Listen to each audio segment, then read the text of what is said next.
gang violence and other kind of violence. Get away! I could be at work, at school, in my car, I can still get shot by the police. I can get shot anywhere. So it is what it is.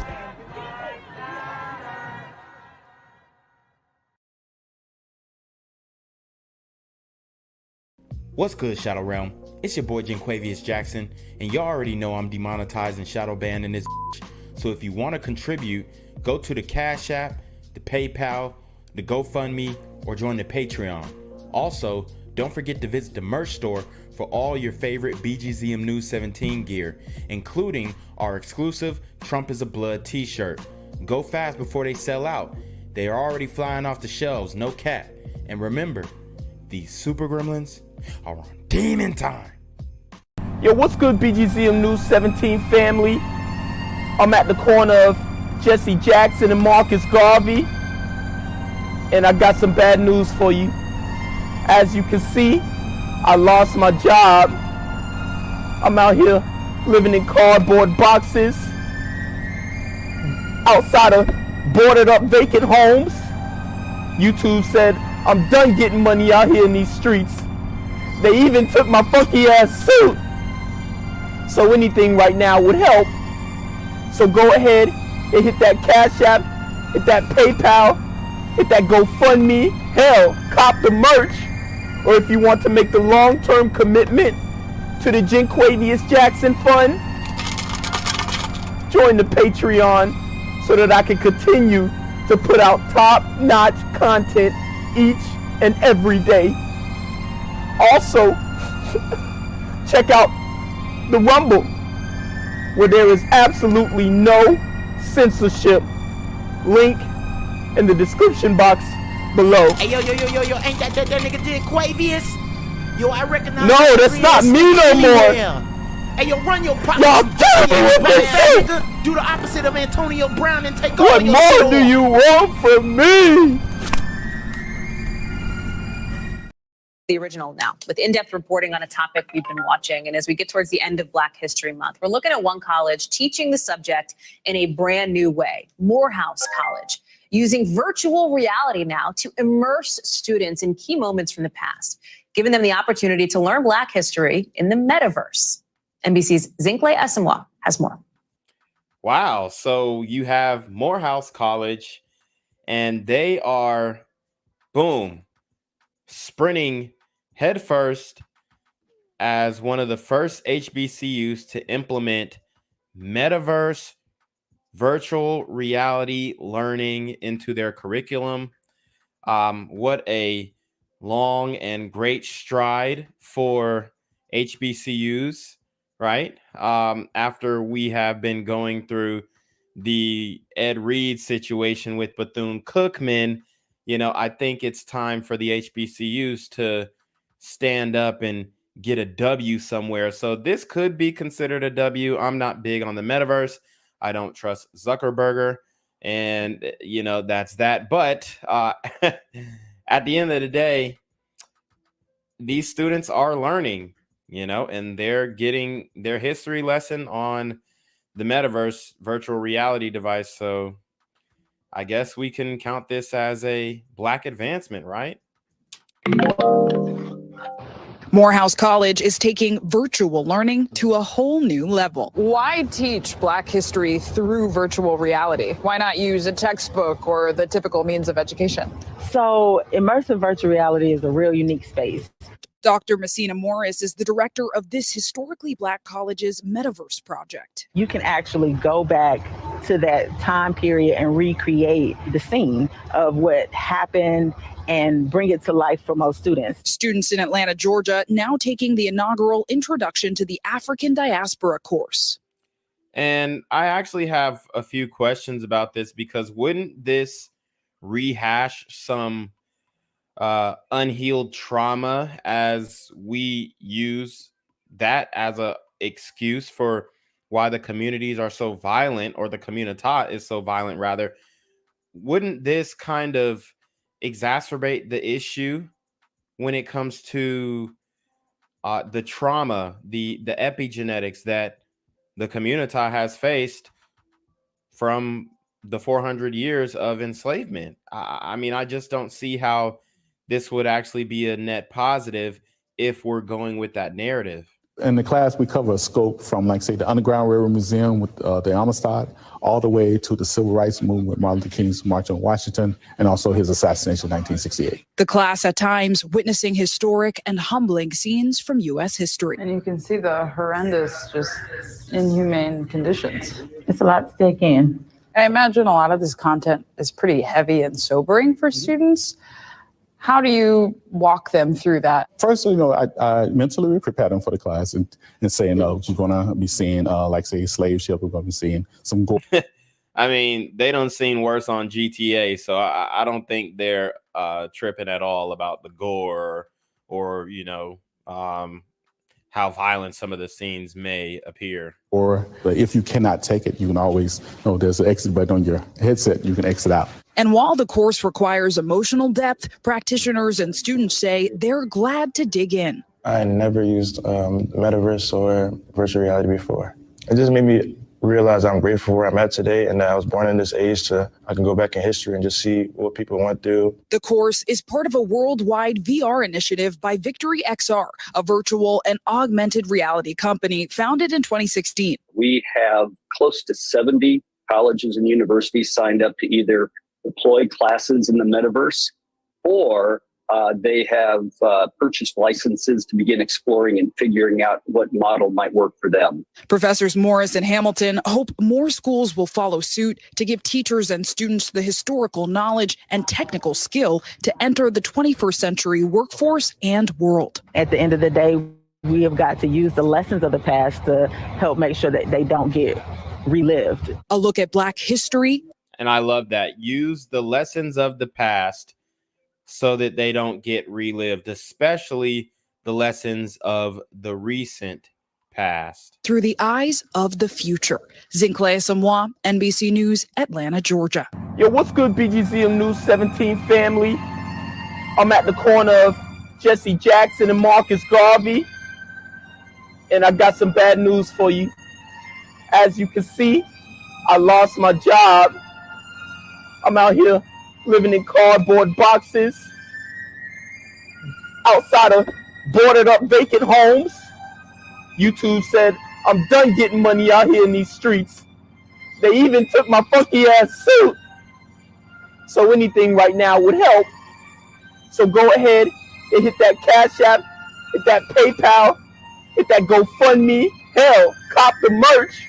Or if you want to make the long-term commitment to the Jinquavius Jackson Fund, join the Patreon so that I can continue to put out top-notch content each and every day.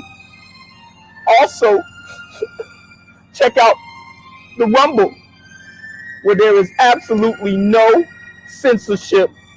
Link in the description box below. Hey, yo, ain't that nigga Tik Tok? Yo, I recognize. No, that's not me no more. Hey, yo, run your pocket. Y'all tell me what this is. Do the opposite of Antonio Brown and take What more do you want from me? Breaking news in Atlanta. You are looking at the scene of a deadly shooting from our 11 Alive Sky Tracker where police responded. Bobeth Yates joining us now live on Beckwith Street Southwest near the Catholic Center at the Atlanta University Center. And Bobeth, police are confirming at least one person is dead, one man dead. That's exactly what police are telling me, that one person has been shot and they're looking for the others. Now, they gave me that update about 5 o'clock right before our last newscast. And what they're telling me is, again, they're canvassing this entire area to try to find witnesses and get more clues as to what led up to this incident. Now, our 11 Alive Sky Tracker flew over the scene at the intersection of Beckwith and Pascal. And you can see crime scene tape completely surrounding the Lighthouse Catholic Center, with police focusing on an area in the parking lot where we spotted broken glass and evidence markers. Now, according to APD, police responded to the calls of shots fired around 1:30, and they found the victim, who had been shot 3 to 4 times here in the parking lot. He was pronounced dead at the scene. And to give you a sense of where the Lighthouse is, it literally is right next to Clark Atlanta student housing. And students told me this incident made them nervous, but police told me this was not a random shooting and students should not fear. So students should not fear. And let me tell you something. This actually is near Morehouse as well. They mentioned Clark Atlanta, but it's near Morehouse as well. I mean, Clark Atlanta and Morehouse pretty much sit on top of each other. If you've ever been to Atlanta, understand how the HBCUs work. Morehouse is an all-boys school. Spelman is the all-girls school, and they in Clark Atlanta is the mixed school, and they all are pretty much within a throwing distance away from each other. It appears now our victim appears to be between the age of 20 and 25 years old, black male. We believe this was an incident, possibly an escalating dispute between he and an acquaintance. Now, police are still again looking for the suspect, and they're asking anyone with details or any information that could help them lead to an arrest. They want you to call Crime Stoppers. That number is 404-577-TIPS. Again, 404-577-TIPS. Sending that back to you in the studio. Straight out to News Chopper 2 flying over the Atlanta University Center area. In the last 30 minutes, police confirmed a deadly shooting on Beckwith Street. This is pretty close to Clark Atlanta University. And in just the last 10 minutes, Channel 2's Audrey Washington got there live on the scene. Audrey, what have you learned?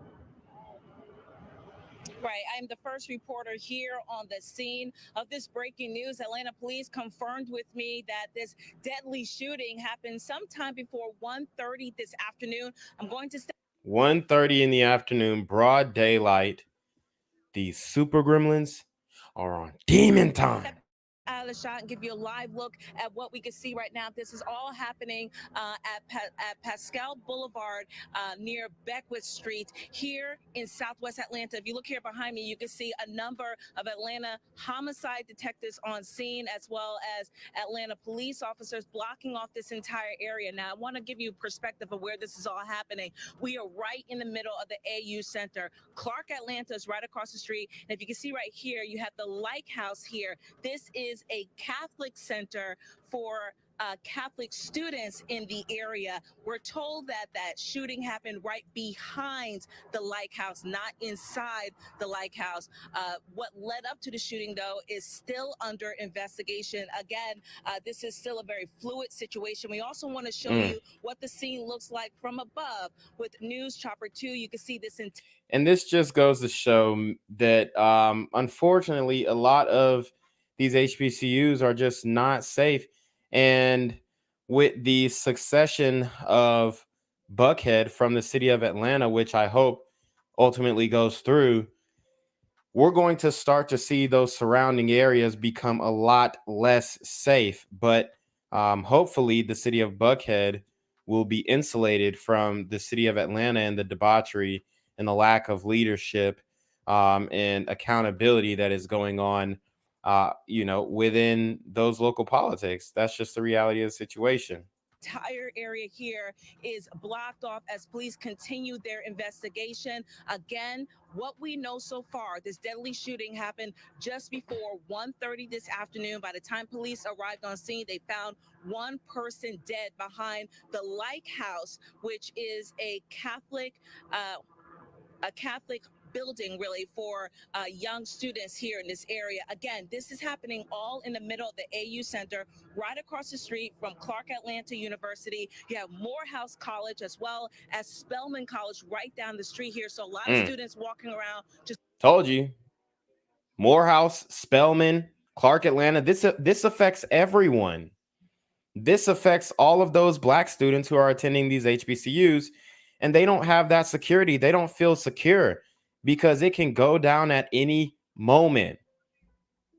These super gremlins, are on demon time. Just wondering what's going on. We, though, will remain here on scene and bring you any new developments. Right now, we are live here in Southwest Atlanta with breaking news. Audrey Washington, Channel 2 Action News. Gang violence and other kind of violence. Get away! I could be at work, at school, in my car, I can still get shot by the police. I can get shot anywhere. So it is what it is.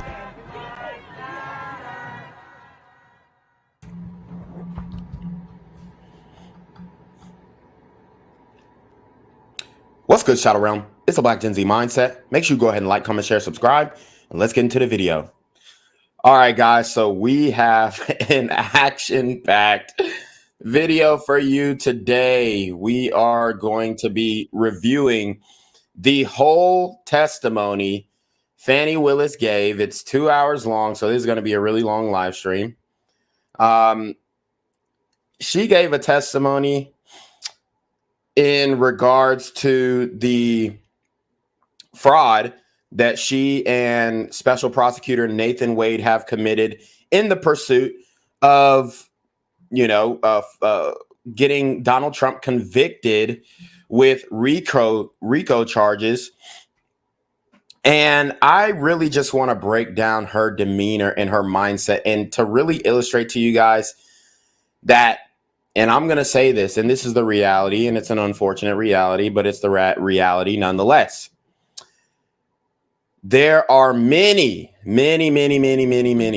Black women who act just like Fani Willis when confronted with the truth, when cornered with the truth, when they have to face accountability and responsibility. So we're going to break this thing down. Fani Willis is absolutely spiraling out of control right now.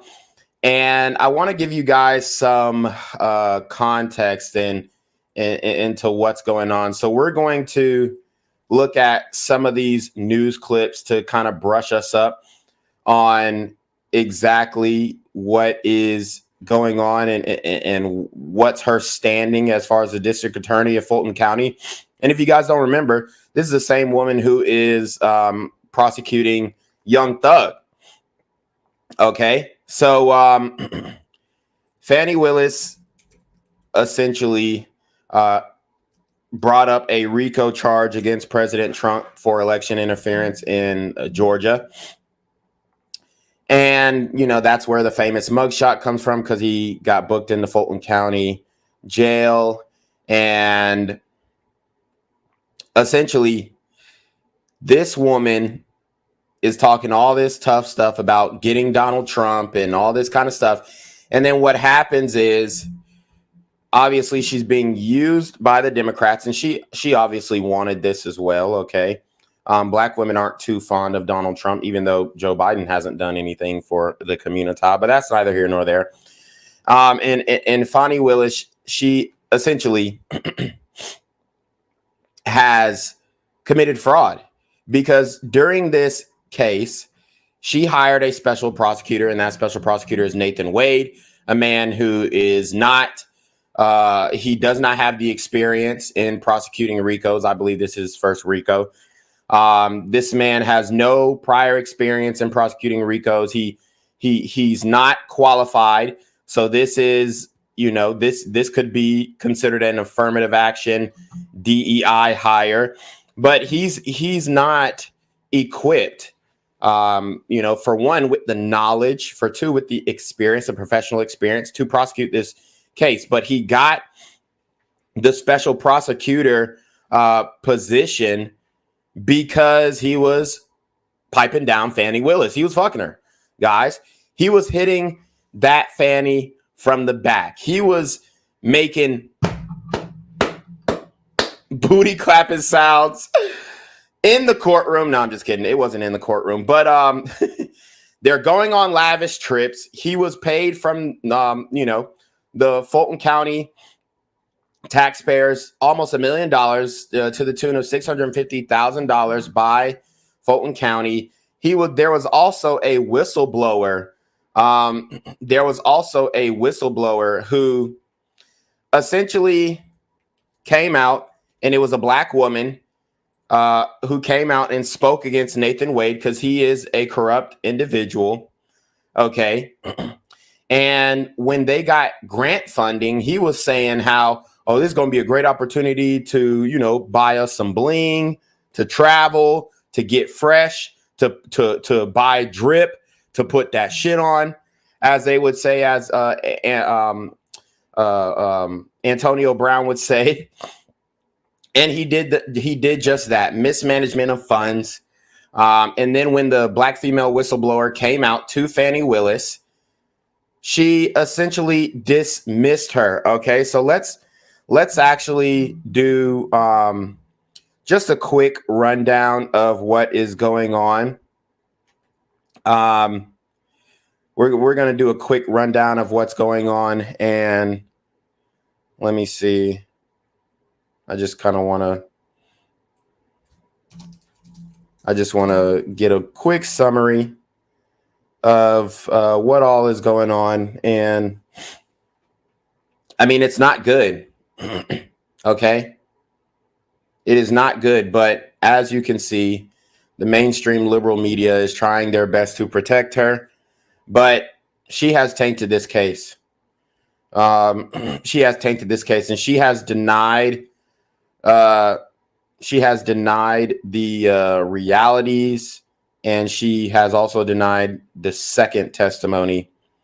So let me see if I can find a fair breakdown of this thing, a quick fair breakdown of this thing, because, you know, the mainstream media say, oh, well, she just owned Trump. It's like, what?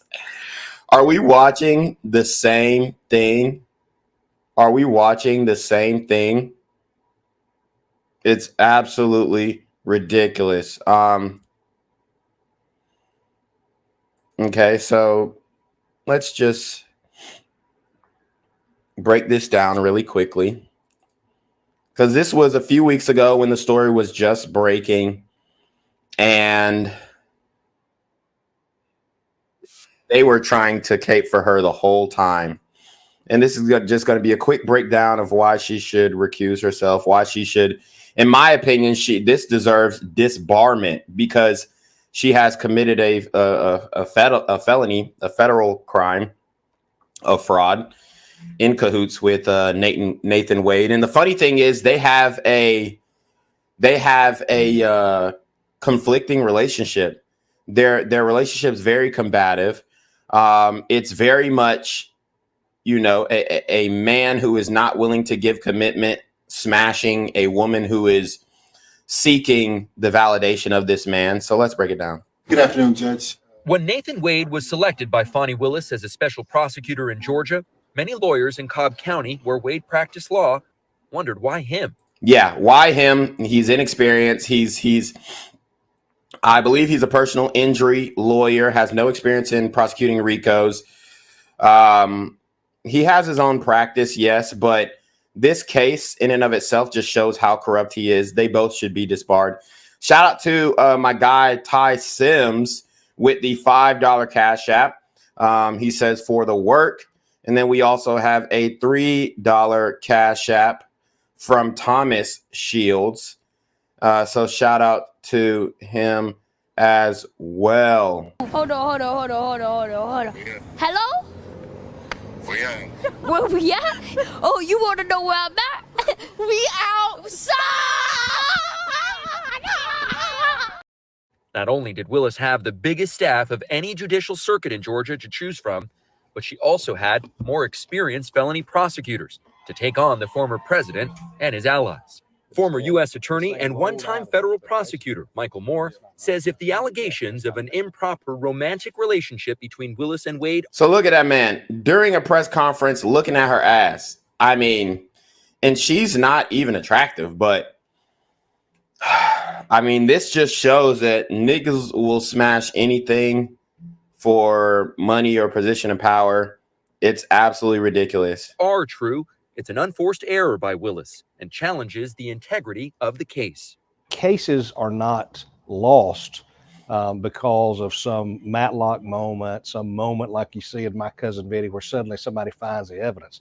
Cases die by the death of 1,000 cuts. This is a cut on the case. I was pretty shocked. I was pretty appalled. Criminal defense attorney Scott Grubman faced off against Wade while representing one-time Trump co-defendant Ken Chesborough. What stood out for Grubman is not the alleged romance between Wade and Willis that's shocking. It's the exhibit in the filing which showed some of Wade's billable hours. So far, Wade has earned more than $650,000 for his work on the case. Woo! So how does this make sense? How does this make sense? He's getting paid $650,000 for what exactly? And I think his rate is $250 an hour. And there are hella discrepancies in his billing. So that means he's worked 2,600 hours on this case. I doubt that. Impossible. Impossible. That means he went 108 days, full days, working on this case because there's 24 hours in a day. I mean, it's just ridiculous. It's absolutely ridiculous. But this is how much they paid him out. These are taxpayer dollars. This is why I had to leave Atlanta, or Midtown at least, because the corruption, and you know, people love to say, "Oh, Chocolate City, da da da da, whatever, whatever." Bro, I'm gonna tell you right now, I just don't feel comfortable with these people in power. I just don't. Okay? I just don't feel comfortable. All right? It's too much corruption. The money is being lost. It's being misplaced. It's being mismanaged.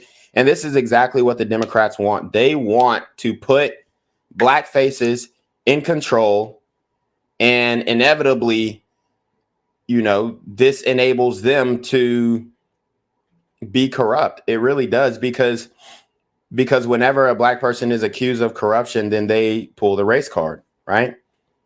So it almost absolves them of corruption because, well, we're not really gonna press charges, or we're not really gonna push it through because it's just gonna, politically, it's gonna look bad. That's exactly why they do that and put these people in power who have no business, you know, serving in the highest courts in our land. It just doesn't make sense. He's doing things like billing 24 hours in a day. Why is that weird? Well, look, attorneys work hard, and technically it is possible to bill 24 hours in a day, of course. I have never met an attorney ever, and I don't think anyone I know has ever met an attorney who has billed 24 hours in a day. And this 24 hours in a day isn't being billed to a private client. It's being billed to the taxpayers of Fulton County. No doubt the 127-page legal filing from Trump co-defendant and former campaign official Michael Roman has been fodder for gossip, but noticeably missing was any direct evidence of an improper relationship. Bad optics is something Willis has already been reprimanded for once, when she held a political fundraiser for a political rival of one of the case's co-defendants. I don't know that it's an actual conflict. It's a what are you thinking moment. The optics are horrific. Persecution, not prosecution, is a theme the former president has tried to get to stick in all of his cases. This is a political witch hunt. After allegations of the Willis-Wade romance surfaced, Trump again seized at the chance to appeal himself as the victim of a witch hunt. And wonderful defense attorneys, which and there is are a lot of which is true, very true. I mean, they are throwing everything but the kitchen sink at President Trump. He just got ordered to pay $350 million. Absolutely ridiculous in the mortgage fraud case in New York, which is a complete miscarriage of justice. They're trying to say he over-evaluated his properties in Mar-a-Lago. And I think the judge was trying to say his property is only worth $18 million. I mean, come on, guys. I'm in real estate. I know how to value properties. Everybody knows that, you know, it's just not the case, right? So shout out to Hot Black Desiato with the $10 super trap. He says, Fani testimony was one of the most hood things I've ever heard. Glad to see you cover this in depth. Hold on. Hello? Where we at? Oh, you want to know where I'm at? We outside! Absolutely, man. You guys already know that I'm going after it. I'm going for the gusto. And we're not finna let these ratchet ass thought district attorneys, woke ass district attorneys get the upper hand. We're not. We're going to continue to expose it. And we are going to help with the vindication process of President Trump, not only in the public eye, but in the legal system as well, because he has absolutely done nothing wrong. If anything, he's done the greatest things for this country. All right. Or attempted to. But the Democrats are trying to attack him and taint the election with all of these different tactics that they're using to bring them down. So it's absolutely disgusting. And we're going to really break down Fani Willis and her angry disposition and her attitude and her vindictiveness and her, it's just the ratchetness. It's absolutely ridiculous. Them that are left in this case, I can absolutely guarantee you they're going to avail themselves of that. I'd tell her to get out of the case. I really think that this type of case with these allegations, this case is bigger than any one prosecutor. And I think probably to preserve the case and to show that what's of most importance to her is the facts of the Trump case, as opposed to her political career, if you will, at this moment. If the world wasn't already watching Fani Willis's every move, they likely are now. Everyone that we've spoken to in the legal community says if these allegations are true, the optics are just horrible. When Fani Willis leveled this indictment against the former president, the expectation of those around her, Anderson, was that she would be flawless in her prosecution, or at the very least, not make unforced errors like this if they are true. Yep. And she actually ran on a no corruption campaign. She has actually said in previous interviews that she was going to overhaul the district attorney's office in Fulton County, and she wasn't going to allow corruption in her office and all this other stuff. But then she can't even control her fast ass or fast Fanny. Okay. It's absolutely ridiculous. But she's completely going against what she supposedly stood for. It's just wild. Okay. And we're gonna let's see. We might as well just get right into it. Everybody's caught up. Everybody's up to date. Unless y'all want some more prefacing, I think we're pretty much good to go. So let's see.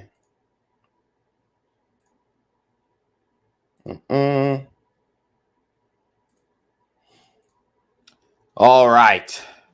So let's get into this. It's absolutely wild. District Attorney Fani, F-A-N-I. Last name is Willis. Ms. Willis, how did you know to come into the courtroom right then? There were people I was pacing in my office. Okay. And I heard someone yell, "His testimony is done." It only made sense to me that I would be your next witness. And I've been very anxious to have this conversation with you. So I ran to the courtroom. So already coming with the attitude. Y'all hear that? She's very anxious. Girl, you are about to get exposed. You are about to get exposed. Guys, I can't control the volume. I can't control the volume on this MSNBC report, but I'll try my best to relate what is going on. But yeah, let's keep going. So as soon as you heard that Mr. Wade was done testifying, that's when you just assumed you would be the next witness? It only makes sense. Did you listen to any of the testimony? I've been in my office pacing, ma'am. Did you listen to any of the arguments? I did hear the arguments this morning. It's ridiculous to me that the you lied on Monday, and yet here we still are. And I did listen to that argument. All right, so that was it, just the argument, no testimony. Right, I listened to the argument this morning where Adam Abadi, I thought, did an excellent job pointing out how dishonest you were with the court on Monday. And I'm actually surprised that the hearing continued, but since it did, here I am. Great. So let's just talk about what you did in preparation for today.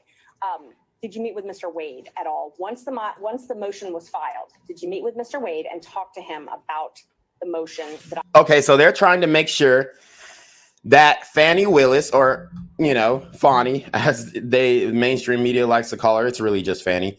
But they're trying to make sure that she didn't go and meet with Mr.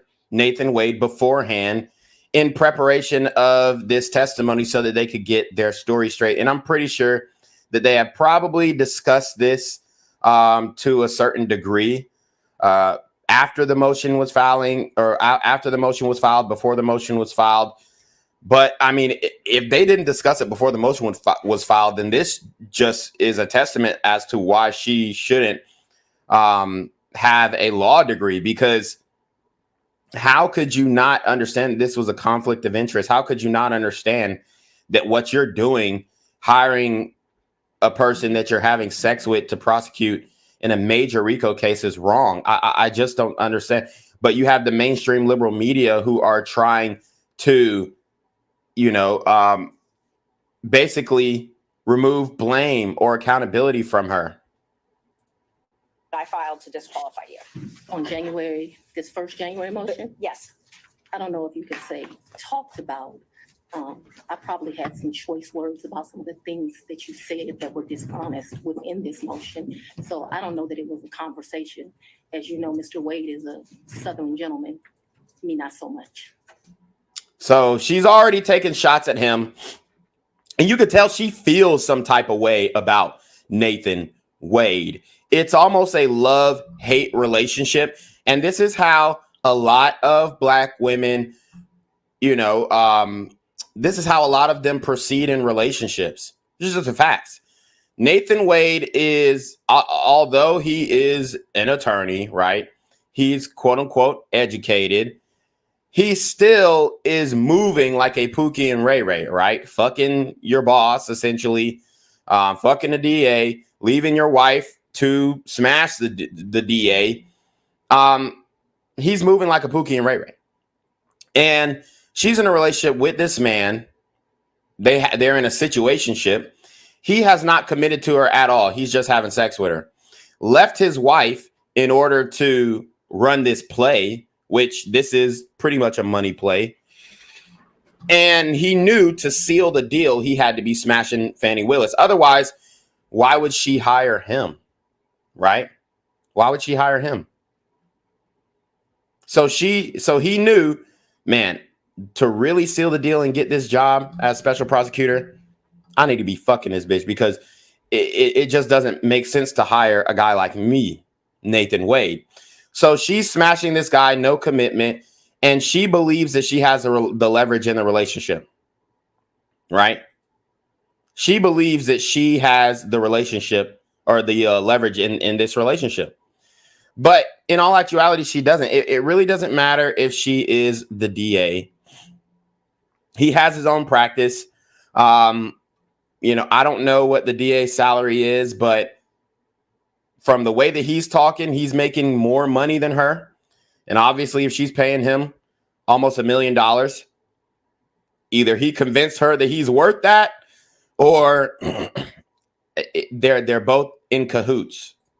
Okay, but my question was, did you have a conversation with him? I didn't have a substantive conversation. You did not? I read this motion, skimmed it more up so, and I've probably said some choice things to him about some of the lies that were told. Okay. And been printed in the media, because, you know, we used to be in a day and time where you had 60 Minutes and people did stories and they verified information, and you had this great reporting. But it seems today that a lawyer writes a lie and then it's printed for all of the world to see. So where is the lie? That's what I'm trying to figure out. What lie is she talking about? Is she talking about something Nathan Wade said? Or is she talking about what is in the news media, which we have verified that she indeed was having an affair with this man. This man was having an affair on his wife. She was having sex with a married man, which is immoral, right? But she is trying to hold herself as a moral authority. Even though we saw the clip where she went into that black church and basically admits that she was having sex with Nathan Wade and she made mistakes. And from her perspective, and I quote, she said, Black women should have the ability to make mistakes. And I actually might break that one down too, because it's an interesting speech, because she's trying to lie to the people, and especially Black people who are extremely gullible, especially these Black women out here. And you got pastors and preachers laying hands on her and all this stuff. It's absolutely disgusting, in my opinion. And this is how the Black church has failed the Black community in upholding corrupt district attorneys, corrupt people who don't serve our best interests, who make us look horrible. This woman is making all Black women look horrible. And the worst part about it, guys, you want to know the worst part about it? Oh, sorry. Hold on. Bro, Black women are defending this. They really think she's innocent and she's being unfairly treated. That is the worst part. I mean, it's absolutely ridiculous, bro. Just let me take you guys to the Shade Room comment section really quick.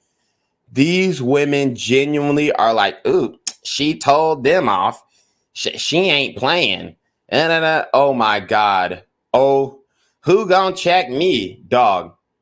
It's literally like the Black community is completely. I mean, we're cooked, honestly. So let's watch this clip. It's part of the Fani Willis thing, and maybe I'll see if I can, in the meantime, find a better full testimony that with better audio. But yeah, let's watch this clip really quickly. It's absolutely ridiculous, and Black women are defending her in this case. It's horrible, bro. It's horrible. It's embarrassing. Ever pay him anything other than cash? I've only given him cash a few times in the course of what we're talking about. So you never would go to dinner. Let her finish her answers. If we would go to dinner, I wouldn't give him cash because he paid for dinner or I paid for dinner. I've given him cash only a few times in life, probably 4.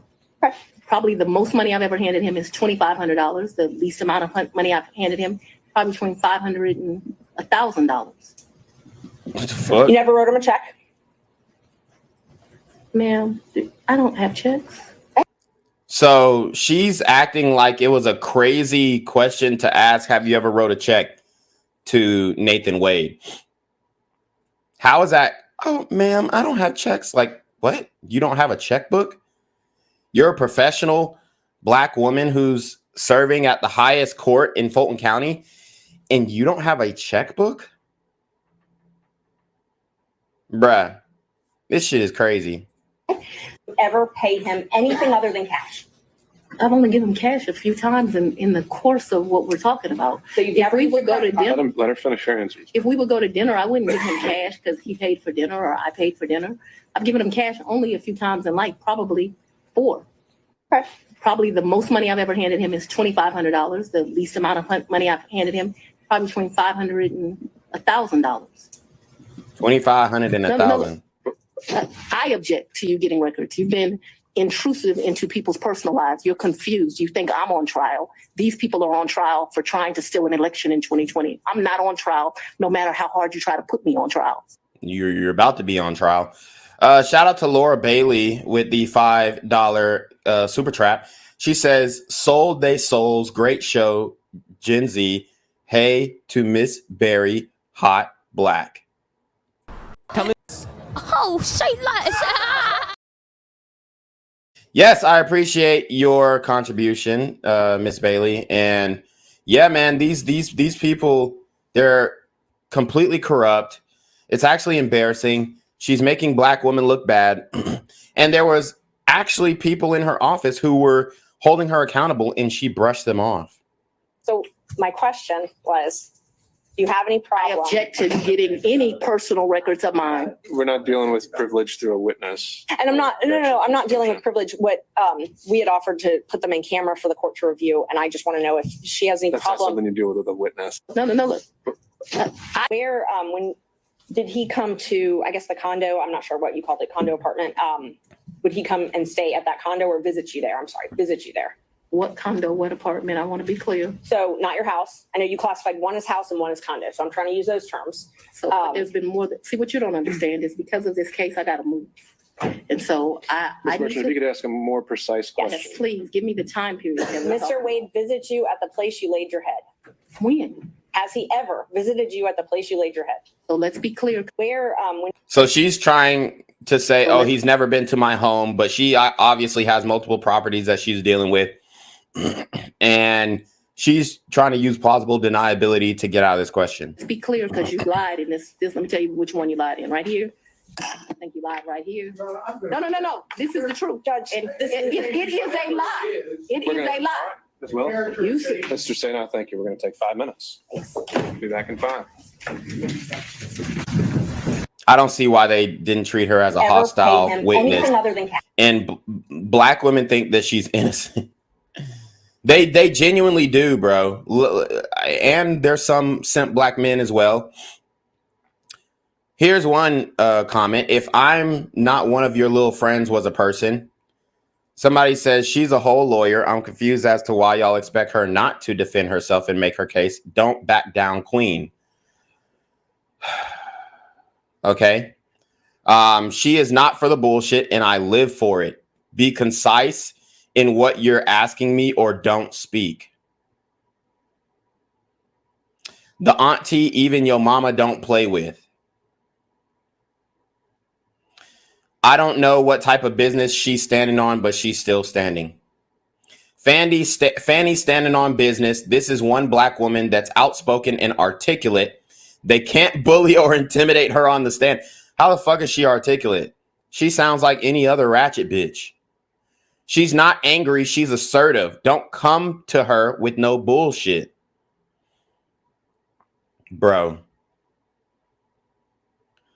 This is why I say the community is cooked. Cooked. I'm loving the lean in the chair and the index finger mustache. So she talking about this. It's giving, if you think I'm here to play, God damn it, I'm not. The Ronnie O'Neal. Which that guy was an animal. He was a monster. And to compare her to Ronnie O'Neal is absolutely ridiculous. A man who attempted to kill his son, killed his baby mama. This was a monster who defended himself in court. Guys, these are the people who we uphold. These are the people who we are uplifting. Shout out to Roderick Dubose with the $10 Cash App. He says, for the smartest young brother in cyberspace. Hold on. Hello? Where we at? Oh, you want to know where I'm at? We outside! Well, I appreciate that, my friend, Roderick Dubose. Very loyal supporter to the BGZM movement. This one coming from a black woman named Raquel. Okay, as you guys can see. Talking about who gonna check me? Nah, stop. She's an educated woman answering questions properly. Don't start the angry black woman narrative. But that is indeed exactly what she is, and how she is presenting herself and how she is perpetuating this stereotype. She giving them a run for their money. Bro, I just don't understand how black people are so delusional about this. She's having sex with the special prosecutor that she hired to prosecute a RICO case, and the man has never prosecuted a RICO case before, and She's paying him under the table. He's billing. This is what Nathan Wade's doing. If you ever worked a job, y'all, if you ever worked a job and you clock in, right? You clock in, you clock out. Well, back in the day, especially in restaurant jobs, you could clock in and then you could get one of your homeboys, hey, bro, just clock me out 2 hours after the shift. You know what I'm saying? I know niggas who used to do that. Hey, bro, just clock me out 2 hours after. So you get a little extra money, a couple, and the boss would never know until he's really taking a hard, strong look at the books and then corresponding that with the cameras. And then people started getting fired, you know. But for a long time, that what was going on in the restaurant business. And, you know, when I was working at Steak and Shake in high school, that's what a lot of the people were doing. You know, our manager, Jason, he was hiring a lot of ex-cons. He was hiring a lot of, ex-felons, and they knew the game and they played it up, and they would steal time and overestimate, report their hours worked. And that's exactly what Nathan Wade is doing. Billing a 24-hour period is absolutely insane.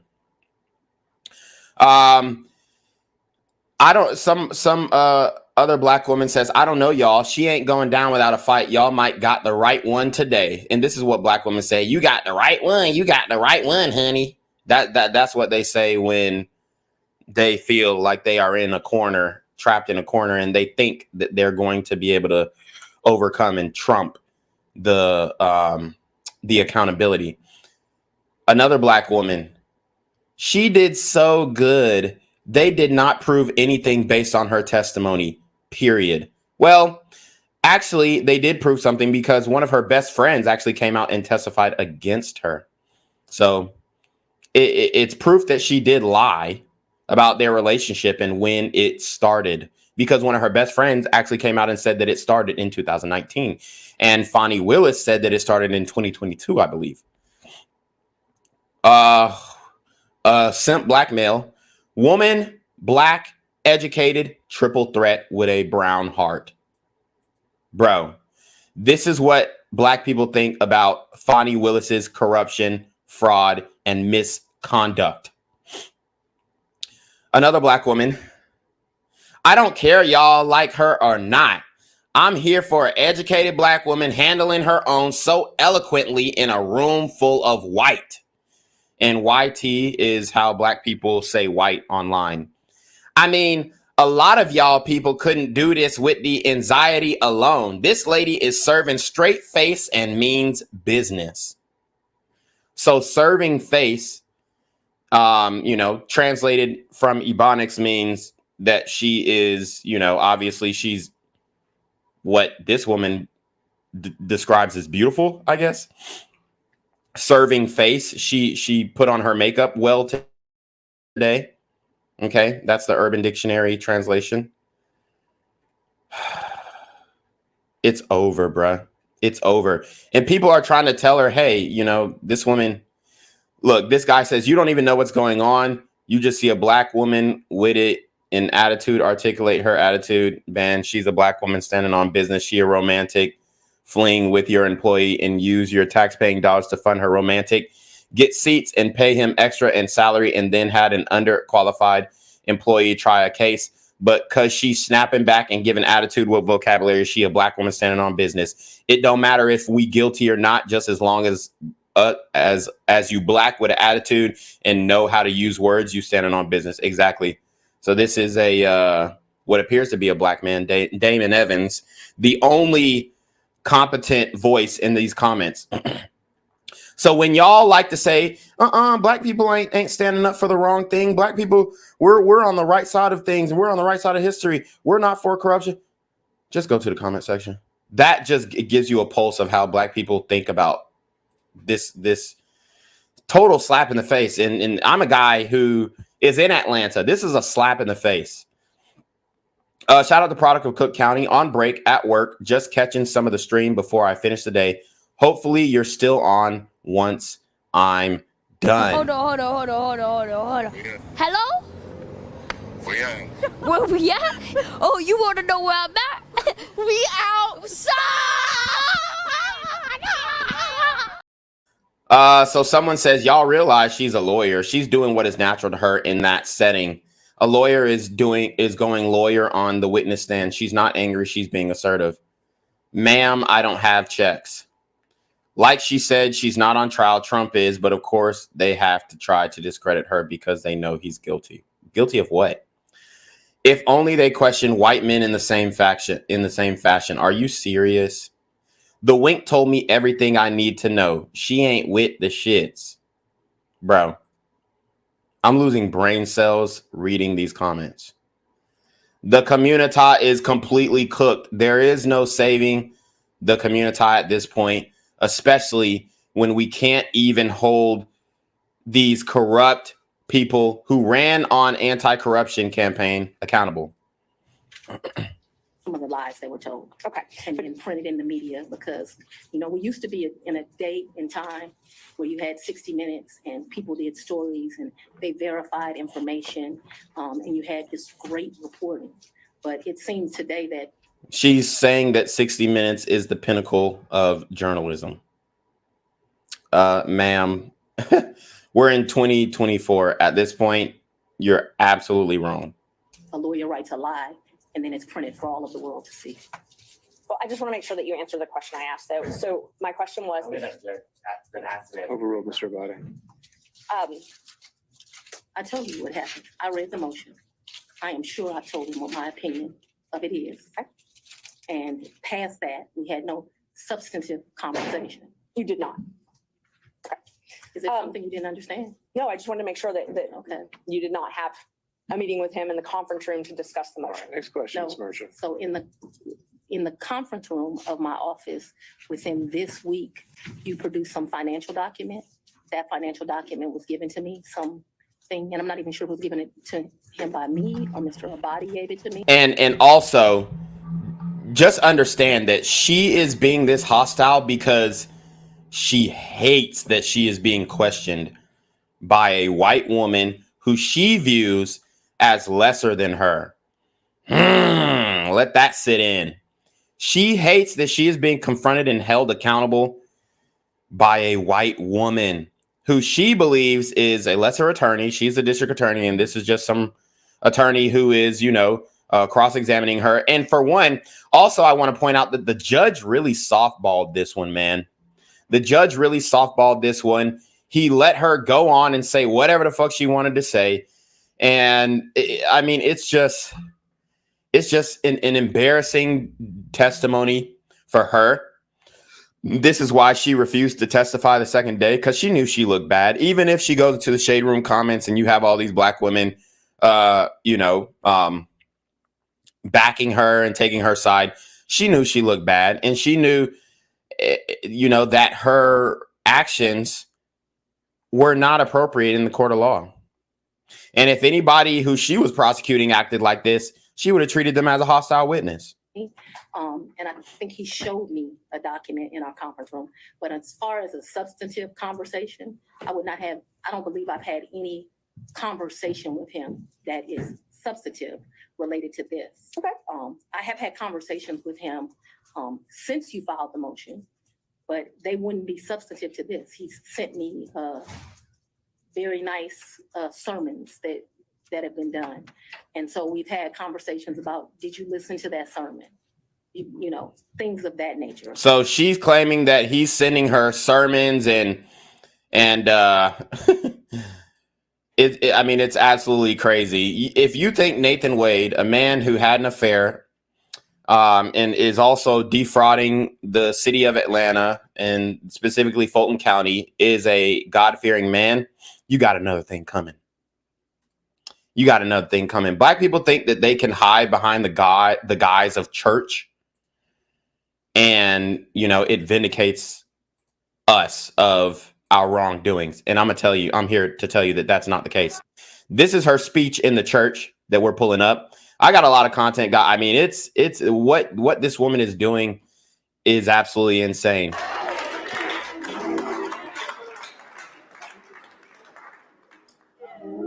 have some notes here, and at some points I'll go to them, and at some points And listen how sheepish. We It's just so embarrassing. We are the most gullible people of all time. I have some notes here, but I may or may not go to them. All right, preach that, honey, preach that. The crowd in the black churches, Lord.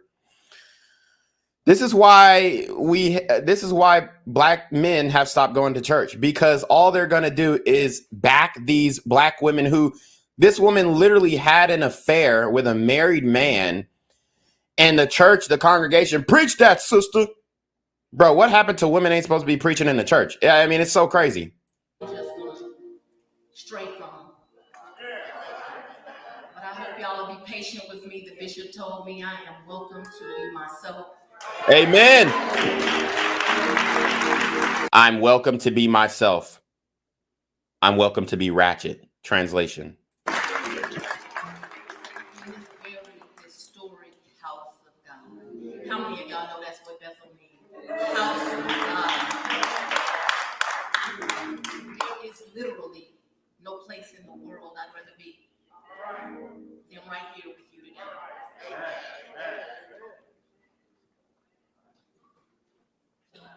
God always brings you to that safe place where you need to be.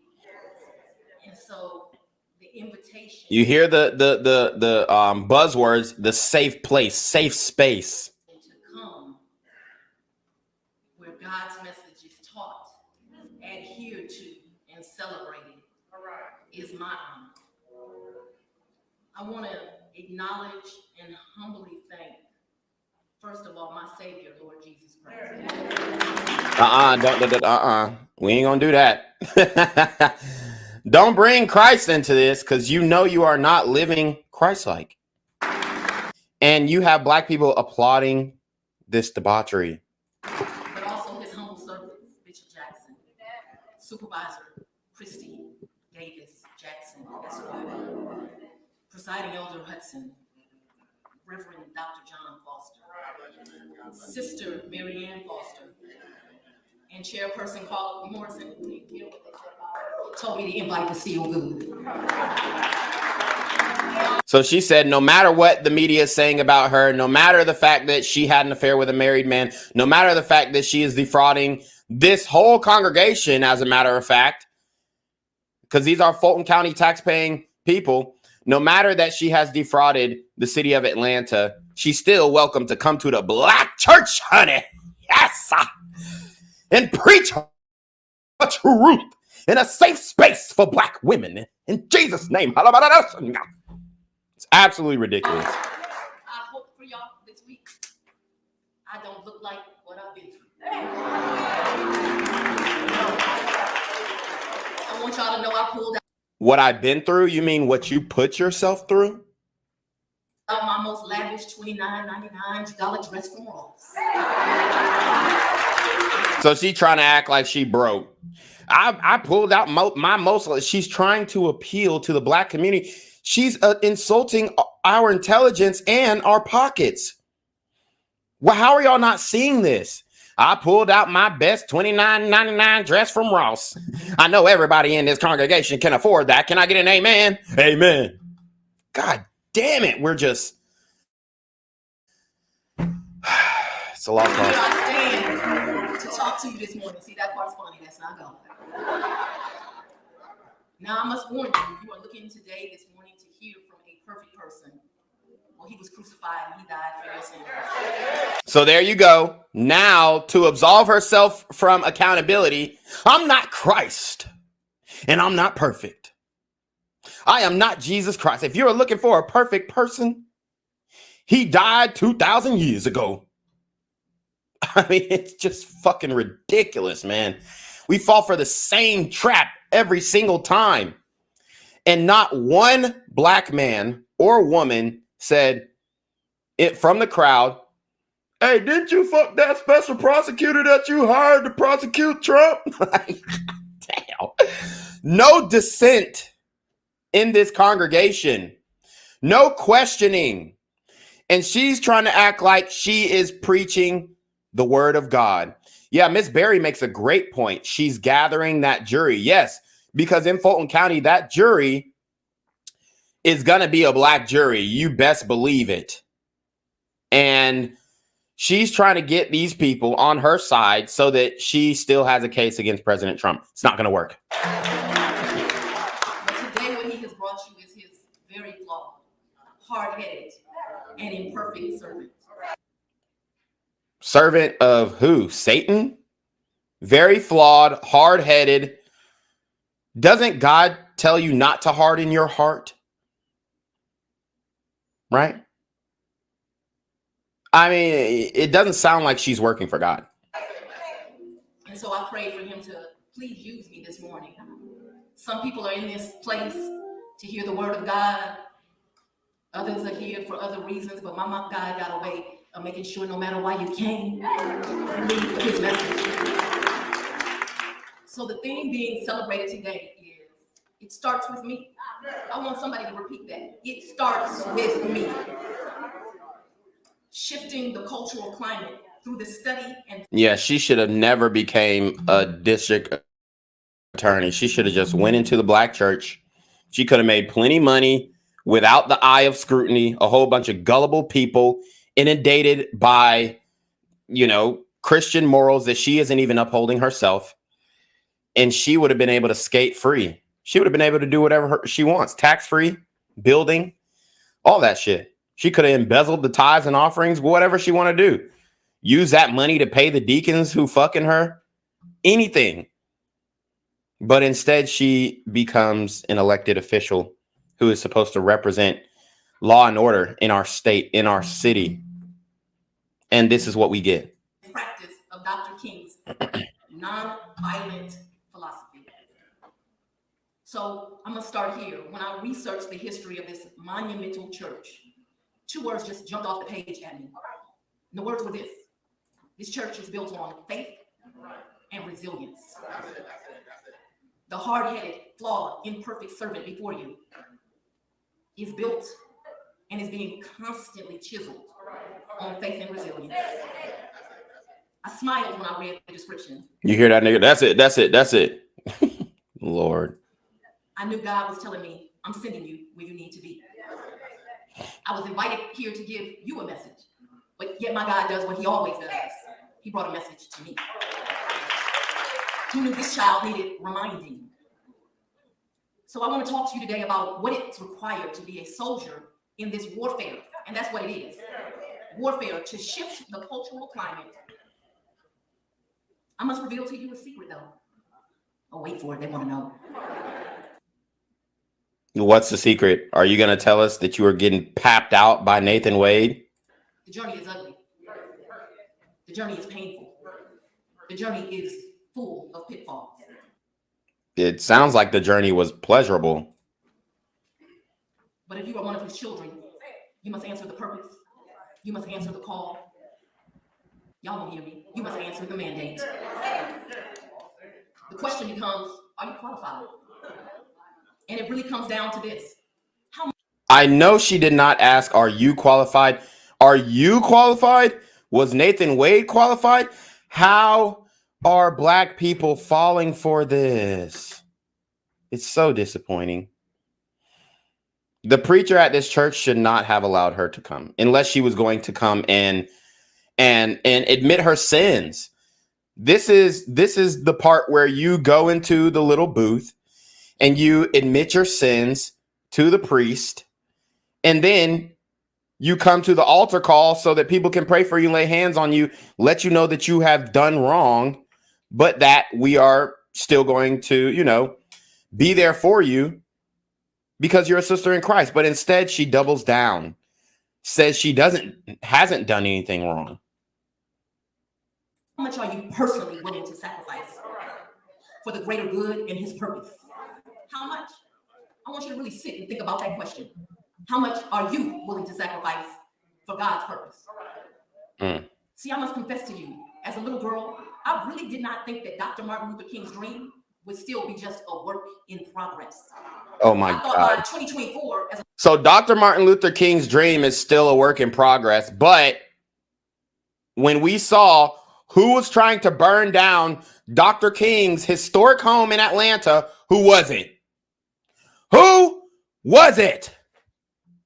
It was a black woman, y'all. She took gasoline. She poured it on Dr. King's home that was in the process of being remodeled in the city of Atlanta. She took a match, a lighter, and had to be tackled by good Samaritans, a couple who were white men, to save Dr. King's home. So she's talking about Dr. King's struggle and Dr. King's fight, and his dream is still a work in progress. Look, Dr. King's dream has been fulfilled tenfold.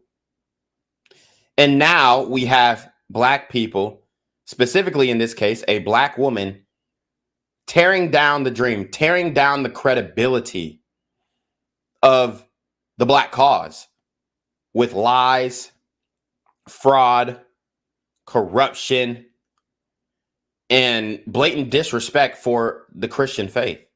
A 52-year-old woman, that certainly us humans would have gotten it together, that the cultural shift would have already taken place. I thought by now, well, we would all just be getting along. Boy, was I wrong.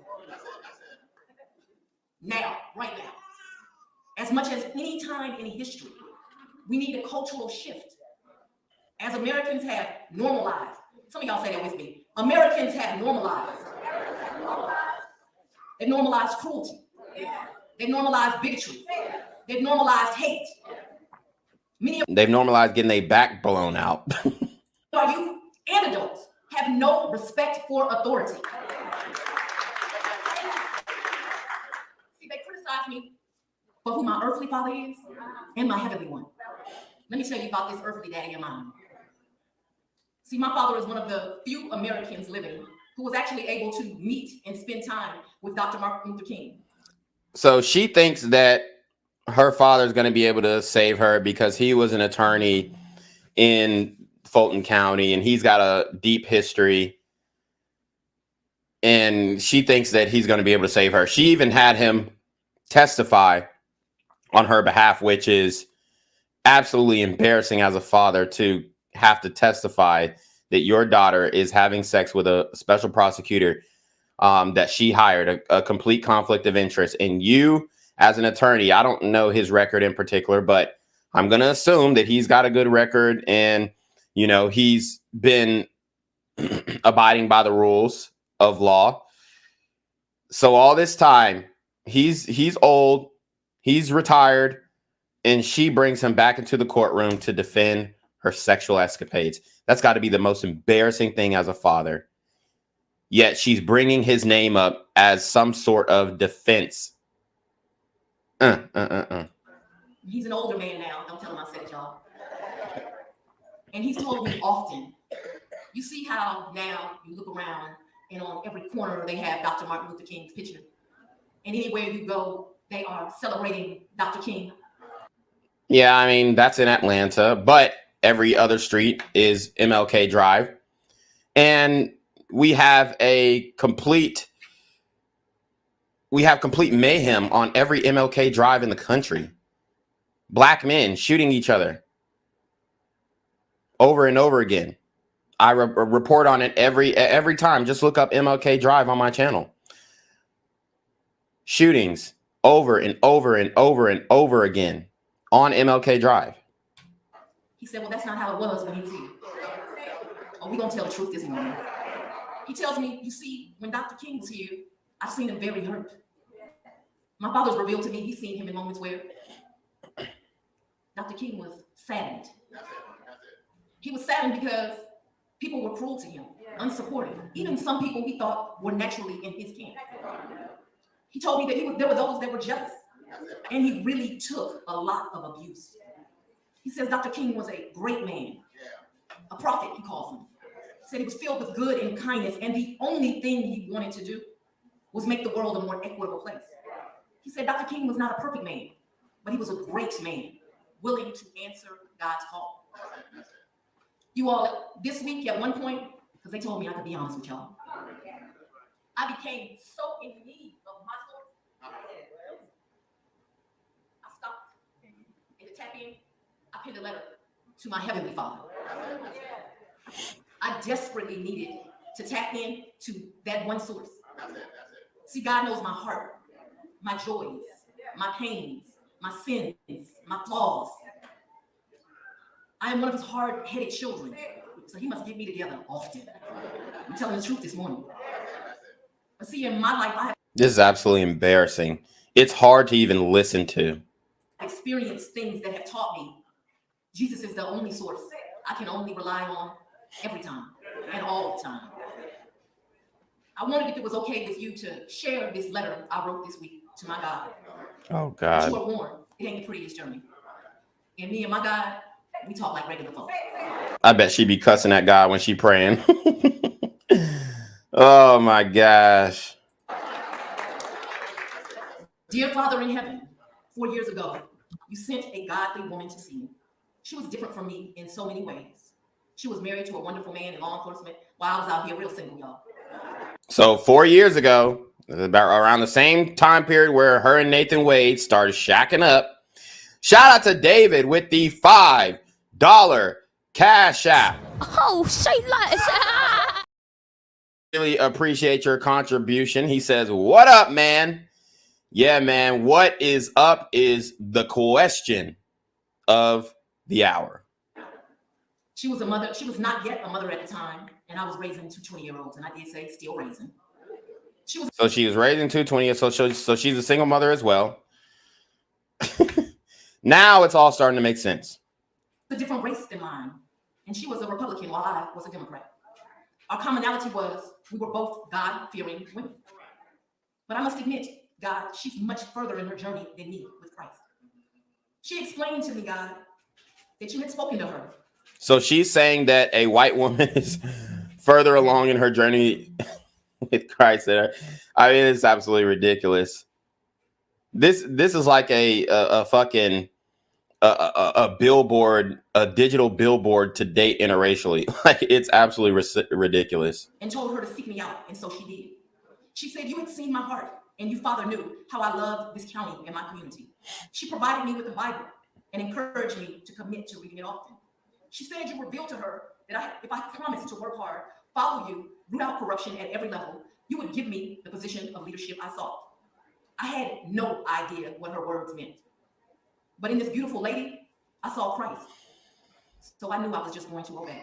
So she is admitting that she saw Christ through a white woman while also preaching racial rhetoric against white people. This is all over the place, y'all. This is insane. I don't think either of us at the time had an idea what I would inherit or gain as I became the DA. Lord, even right now. She about to cry. She knows she done fucked up. I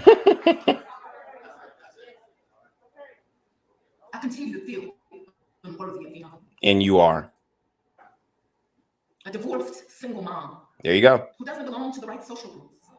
Doesn't necessarily come from the right family. Doesn't have the right.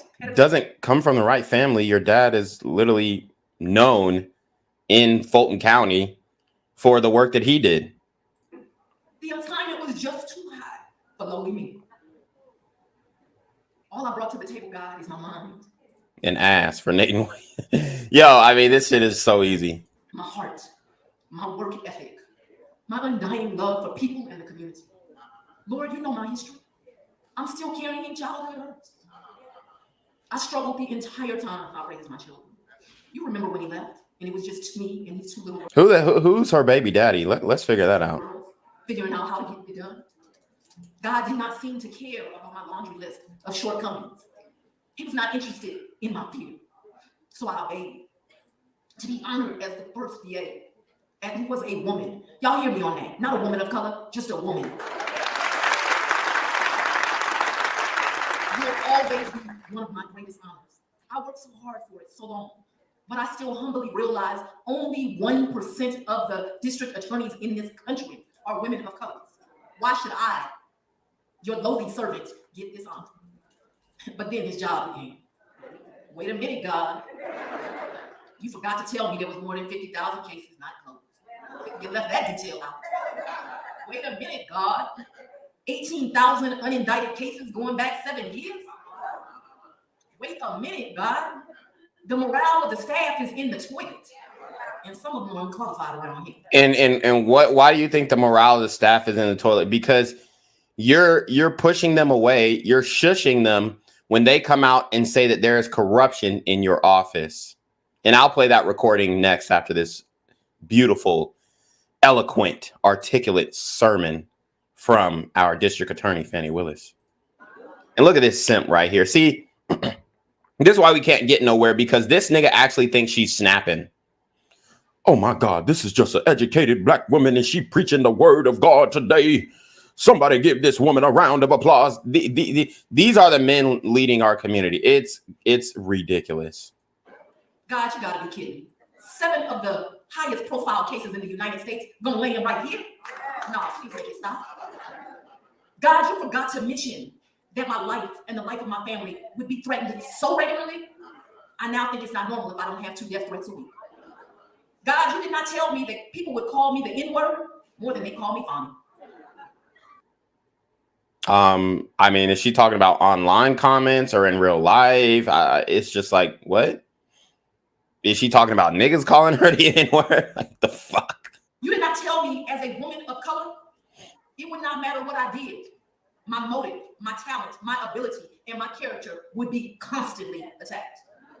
You did not tell me that the people would think they required of me perfection and flawless. God, why would you send this imperfect and very flawed woman to that position? God, you did not tell me my home would be swept multiple times for bombs. Are that most days and nights that I would spend them in isolation because that was the safest place to be? You forgot to mention, Lord, that I would have to abandon my home. You forgot to mention the loneliness of this position, and you certainly didn't tell me about this stress. God, I trust you. God, I thank you. God, I love you. I thank you for every tap that makes me stronger. See, I sit here with a peace that surpasses.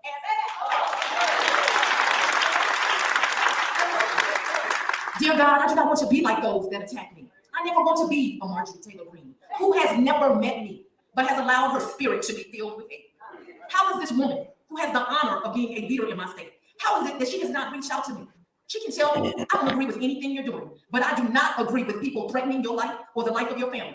That is conduct that is wrong and intolerable, and as a leader, I shall not stand for it. How did such a woman come to think that it was normal and normalized that another woman was worthy of such cruelty? I would never wish for her to have the experiences of the threats that I received, the derogatory name calling, the being doxxed multiple times.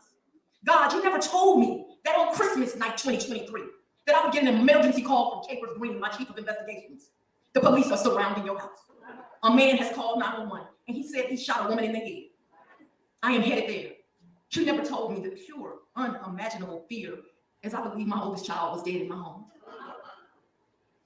I cannot describe, God, for you, the panic and the terror and the fear I had, believing my child was no longer with me.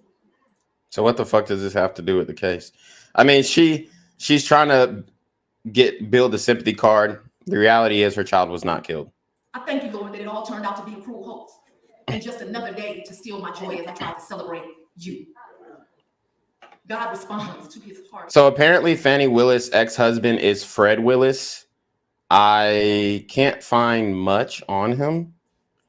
I don't find a picture, but apparently he was a videographer. He was working an extra job as a videographer in '96 when they met. So yeah, I mean, that's pretty much all I could find on him. I would love to see kind of what he looks like, what he's doing now. If he indeed is a Thug Max Alpha Simp, these details would be very interesting to know. Pray for Marjorie Taylor Greene. Pray for the man's soul who called your house. God, wait a minute. I ain't there yet. I'm still in my walk with you.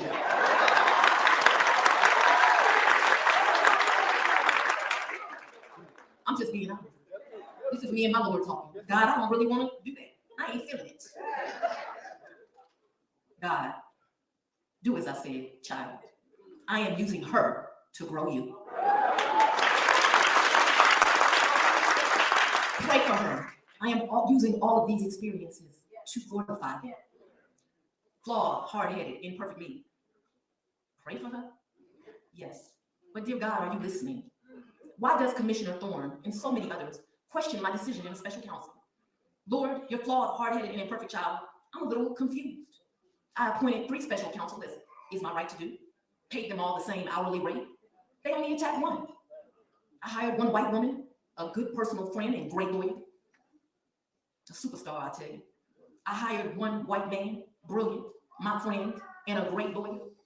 And I hired one black man, another superstar, a great friend, and a great lawyer. Oh Lord, they're gonna be mad when I call them out on this nonsense. First thing they say, oh, she gonna play the race card now. But no, God, isn't it them who's playing the race card when they only question one? Isn't it them playing the race card when they constantly think, I need someone from some other jurisdiction in some other state to tell me how to do a job I've been doing almost 30 years? God, why don't they look at themselves and just be honest? I mean, can't they keep it 100 with themselves? Why are they so surprised that a diverse team that I assembled, your child, can accomplish extraordinary things? God, wasn't it them that attacked this lawyer of impeccable credentials?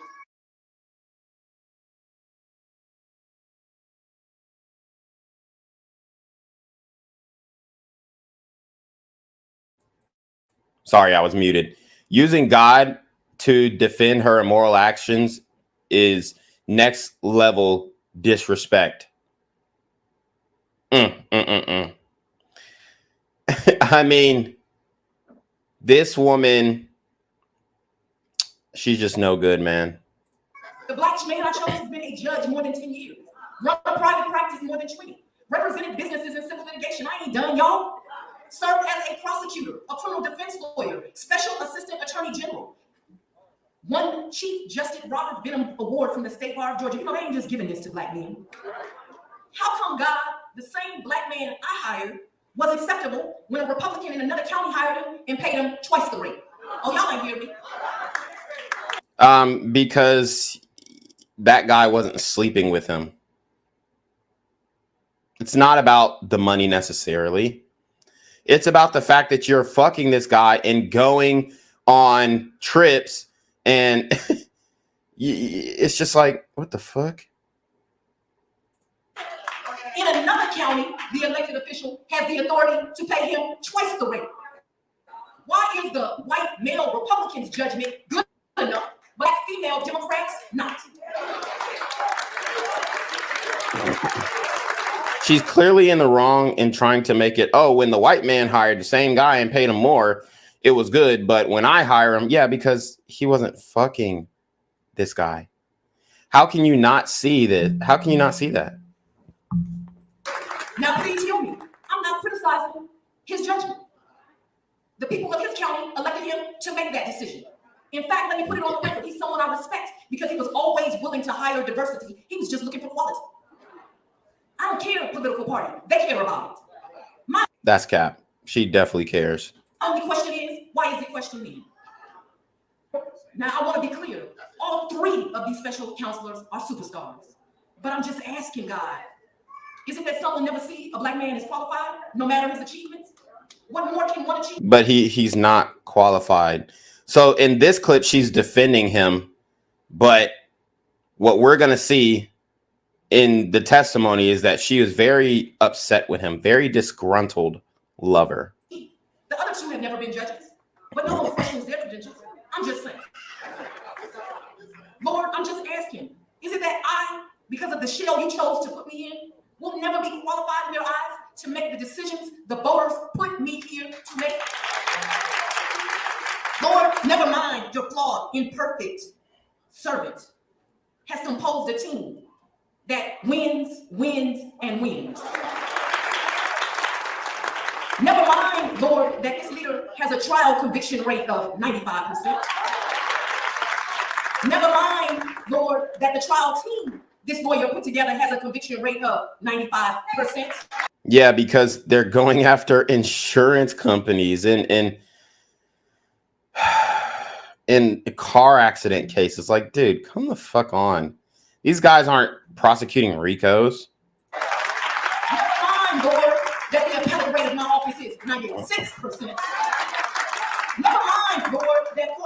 children are touched by the programming that my staff put together to keep them out of gangs. Never mind, Lord, thousands of records of citizens in my county have now been restricted so they can work and get home and return to being. This the part of the sermon where we start dancing and running around the church. Hold your horses. Never mind, Lord, in 3 years I have cut the backlog by more than 50%. Never mind, Lord, in my community where in the rest of the country crime is down 5 or 7%, it's down 20% here. Never mind, Lord, homicides are down in Atlanta by 1%. Is there something about me, Lord, that makes me still unqualified? Homicides are not down. Sorry, Miss Willis. God responds, child, pray for those. They can't see what I've qualified. Wait, God, I'm gonna slow down here. It's your hard-headed child. I told you I don't want to pray for them. I am tired of being treated cruelly. Pray for them anyway, child. Pray for their hearts. Pray for their souls. I qualified you. I qualified your imperfect, flawed self. I saw you in every hour. Do my work. Ignore the distractions. Some of y'all may be familiar with my God that I serve. So I'm gonna stop a minute here. He's the same God that took Moses to that burning bush. How many of y'all know Moses had a speech impediment? That's the servant that God sent to give the greatest messaging of all time. Let my people go. Hold on. Did she say Moses had a speech impediment? Can anybody verify that? Is that true?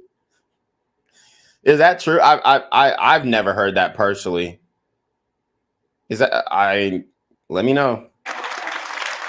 God must like hard-headed children because Moses told him, you know I got a speech impediment, right? And who am lowly me to go do that? He said, go tell him the great I am.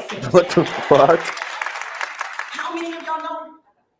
Okay, Moses stuttered. All right. Shout out to Paul Gardner. He's confirming that Moses stuttered. All right. God will use regular, ordinary folks to do extraordinary things. Let me say that for y'all again. How many of you all know the God I serve will use ordinary folks to do extraordinary things? God will see all your mistakes, all your flaws, and still choose you to serve. So God told me, I know you're tired of your circumstances, but I'm preparing you. The road ahead of you has some dark days and some bright days. So ladies and gentlemen, on Thursday, I was at a very low point. Really tired of all the pain that people cause. So weary of hearing mothers come in talking about their children being hurt or worse, lives taken from them. That pain, I'm somebody who just takes it on. And it got a little easy on Thursday. This nigga said they were going to say Jesus was ADHD next. I'm dead. Jesus was autistic. Tired of the 14-hour days. If I can be honest with you, tired of the isolation, the loneliness, the backstabbing. Tired of all of it. Okay, so shout out to Paul Gardner. He said, I recall being a kid in the 80s and saw a movie about people who stuttered. And one character said Moses stuttered. That's the only evidence I have.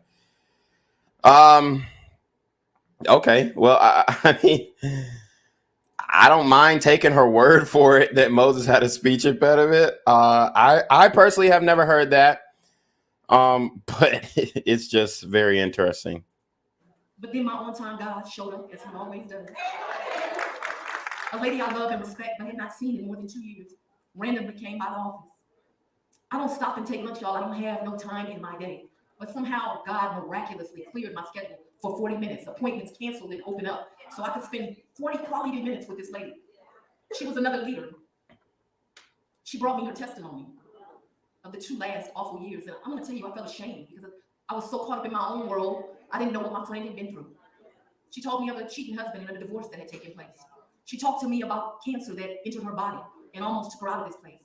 She talked to me about family trauma and of a child trying to commit suicide.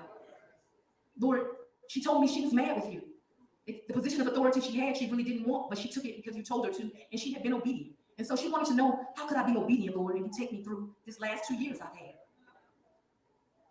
She said, Lord, you said you would perfect me. You would perfect the things concerning me. My husband left me. My body became sick. My children suffered. My finances are in the toilet. This is far from perfect. The Lord said to her, when I told you to devote yourself to me, I will perfect you. You heard it in your human ears. You heard that that meant I would make things easy and perfect. I did not mean that things would be easy as you heard it. She said she then looked at the biblical interpretation. When the verse says the Lord will perfect that which concerns you, it literally means he will complete it. How many of you all know my friend's random visit was not random at all? And once again, the Lord was talking to his hard-headed child. When the Lord was saying he would perfect me, the things concerning me, he was telling me he would use me to complete it. So I'm here to tell you something, and it may make some of y'all a little uncomfortable. God's using ordinary people to do extraordinary things. I come real regular. In fact, when I meet people, that's what they say. Real regular. You don't have no feelings about yourself. And I say, well, how can I? I come from regular folk. I ain't got no pedigree. I'm not a member of any of those elite organizations. And one more thing, I'm as flawed as they come. But there is something special about me. It's my willingness to love people. I love people of every political party, different viewpoints, different races, different sexualities. And one thing you will come to learn about me is I make sure everyone else is good, and sometimes I'm not. Oh my God, the waterworks. Here we go. See, Dr. King was an extremely special, brilliant, godly man, but he was just a man. And his journey was full of mistakes, pitfalls, pain, and ugliness. Despite all of that, he overcame those things, and he changed the entire world. See, I know we are at a time of history when they want Dr. King rolling in his to throw away grave. books and not talk about history. Some of y'all may have forgotten. When Dr. King was alive, he was attacked for his stance on the Vietnam War. Some of y'all might have forgotten that scandal the FBI tried to do on personal indiscretions they alleged. Some of y'all forgot that. But now that same FBI will take a day off to celebrate Dr. King because my Lord said he will make him your footstool. All the glory I receive, it's his grace, not a perfect me. We are at a time in history, people. Hear me on this.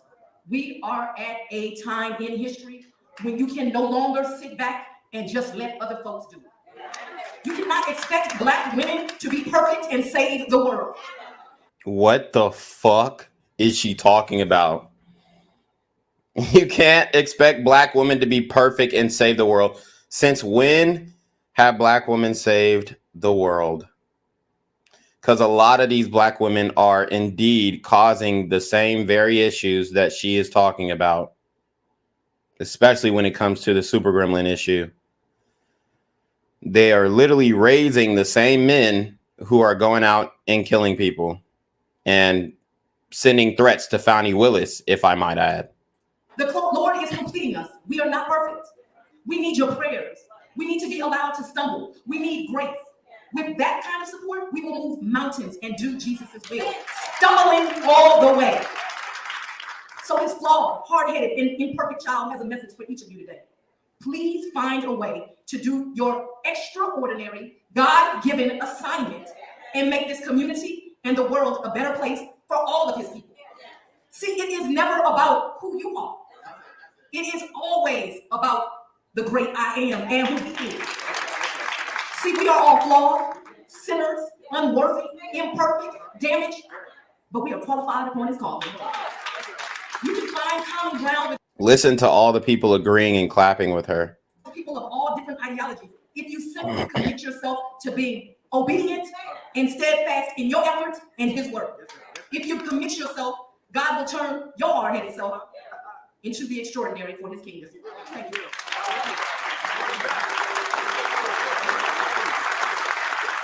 Damn. All those people bamboozled. So let's see if Fani Willis was actually genuine when she's talking about her devotion to Christ and her her loyalty to the right thing and just morality in general.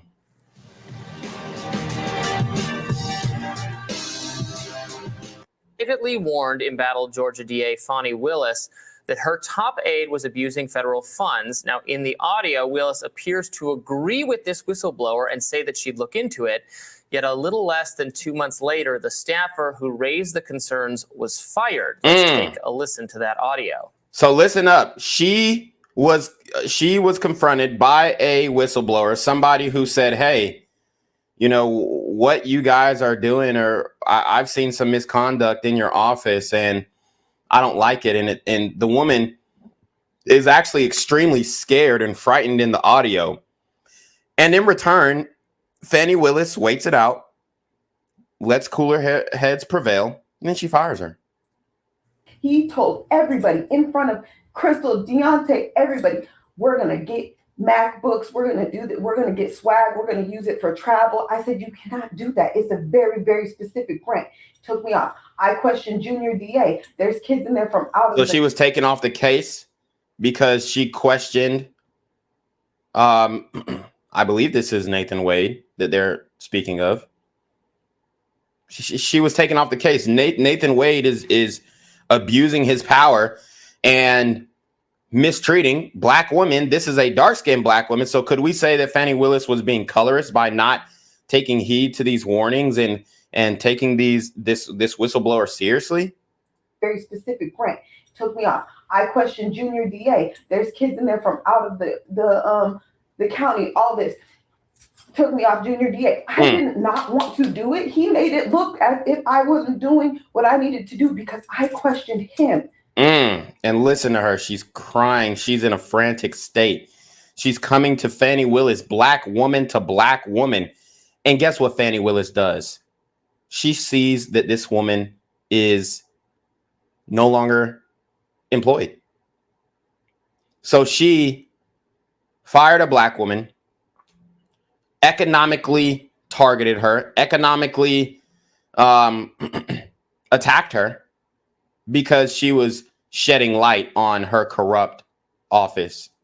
Because I knew for a fact Mr. Cuffey respectfully did not know what he was doing. Okay, so this is another lawyer. So she's not talking about Nathan Wade, Mr. Cuffey, apparently. So let me look this up. I'll get a picture of him shortly. Hold on. Period. So I respect that is your assessment. It was clear to me that you. So listen to the tone. I respect that is your assessment. She's basically calling her a freaking liar. It's absolutely ridiculous. We're not getting along. And I'm not saying that your assessment is wrong. I want you to really listen to the words I'm saying. Cuffey, and this is my personal opinion, to one woman to another, is dangerous to your administration. Yeah. So the implication here.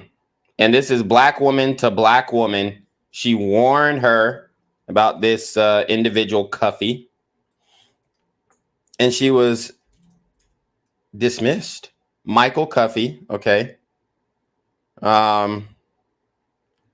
So let's see. Let me see if I can get a picture of this guy. So let's read this article really quickly. Okay, we actually have the full 2-minute audio of this whistleblower.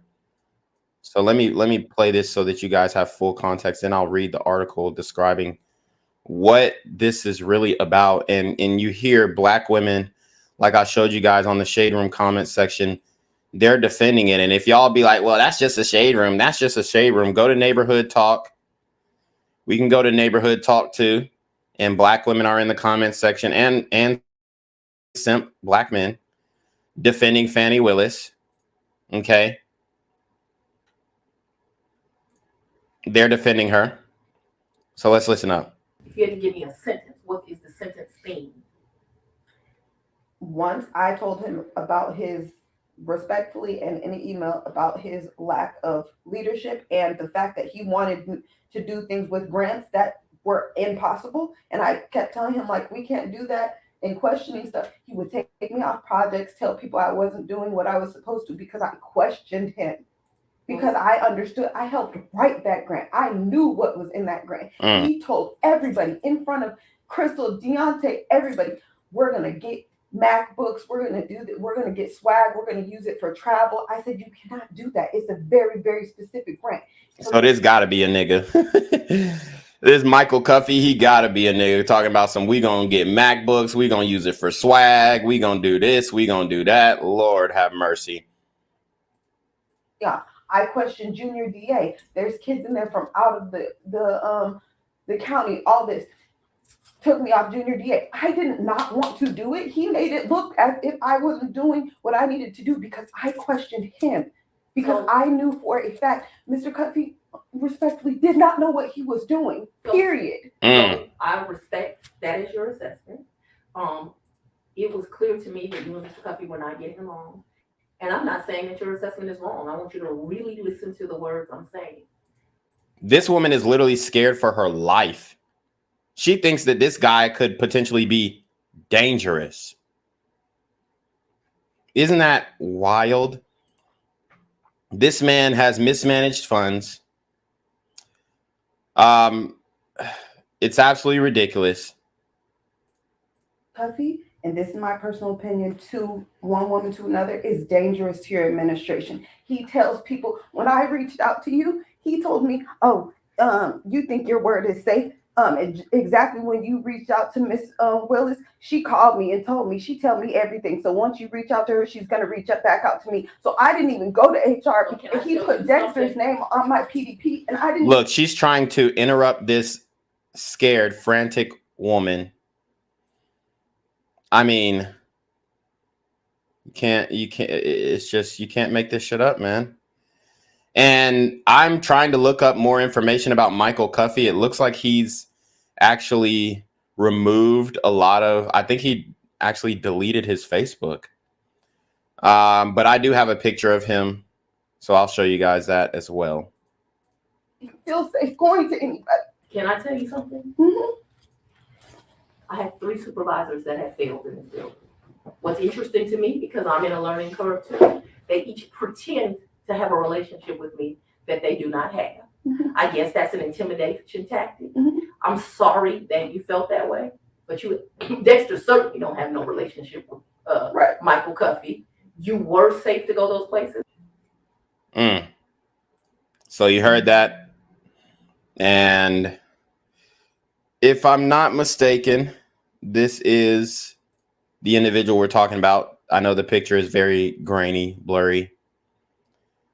But this is the man who she blew the whistle on, who wanted to use this grant money for swag, for trips, for personal gain. It's absolutely despicable, and it was defended by Fani Willis. She did not indeed give another Black woman a safe space to go to. Okay. So less than a year into her tenure as Fulton County District Attorney in 2021, Willis met with Amanda Timpson, an employee in the District Attorney's office responsible for giving non-violent juvenile offenders alternatives to the juvenile court system. During that conversation, a recording of which was reviewed by the Washington Free Beacon, Timpson claimed to Willis that she had been demoted after attempting to stop a top Willis campaign aide from misusing federal grant money meant for youth gang prevention initiatives. So when Fani Willis said that she was going after the gangs, what she really meant was she was going after grant money for these initiatives. And this is why these programs and these youth programs and all this stuff and these rec centers that they try to build off of taxpayer money don't work, because you have corrupt individuals within it using this money for swag. According to Timpson, the aide, Michael Cuffey, planned to use part of a $488,000 federal grant, almost $1 million in federal aid, earmarked for the creation of a center of youth empowerment and gang prevention to pay for swag, computers, and travel. And she did not give this Black woman space to, you know, do the right thing. She totally blew her off. She had her removed, fired even. And it just shows how much of a hypocrite Fani Willis and a lot of these Black women in these positions of power really are. And I would say they were in relationship to this because I think he did it to be kind. Okay. Let's start back in 2019. Yeah. So you and Mr. Wade met in October 2019 at a conference? That is correct. And I think in one of your motions, you tried to implicate I slept with him at that conference, which I find to be extremely offensive. I stayed at that conference. Mr. Wade was my teacher. I did not meet him when he taught the class. I was standing outside talking to Lisa Reeves, who is a judge. Me and her were just White lady's got a rack too. Sheesh. having a conversation. Mr. Wade walks up and they hug each other. They have some brief conversation. She introduces us. Your Honor, I'm going to object. We kind of thought that when you ask a question, you can answer the question, not a speech, so I object to the speech. I agree, I'm able to explain my answers. I believe she's able to explain her answer. And That's Ms. Merchant, that's okay. I can handle it. Ms. Willis, I'll ask you just listen to the answer, or excuse me, the question, and keep the answers confined to the question as best you can. I think you'll have more than enough ample opportunity on when the state is Well, able it's to highly ask offensive follow-ups. when someone lies on you, and it's highly offensive when they try to implicate that you slept with somebody the first day you met with them, and I take exception to it. All right, well, Ms. Willis, she'll have the opportunity to explain all of that when it's. So you slept with him the second day. You dude, oh my God. I didn't fuck him at the first day at the conference. I fucked him the second day. Get it right, bitch. She wanted to say that shit so bad. It's the state's turn to ask more open-ended questions. Yeah. Ms. Merchant. Thank you, Judge. So again, my question was, you all met at that conference though, right? We did. The meeting, he, as I stated, he taught the class. I did not actually meet him when he taught the class. I walked out of the class, and I'm not sure if it was that exact class or we had went to lunch, but we were standing in the vestibule, like outside of the class.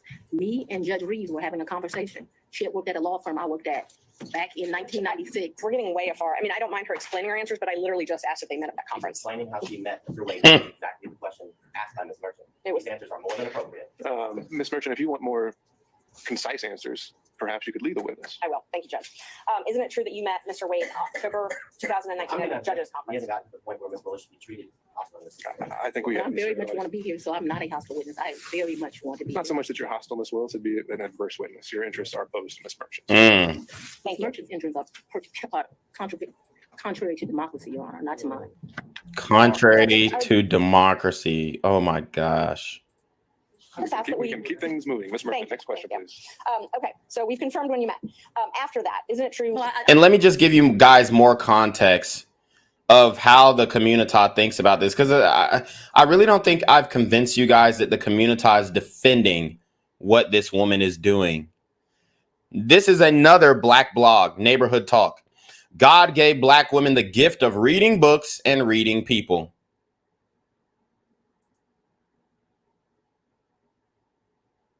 Really? She is giving them the business, and it makes me smile. Simp black male.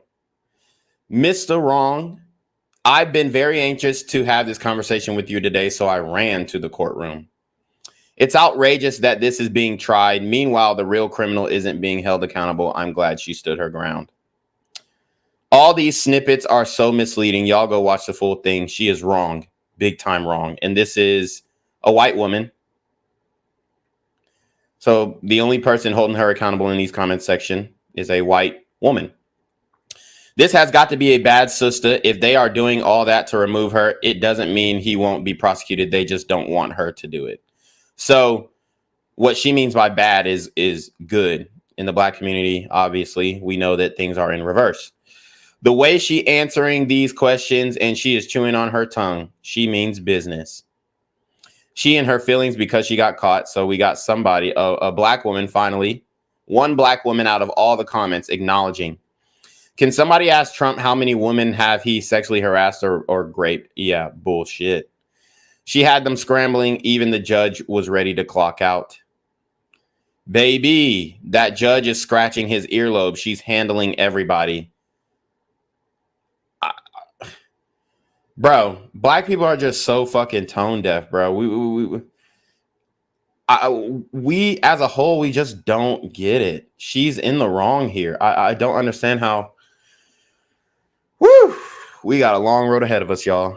I need to explain this, and I think I get to explain my answers. When I met him, Judge Reeves introduced us. He handed me his business card. I'm unsure if I handed him my business card, but we exchanged information. He said, if you ever need any help, give me a call. And he walked to the parking lot. So after that, you started dating shortly thereafter, correct? A lie. That's one of your lies. Okay. Do you know Robin Yurdy? I know her as Robin Bryant. I knew her. So this is her friend, and they're bringing up her friend's testimony which I can show you guys as well. I mean, this is going to be an action-packed stream because it's so much information, so much content.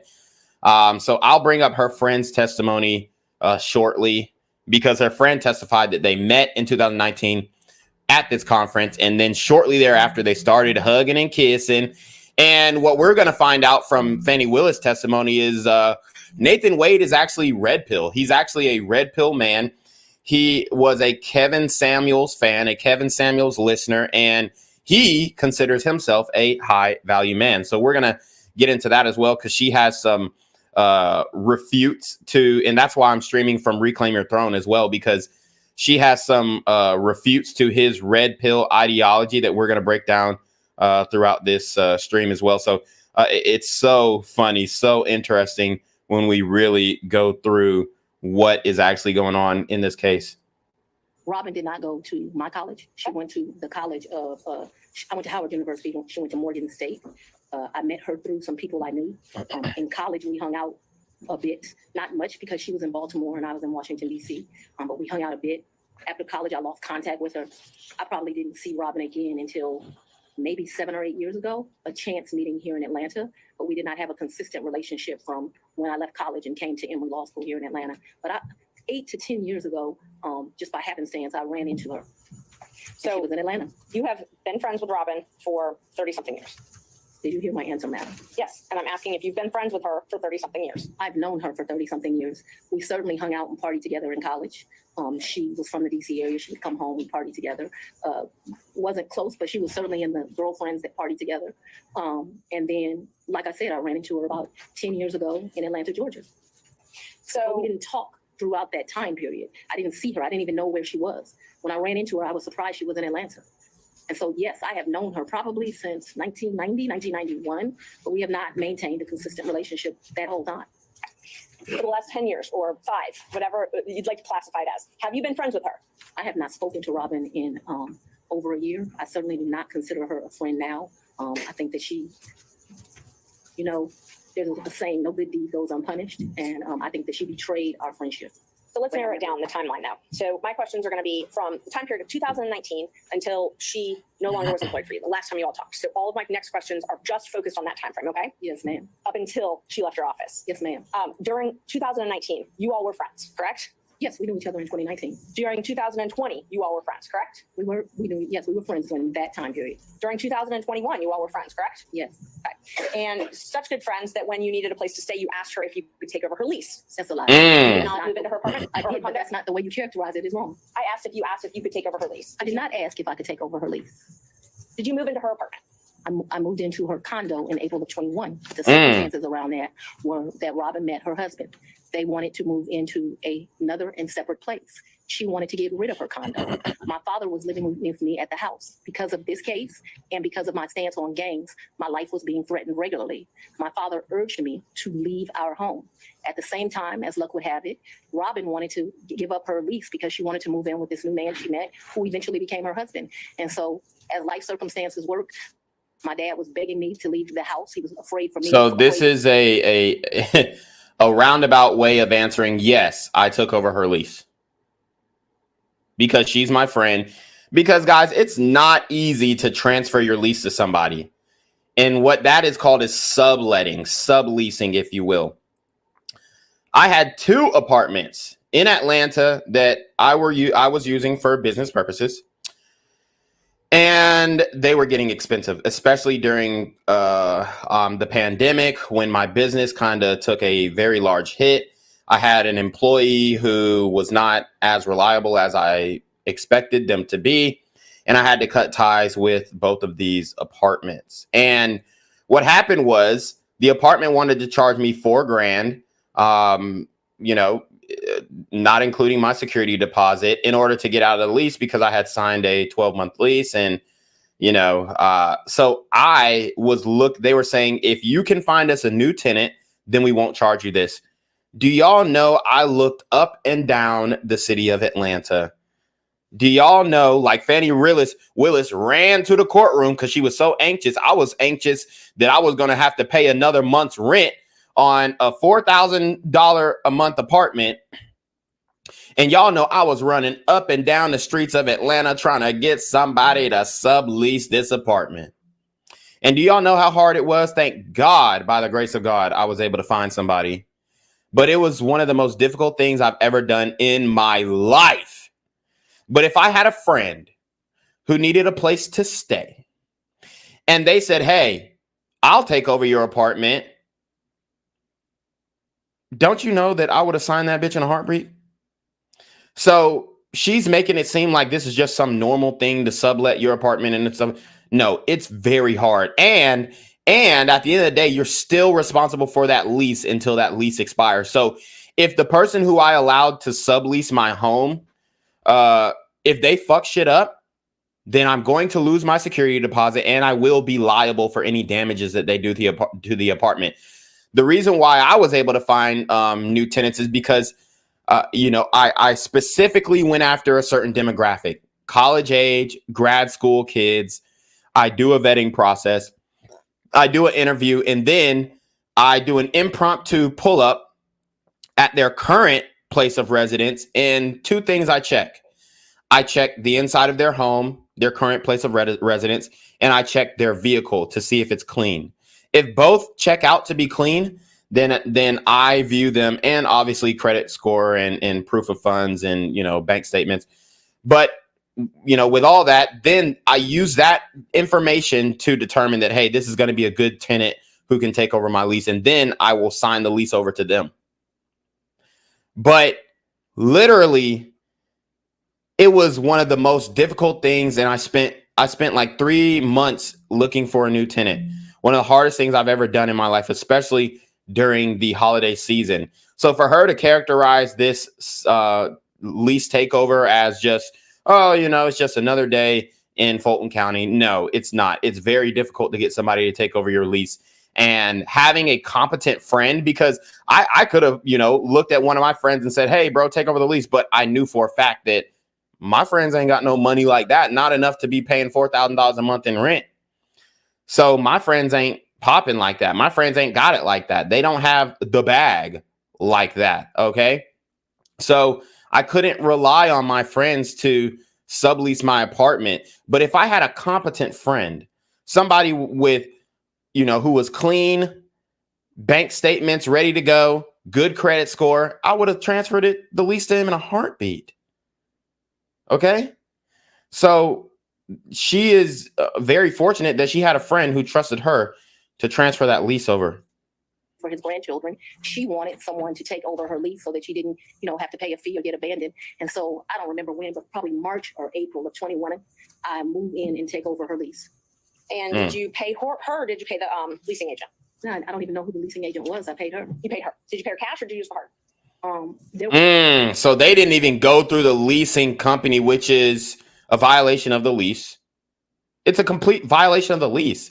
If you are going to sublease, you have to let the property manager know so that they know that somebody else is fulfilling your lease and they can put them on documentation just in case for liability purposes. So she completely violated the lease agreement by not informing the property manager. So this is another example of immorality. And yeah, you could say it's something small, and I don't think it's a crime, but it is definitely a violation of the lease. And it shows, that you're trying to obfuscate the legal system and your liability to this condo that you have taken over the lease for. There were some times that I would give her cash, but mostly I paid her via Cash App. That would be the most convenient thing. So I would not only give her rent, but then like when the utilities would come in, whatever the utility was, she might be like, I need $70, I need $100, whatever it was. And we never had a problem with money. Whatever she told me it was, I never asked to see a bill. I never questioned her. I just gave it to her. What percentage would you say you paid cash versus Cash App? Oh, the vast majority was Cash App. I don't know what percentage. I'm not going to guess that. The vast majority was Cash App. And any money going through Cash App over $600 annually can be subject to 1099 IRS filing. So that's a law that Biden implemented immediately once he got into office. But there would be times she would say, this bill came in at $70. Here goes $70. Did you have a monthly rent amount that you paid her? I can't remember. It was $1,500. I can't remember what it How the was. fuck do you not remember your rent? And it was like a year ago. She's full of shit, dude. And it would vary, which I still don't understand to this day. But like I said, I never questioned her. When did you Whatever move she out? said it was, that's what I paid. When did I you move out? abruptly moved out in February, either late January or early February of 22. 22. Yes, February 2022, is that what you said? January, February 22. I believe it is January, but I paid her half the rent of February of 22. Damn, this lady who's cross-examining her is pretty hot. Not gonna lie. What I remember, and because I was offering to pay the whole rent, even though I didn't live there, I didn't think it was right. And I ended up just paying her half the rent. So that's after you moved out. You said you paid her half of that. Okay. And the time that you said you had to move out of your house because you were scared, did your dad stay there at your house?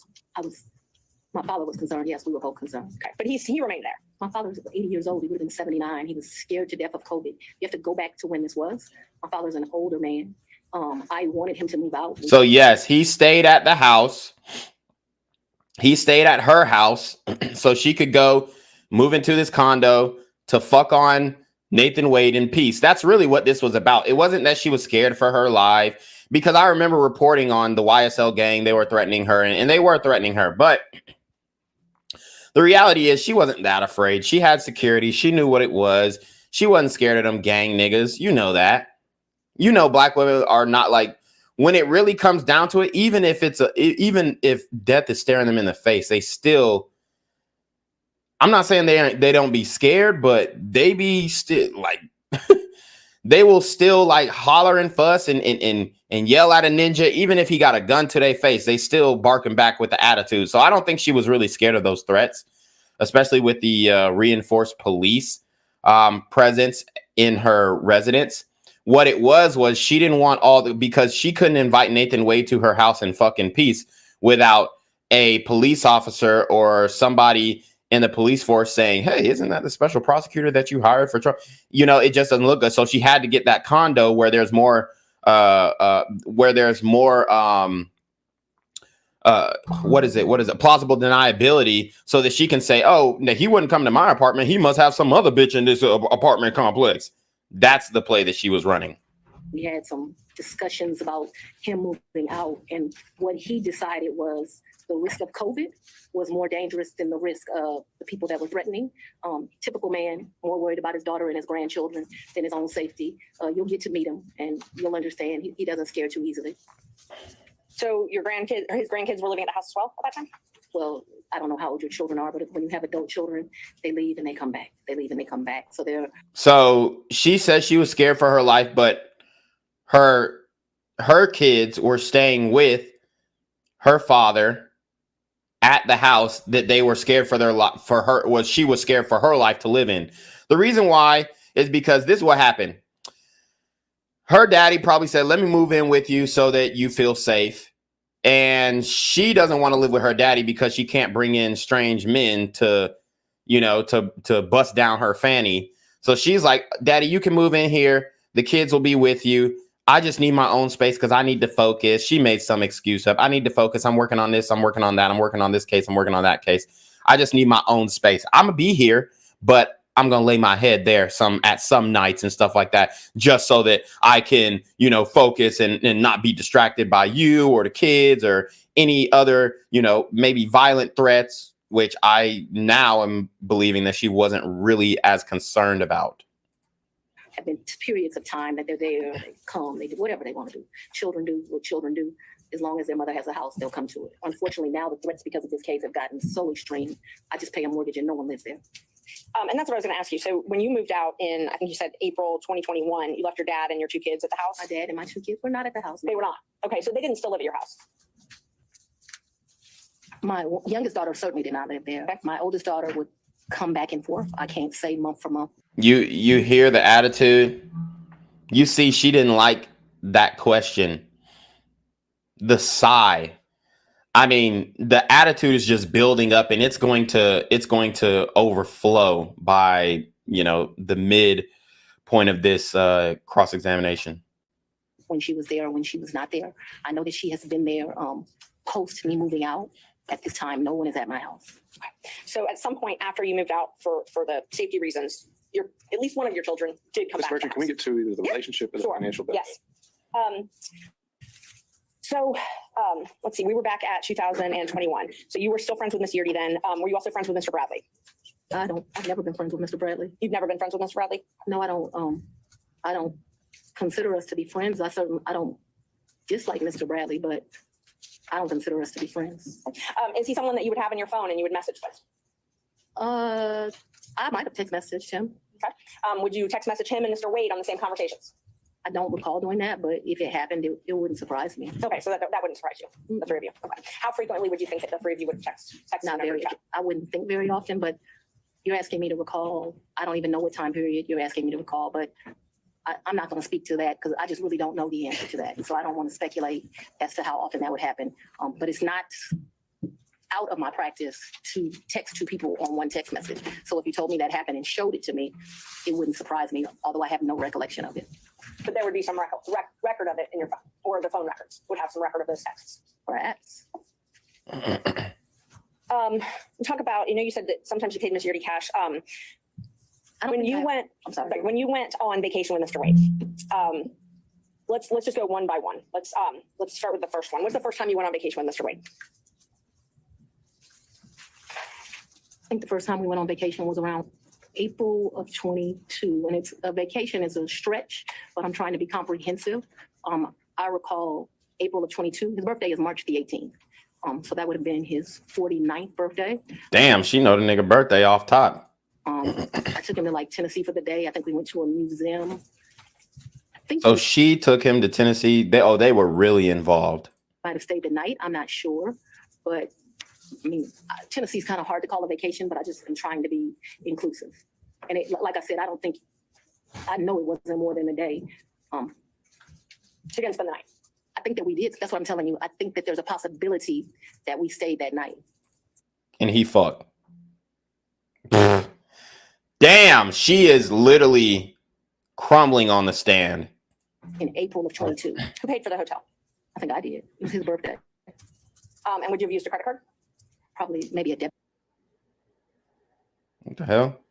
I guess it blacked out. When I started dating Mr. Wade, it was right around then. Okay, we getting some better audio. Nice. April 2022? 22, yes. 2022. It was 22. It's not like when you're in grade school and you send a little letter and it says, will you be my girlfriend, and you check it. I don't know the day that we started seeing each other, but it was early 22 is my recollection. It was a situationship. Let's just keep it a buck. Y'all were never dating. It was a situationship. He was fucking. He was just fucking. Okay, early 22. And you all went to Florida on vacation as well? I don't recall going to Florida on vacation with him. You never went to Florida with Mr. Wade? When we went to get on the cruise ship, we went to Miami. Okay, that's the time that you went to Florida. What the fuck? So I don't recall going to Florida with Mr. Wade.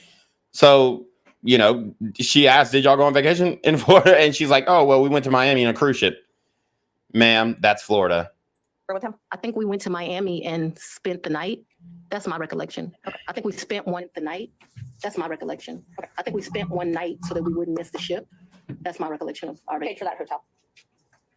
In Miami? I don't remember that. And how'd you get to Miami? We would have flown. And we've done that, so that I'm clear. We've done that twice. I think one time we stayed, and I honestly can't tell you, did we stay when the ship left or did we stay when the ship came back? Damn, they traveled a lot together. They might have fucked over 1,000 times during this time period. And I'm not lying, y'all. Because Fani Willis, she trying to get her back blown out before every case. She probably calling him, oh, baby, wait, I need you. Come through. Put that D on me. Pap this Fani out. I also can't tell you. So there's 2 cruises out of Miami. There's one that's in that October time period that was with his mom. And then there was another that was a New Year's Eve trip. I know I paid for the New Year's Eve trip because the tickets were $697 each. And I thought this is ridiculous that the tickets are $700 to go to Miami. But when you travel during New Year's Eve, they get you. So let's just back up and talk about the first time that you went to Florida with Mr. Wade. That was the time that you said you stayed in Miami at the hotel the first night? That's the time I told you. I am not sure. So I'm not sure of 2 things. So I want to make sure that my testimony is clear. I'm not sure if we stayed in Miami on the October trip. I'm not sure if we stayed in Miami on the December trip. I just can't remember that. And I also don't remember, so that the record is clear, I don't remember if the necessity was as we got on the ship or we got off the ship. But I do remember there was a night spent in Miami because either whatever, I don't remember. But I think that there was a night spent in Miami. That cruise is the one that you took in October, right? Ma'am, if you have something to refresh my recollection, I'm intentionally trying to not be difficult with you, but I don't want to make up something. I know that on one of those 2 trips, you stayed in Miami. I am not sure right now. You're asking me about. Oh, I'm sorry, you misunderstood. I was not asking you which night you stayed in Miami. I'm asking if you took a cruise in October 2022 with Mr. Wade. Yes, and his mom. And his mother. That's what I was asking. Yes. Is that the first time you met his mother? Yes. It was on that cruise, and that was Royal Caribbean, I believe. I honestly don't remember what ship. I know we've taken 2 cruises. I don't know what the ships were. But he paid for the flight and the cruise. So she can't remember shit, but she's supposed to be a sitting district attorney. What the fuck? Were they smoking weed on this trip too? God damn. Bitch can't remember shit. On Royal Caribbean that time. So yes, he paid. He is the original one that does it. He has something called, Mr. Wade is a world traveler. I'm not as versed as him. He's been to 6 of the 7 continents. So notice she wanted to say he's a passport bro. She didn't. She said he's a world traveler. Nah, that nigga a passport bro. And so he has both a personal travel agent and he also has a cruise travel agent. I don't know anything about either of those kind of travel agents. So he is the one that would book the travel. But we need to be clear when we're talking about just because he booked it doesn't mean, like, I don't consider him having taken me any place. Let me just be honest. The only one that's ever taken somebody someplace is for his 50th birthday. I consider that I took him to Belize. And I took him to Belize because, I don't want to discuss his personal business, but I'm happy Mr. Wade is still here with us. And I did 50 big, very big. She did 50 big. So she took Nathan Wade to Belize, which is in Central America. And it's a very beautiful area that most people would dream of going to. But she's using taxpayer funds to trick on this nigga. When is he going to pay for a trip? When is he going to pay for a trip?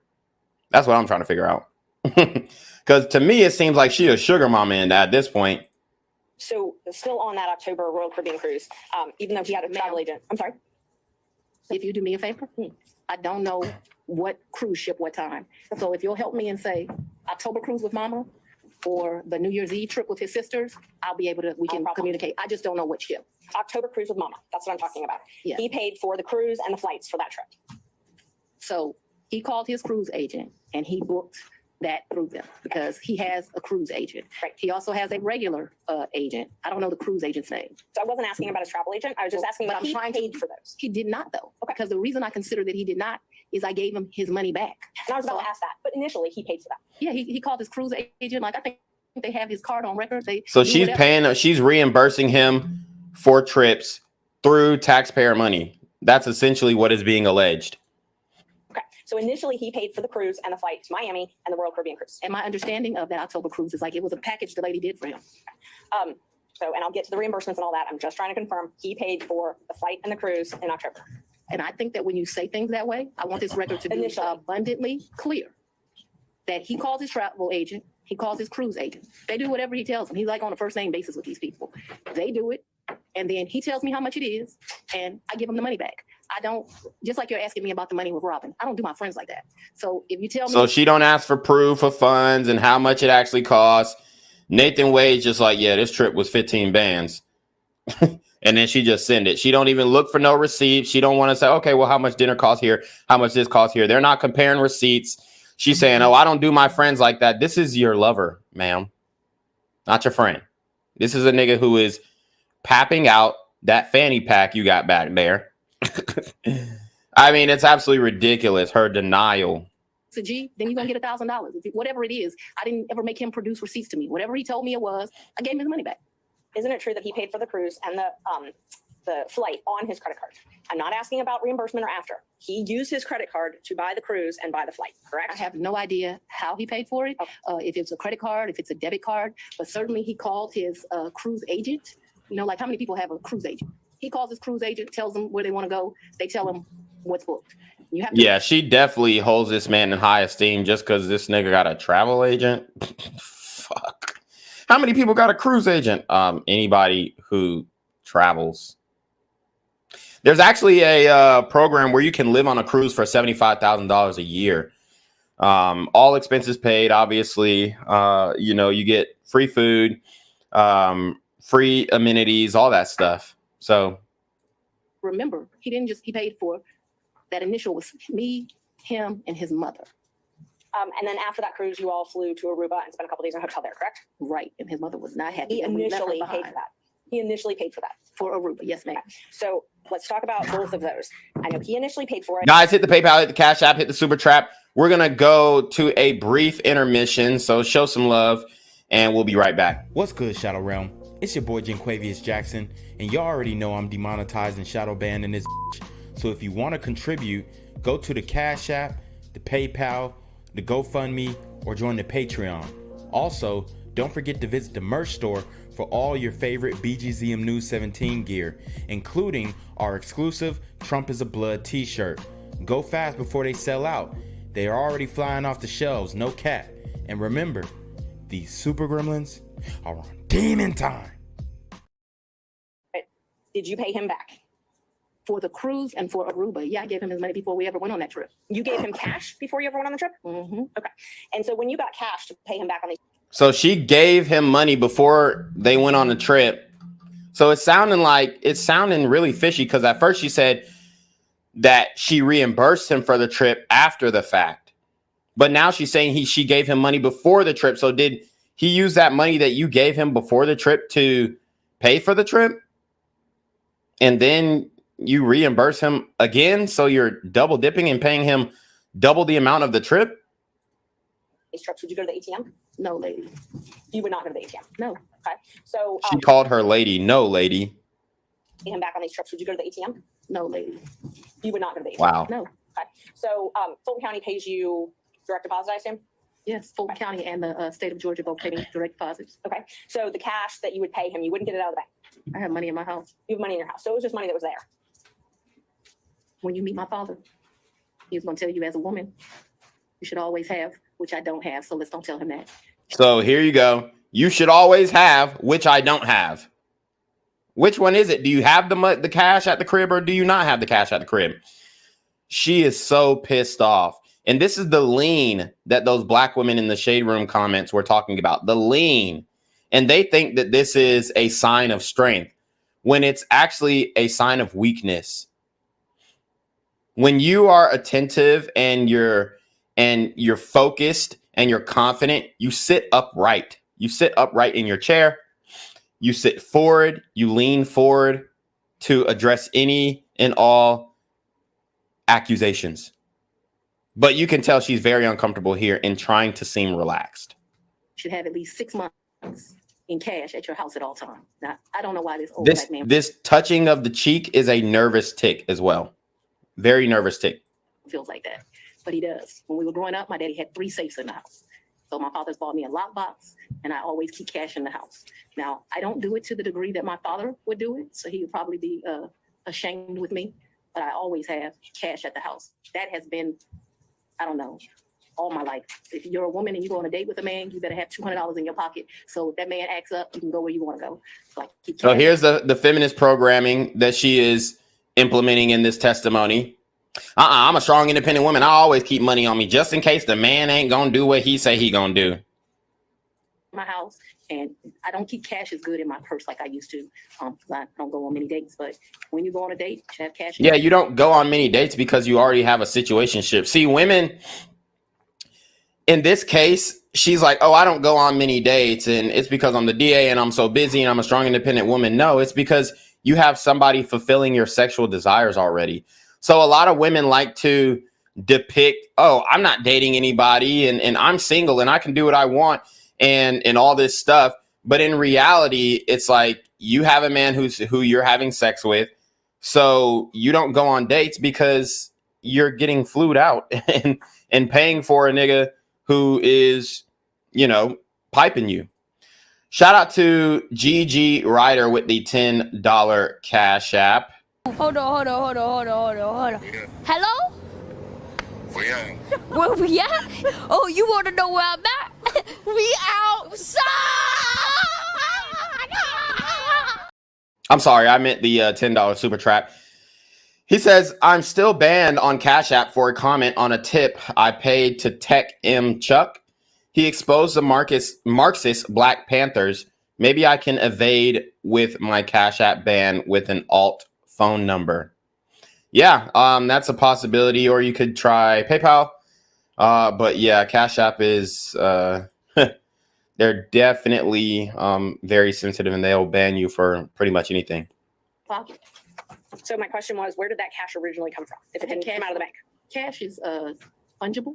We've had cash for years in my house. So for me to tell you the source of when it comes from, when you go to Publix and you buy something, you get $50, you throw it in there. When it's been my whole life. When I took out a large amount of money on my first campaign, I kept some of the cash of that.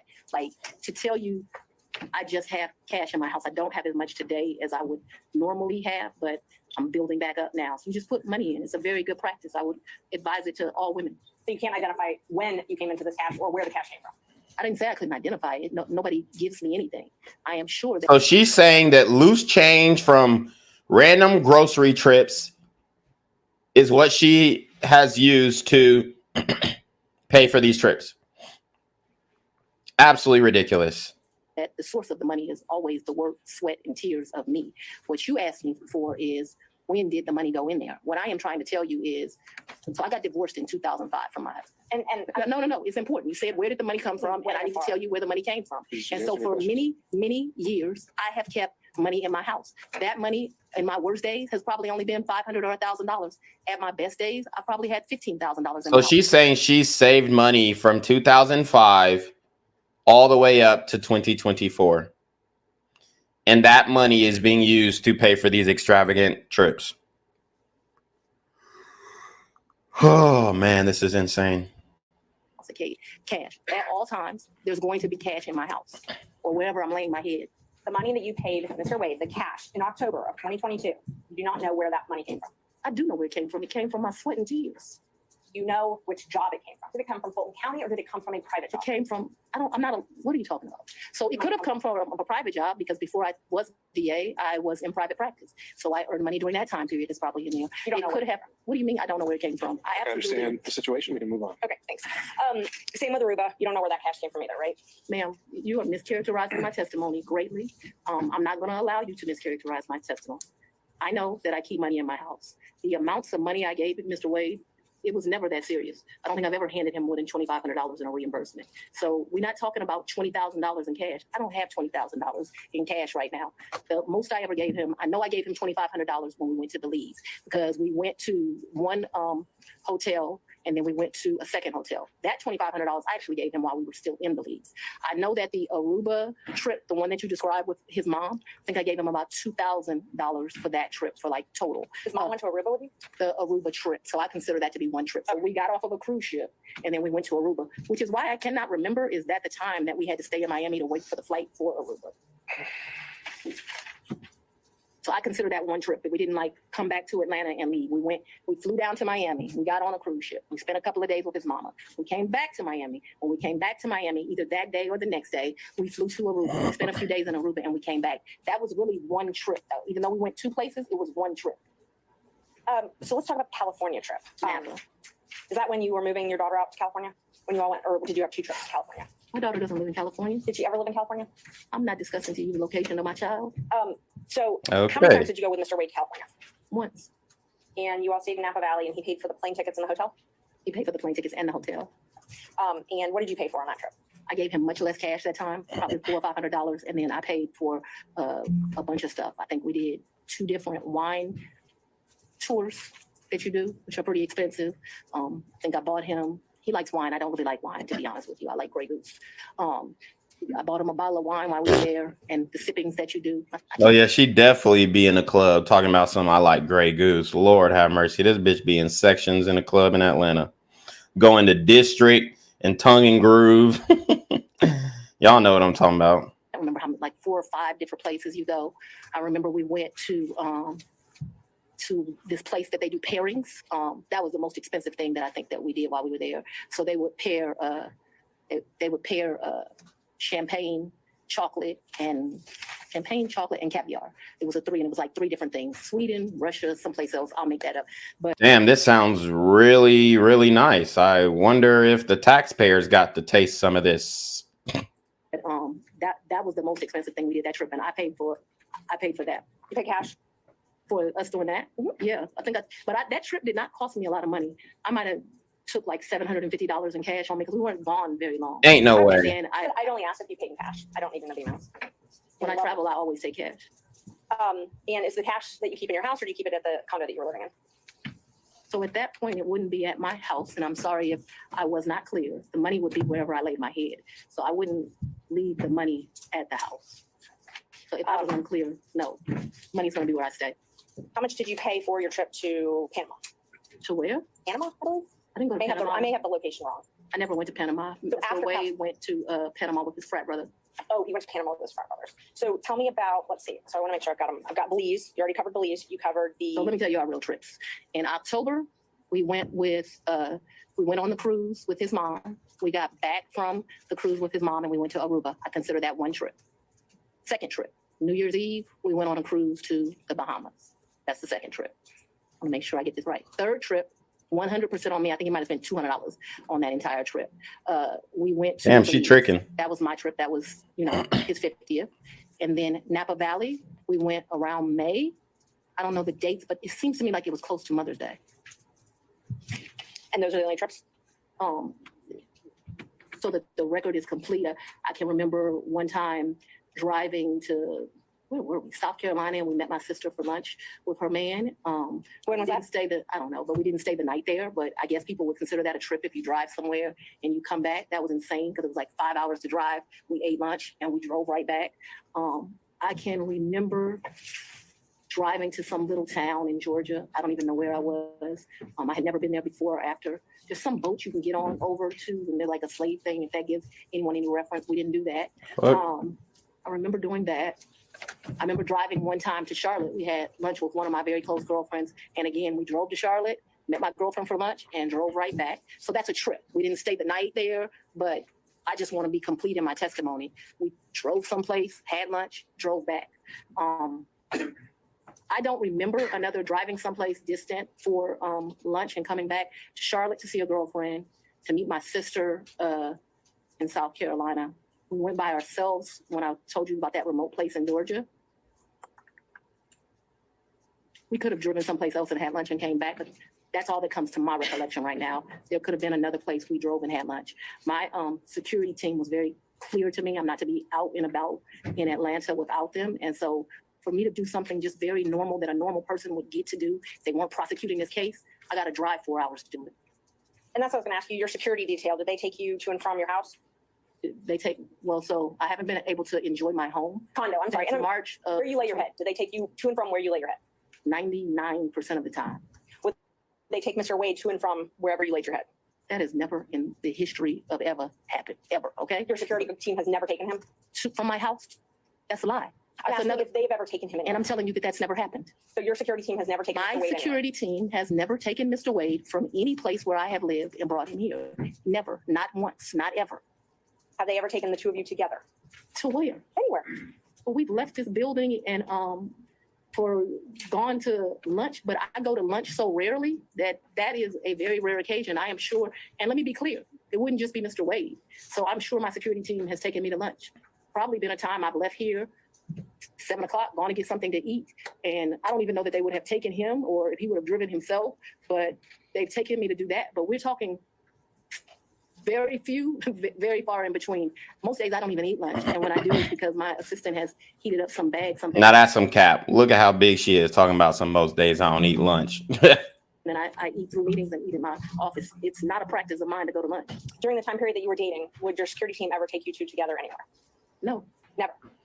If there was a lunch that occurred that I just described, if there was a meal that occurred that I just described, anything outside of that, and it needs to be very clear. Not often, once, twice, because I want to be over-inclusive. I'm saying once or twice. I'm not certain that it happened, but I'd rather be over-inclusive with you.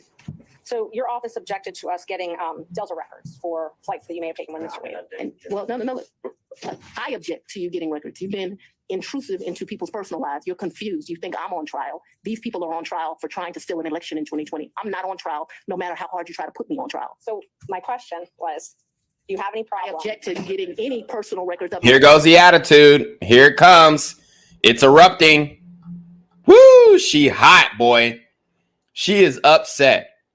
And this is what happens when you confront these black women in their lies. Getting the truth out of this woman is like pulling teeth. She is hot, upset, agitated, talking about these people are on trial, not me. You're about to be. We're not dealing with privilege through a witness. And I'm not, no, I'm not dealing with privilege. What we had offered to put them in camera for the court to review, and I just want to know if she has any That's not problem. something to deal with a witness. Okay, you have to file as part of your job something called the income and financial disclosure report, correct? That's correct. And you filed your first one, so you filed 2 to date, is that right? Is it 2 or 3? I probably would have filed 21, 22, and maybe I haven't filed 23 yet, because isn't it due like June of the next year? April, I believe. So you filed, let's see, you filed your first one, it looks like April 15th, 2022, and your second one, April 17th, 2023. Does that sound familiar? That I don't remember the dates, but you're an officer of the court. I'm gonna hope you're telling the truth now. May I approach the witness? You may. Thank you. I already gave the state a copy. Exhibit 20 and 21. Can somebody bring me some? Yeah. Guys are getting a little old. God, she's so nervous. Yes. Okay, Yes, ma'am. those are the ones that you filed. This looks like me for sure. Yes, ma'am. Yes, ma'am. Should we move to admit 20 and 21? I think you need to delineate which ones. Which 20 ones which. is 2021, so it accounts for the time period, Your Honor, January the 1st, 21 through December the 31st, 2021. That is Defendant's Exhibit 20. Defendant's Exhibit 2021, it accounts for the time period, January the 1st, 2022 through December the 1st of 2022. All right. Any objection to exhibits 20 and 21? Nope. Sorry. From other counsel? Admitted without objection. When did your personal relationship with Mr. Wade end? Our personal relationship ended in this year. So let's be very clear so that we don't. It ended because they got exposed. Because you know she's even more agitated because she ain't had dick in a while. That's really what it is. Mix words. I don't want to mix words in here. Mr. Wade is my friend right now. Mr. Wade, I would say, has been my friend since 2020. I think he started out as like a mentor and a professional colleague. He became my friend and somebody that I really respected. I feel very indebted to Mr. Wade for taking on. Wow. This is not good for saying she feels indebted to Mr. Wade for, 1, piping her out, and for 2, taking on this case that he is not qualified for. So is that why taxpayers had to pay him almost $1 million and 2,600 billable hours? It's crazy. The task of this job. And he is certainly my friend and one of the people that I respect the most. So if you ask about a personal relationship, I consider myself to have a personal relationship right now, Mr. Wade. I consider myself to have a personal relationship with Anna Cross. I consider myself to have a personal relationship with Mr. Odysse. I consider myself to have a personal relationship with Andrew Evans. Okay, And how many of those guys are you fucking though?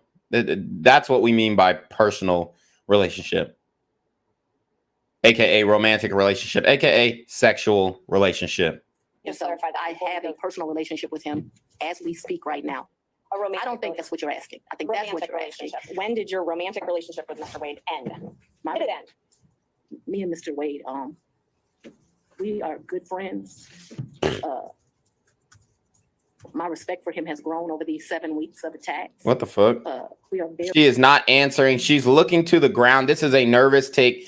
This is I mean, I'm not going to say that she's lying because she's saying things that are on the edge or verge of plausible deniability, but she's searching for the answers by looking away, looking right into the ground to find what she is trying to say. People who understand and are telling the truth don't have to look away to tell the truth, right? She's looking straight toward the ground so she doesn't have to make eye contact when she omits or evades the truth. Very good friends. I think, but for these attacks, it would have been a friendship that, as life goes, he would have stopped having. I think that you have cemented that we'll be friends till the day we die. Damn, look at that smile from the attorney in the blue. I think that you have cemented that we'll be friends till the day we Damn, she fine. die. I can handle Mr. Seda. Let's have it. She asked about a personal relationship. She asked when the romantic relationship ended. That's the question. It's sometime in, I'd say late summer of 2023. So I don't believe men, so this is what you're really asking about. This is the salacious. My question is, when's the last time that nigga fucked? That's what I would ask. When is the last time he hit them cheeks? When's the last time he bust you down? When the last time he had you bent over in that condo, papping that fanny out? Of all of this, right? No, I'm just asking about your romantic relationship. When you stopped dating? I think that me and Mr. Wade, so he's a man. He probably would say June or July. What the fuck does him being a man have to do with anything when it comes to the ending or the termination, the termination date of your sexual relationship? It has nothing to do with him being a man. The question is, when's the last time y'all fucked? I would say we had a tough conversation in August. So that men in relationships at the end of physical intimacy, women in relationships when that tough conversation takes place. And so when's the last time y'all fucked? That's really the question. where, when did he come to, I guess, the condo? I'm not sure what you call the condo apartment. Would he come and stay at that condo or visit you there? I'm sorry, visit you there. What condo, what apartment? I want to be clear. So not your house. I know you classified one as house and one as condo. So I'm trying to use those terms. So there's been more. See, what you don't understand is because of this case, I got to move. And so I If you could ask a more precise question. yes, please give me the time period. Mr. Wade visits you at the place you laid your head.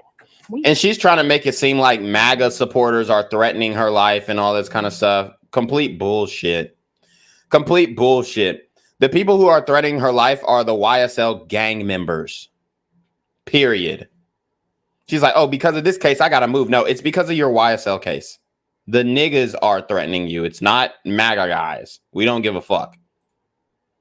Has he ever visited you at the place you laid your head? So let's be clear, because you lied in this. Let me tell you which one you lied in. Right here. I think you lied right here. No. This is the truth, Judge. And it is a lie. It is a lie. You hear it? No. This is true. This is true. Mr. Seda, thank you. We're going to take 5 minutes. Be back in 5. How often did Mr. Wade visit you at a place where you were living between 2019 and 2021? So you want to start with the lie that he lived with me in South Fulton in 2019, a home he's never been to? That's one lie you told me in your document. No, Judge, I didn't ask her about that. Ms. Merchant, I want you to ask a very precise question. I think she's saying and answering that he did not live with her. So why don't we break that up into smaller parts? And I didn't ask about living. But you put in your, while we're talking about professionalism, while we're talking about professionalism, she put in 3 different documents he lived with me. Full opportunity to respond. In and file that with the court. In 2019. He's never been to South Fulton. In 2019, I lived in South Fulton. He has never been to my residence in 2019, ever, not once. In 2019. Shout out to Caesar D with the $3 PayPal. He says, I hope this proves to young brothers that hoes ain't winning. Hold on. Hello? Where we at? Oh, you want to know where I'm at? We outside! Right, man. I mean, this just shows that a lot of these women, not all, but a lot of these women are smashing their way to the top and smashing their way through positions of power. And she really fucked up here. He's never been to your residence, any place. I lived in my home in South Fulton before I started getting the threats that were here, a house I paid for with my own sweat and tears. I'm no longer able to live there. But in 2019, I did. And in the 2 months of 2019 that I knew Mr. Wade, 3 months, the beginning of October, all of November, and all of December, Mr. Wade never came to my house in South Fulton. Let me help you out. I lived there in 2020. He never came to my house in 2020, let alone live with me, as you put falsely in these documents. In the first 3 months of 2021, when I could still enjoy my home, Mr. Wade never came to South Fulton, and it is certainly a lie that he lived with me. So in 2020, so you said 2019, 2020. Did Mr. Wade ever visit you at a place that you He has resided? never been to my home in South Fulton. 2020 was before I knew that a phone call was going to be made and I was going to have to abandon my home. As a result thereof, he never visited, lived at, came to, or has seen South Fulton. You qualified that with your home in South Fulton. That's where I lived in 2020. 2020, did he ever visit you at a place that you resided? Okay, I don't understand you. In 2020, I lived in South Fulton. Okay. That's the only place I live in South Fulton. That's before I had to abandon my home, Judge. All right. And at my home in South Fulton, he never came there. Okay, so if you don't come someplace, you can't live there. Ms. Willis, that's going to have to caution. This is going to be my first time out to caution. I'm going to listen to the questions as asked. And if this happens again and again, I'm going to have no choice but to strike the testimony. So I need to break this down. Ms. Merchant's question, I believe, is asking whether you lived anywhere other than South Fulton. I did not live anywhere but South Fulton, Georgia in 2020. That is before I began my prosecution of this case, and it was my plan to only live there. Did Mr. Wade ever visit you at the condo that you leased from Ms. Yurdi? He visited that condo, yes. He did. Yes. There you go. Did he ever spend the night at that condo? No. Just visited. Bro, that's gotta be cap. It's gotta be cap, bro. But he did visit for sure. Did you ever go out to eat together, other than the lunches you talked about, In during 2020? 2019 or 2020? I would think that we probably went to lunch, but it wouldn't have been, let me think, 2019. I'm gonna say, I don't know, I'm gonna say we probably broke bread someplace in 2019. I don't remember it, but it seems like we would have broke bread sometime in 2019. Broke bread. So I'm gonna say yes, although I have no recollection. But it seems to me like I go out to eat and drink with pretty much everyone, so I'm gonna say yes. So outside of the vacations that we've already talked about, did you ever go out to dinner with Mr. Wade? I mentioned to you that I I'm going to object as to what time period. We're asking very big questions. I thought we were treating the witness as hostile under 611. We're no longer doing that. So we're going to go back and forth. We need to be more specific with our questions if we're going to treat her as hostile. All right, Ms. Merchant, it's not so much, I think you can elect between leading and open-ended questions, but I think we are still wondering about, and I think we need to get back on track of focusing on the financial benefit or the relationship. And my next question about if you did, who paid when you went out to dinner? He paid, I paid. You both paid. Okay, so let me be real clear. We didn't say, oh, the bill is $102. You give $51, I'll give $51. I don't operate like that with my girlfriends. I don't operate like that with anyone. He caught the bill, I caught the bill, whomever. Did you ever pay him through Cash App? No. You only ever paid him through cash? What? Yes. What we're talking about, I'm very confused. You've now. never given Mr. Wade money through Cash App? No. The only money you've ever given him outside of a contract is cash. I didn't give him money in a contract, so that was cute. But I didn't give him money outside in a contract. What happened is, no, we don't answer it since you said it. Uh-oh. He worked more hours than he was paid, and the county paid him for the work that he did. So don't be cute with me and then think that you're not going to get an answer. And I will ask you about the contract in a minute. I asked you about cash. Did you ever pay him anything? And I'm trying to qualify my questions. I'm not talking about the contract with Fulton County that was paid. I'm not talking about that. I'm talking about outside of that. Did you ever pay him anything other than cash? I've only given cash a few times in the course of what we're talking about. So if we would go to dinner, if we would go to dinner, I wouldn't give him cash because he paid for dinner or I paid for dinner. I've given him cash only a few times in like probably 4. Probably. Getting through this testimony is very difficult. I want to transition really quickly and then we'll come back. I want to transition to her friend that she was talking about who allowed her to use this condo, because this infamous condo was actually initially leased by this woman here. And this is what she has to say about the relationship between Miss Fani Willis and Nathan Wade. Reporter, hear me okay? Ma'am, let me be very specific. Did you talk with Miss Willis about her romantic relationship with Mr. Wade? Yes. Did Miss Willis tell you on more than one occasion that she was engaged in a romantic relationship with Mr. Wade prior to you leaving the district attorney's office? Did she tell me or did I observe? I'm saying right now with the tell me. Yes. Did she tell you that in the year of 2020?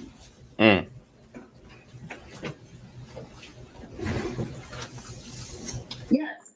In the year of 2021? Yes. Are you certain that Ms. Willis told you about the romantic relationship with Mr. Wade prior to November 1st of 2021? Yes. Now, did you also have observations of Mr. Wade and Ms. Willis together prior to November 1st of 2021? Yes. And are those observations, were those in a social setting? Yes. And did you observe them do things that are common among people having a romantic relationship? Yes. Such as, can you give us an example? Hugging, kissing, just affection. All before November 1st of 2021, correct? Yes. That's all I have. So there you have it. And even Fani Willis in her testimony says that it only takes one witness to prove a fact in the court of law. And she literally states that. So indeed, their relationship started in 2019. The most money I've ever handed him is $2,500. The least amount of money I've handed him, probably between $500 and $1,000. You never wrote him a check? Ma'am, I don't have checks. Okay. So you have no proof of. She doesn't have checks? Are you absolutely kidding me? You're a grown-ass woman. You don't have a checkbook. This is bullshit. Any reimbursement for any of these things because it was all cash, right? The testimony of one witness is enough to prove a fact. So my question was, do you have any proof? Can we subpoena text messages? I mean, what are they doing? This is a slam dunk. She should recuse herself. She should face federal fraud charges. She should be disbarred. That what you're intimating right here? I'm asking if you have any proof that you paid him any of these The proof is what I just told you. You have no written proof. Is that correct? So I have some, probably some transactions like in Belize. I probably spent $500 on my card in Belize. I spent I can't remember, $900 on each of our tickets to go to Belize. I did the $700. I probably got some minor expenses in Aruba that would be on a card. But for the most part, for those trips, other than, so the 2 cruises, I gave him money for those before we ever left because they were pre-booked. Let me answer. Well, the question was if you had any written proof. And so I've answered you that I've had written proof. We can move to the next question. If you've answered if you had any written proof, then that was my question. I want to make sure that we're clear that for the 2 cruises, Judge, I asked if she gave him written proof. We're not going to talk over each other. Ms. Merchant, she answered your question, so we can ask the next question. Ms. Willis and Ms. Cross will have plenty of opportunities to let you clarify answers when it's her turn. Thank you, Judge. Knowing your role as district attorney, you know that public funds are scrutinized and money is scrutinized and things like that. You understand? I'm sorry, go ahead. You understand you're under a microscope. You have reporting requirements, all of those types of things. You have no record other than your testimony of the money that you've given Mr. Wade. You've already asked that question. Let's keep going. When you took office, you had a tax lien of $4,600. Did you pay that with cash when you made that tax lien whole? I probably paid through however you pay. Okay. However you so pay. You're saying that you had amounts of cash. You still had that lien in 2022 when you were taking Wade and going on these trips. So the cash that you gave him, that could have been used to pay this tax lien off? You gonna tell me how to pay my bills? This is not relevant. Wow. Mr. Merchant, are you trying to establish that she was insolvent in some way? I definitely was trying to establish that she did not have these mass amounts of cash that she's talking about. Yes. All right. Re-ask the question. You had a tax lien in 2022, $4,600. Did you say I did? And you did not use this cash that you had to reimburse Mr. Wade to pay that off, correct? No. I went shopping too when I didn't pay it off. And you talked about, you gave a lot of interviews to some authors and what's called Fani Willis, right? I would not characterize it as a lot. I probably have spoken to them 2 or 3 times. My question is relevant as to. I think it's already come up that finances are discussed in the book. I'll overrule that. Thank you. Ms. Wilson, you can continue your answer. What came up with Mr. Wade as some of these hearsay statements that he was asked about in relation to what Ms. Willis may or may not have said in relation to an author. So it's not relevant to the testimony that's occurring this time. I think Ms. Merchant has said that inside the book, she also makes a statement as to her own finances, and that's that issue. So you gave interviews to the authors of this book, correct? Once or twice. Okay.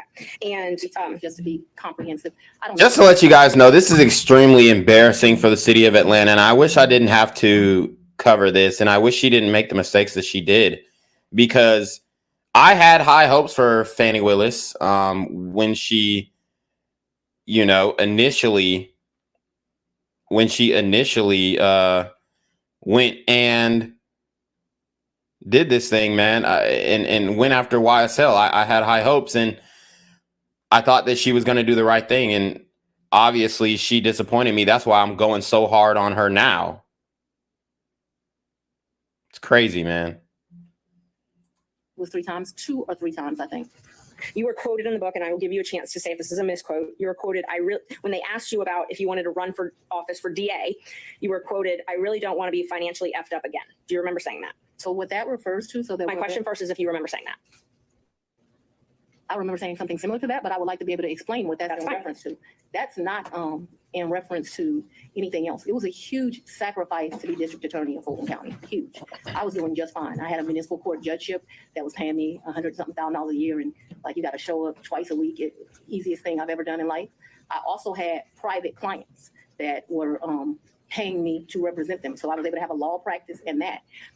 Raising 2 daughters by myself. There were times in life where things were hard. And so I was telling people, I don't really run for DA. I don't want to run for DA. I'm in a good position right now. I got this easy job that I enjoy, being the chief judge of the city of South Fulton. I'm making money at the law firm, and I'm not sure that I want to make this sacrifice. And why does it always have to be me? Eventually, I prayed.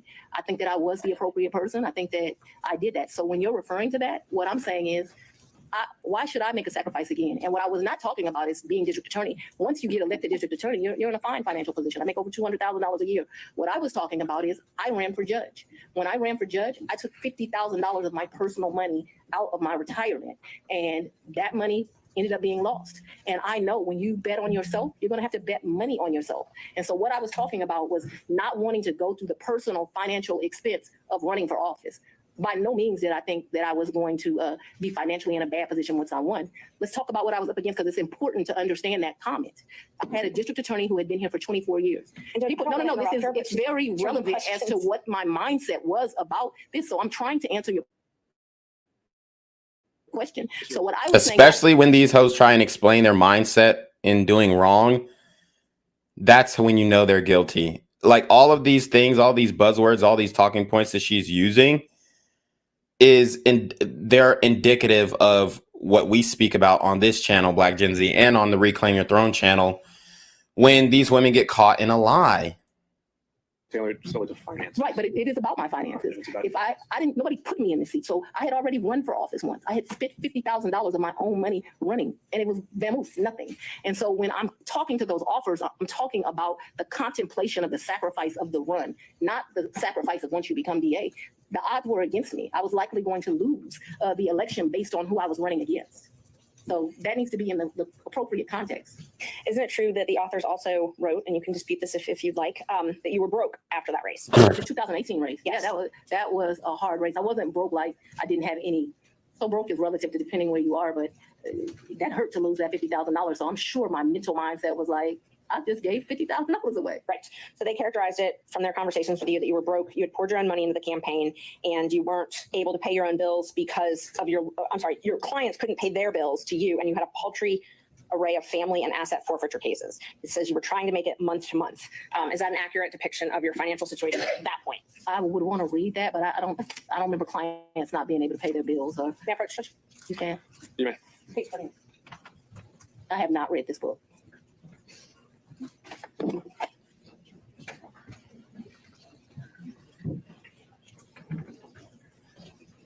Is she saying she hasn't read her own book?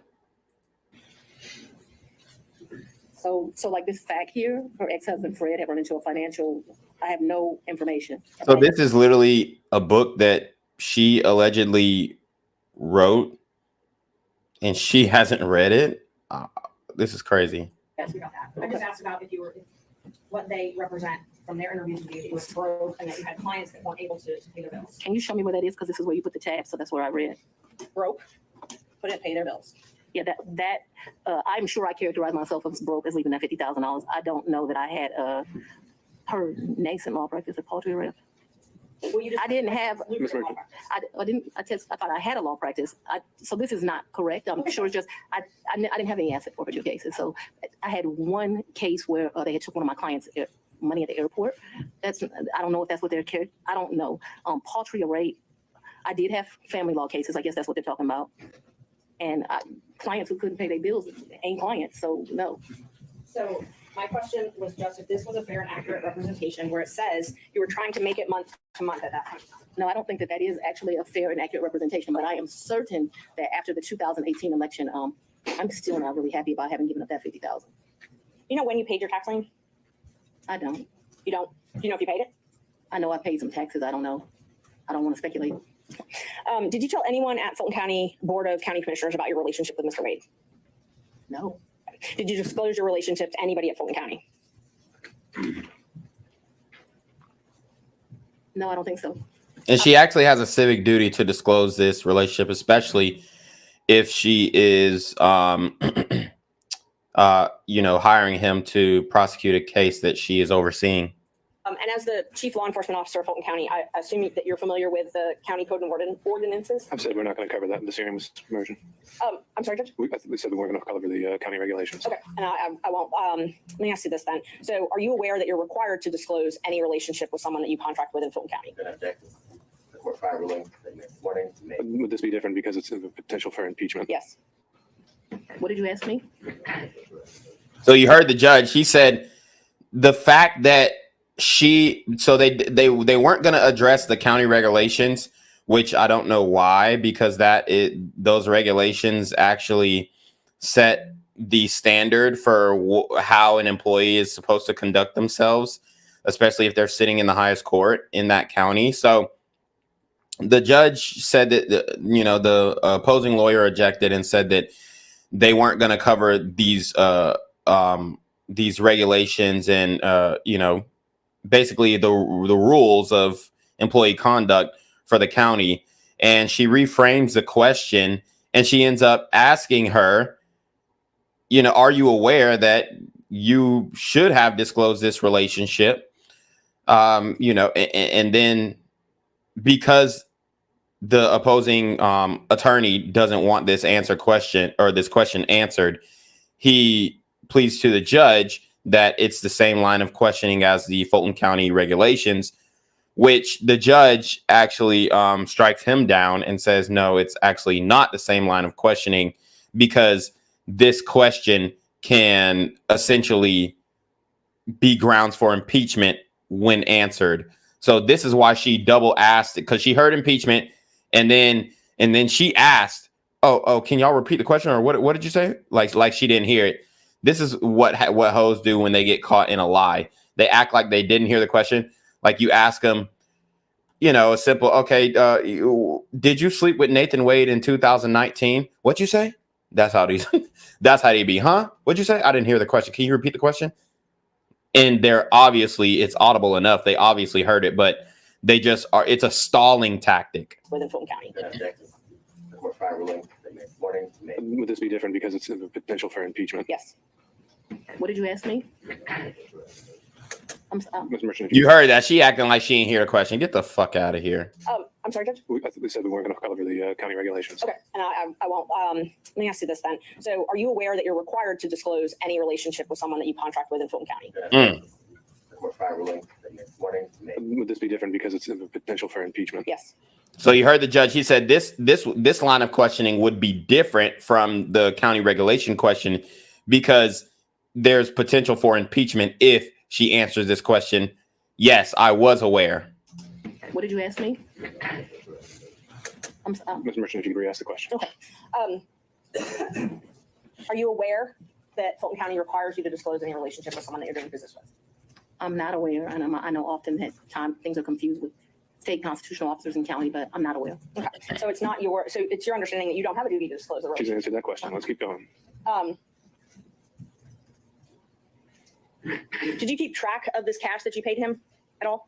What are you talking? I don't understand. Did you keep track? Did you keep a ledger? Did you keep track of it? So I've only given him cash, as I mentioned, 3 or 4 times. There's no ledger. This is friends handing money off to each other. So the answer is no. I think you've already asked whether there was any written proof whatsoever, and she's answered that. Okay. So we covered this. Let's move on.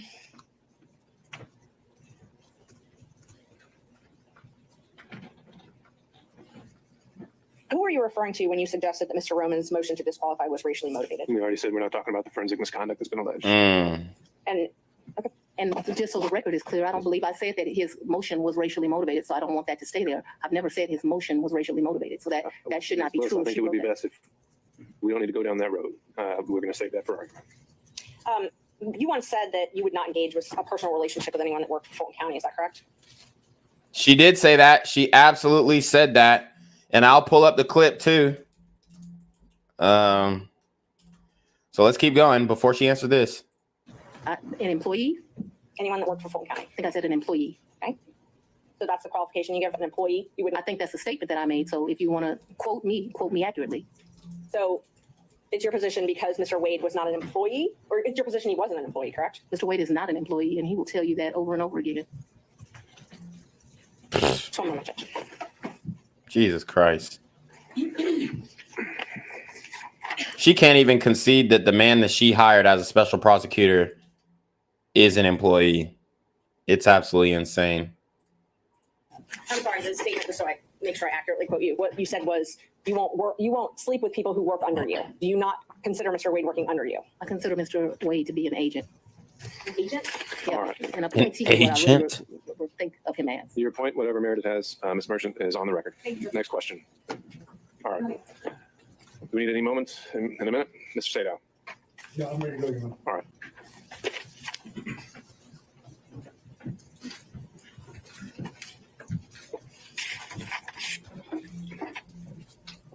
I'm going to try to ask you questions that you can actually answer without having to explain.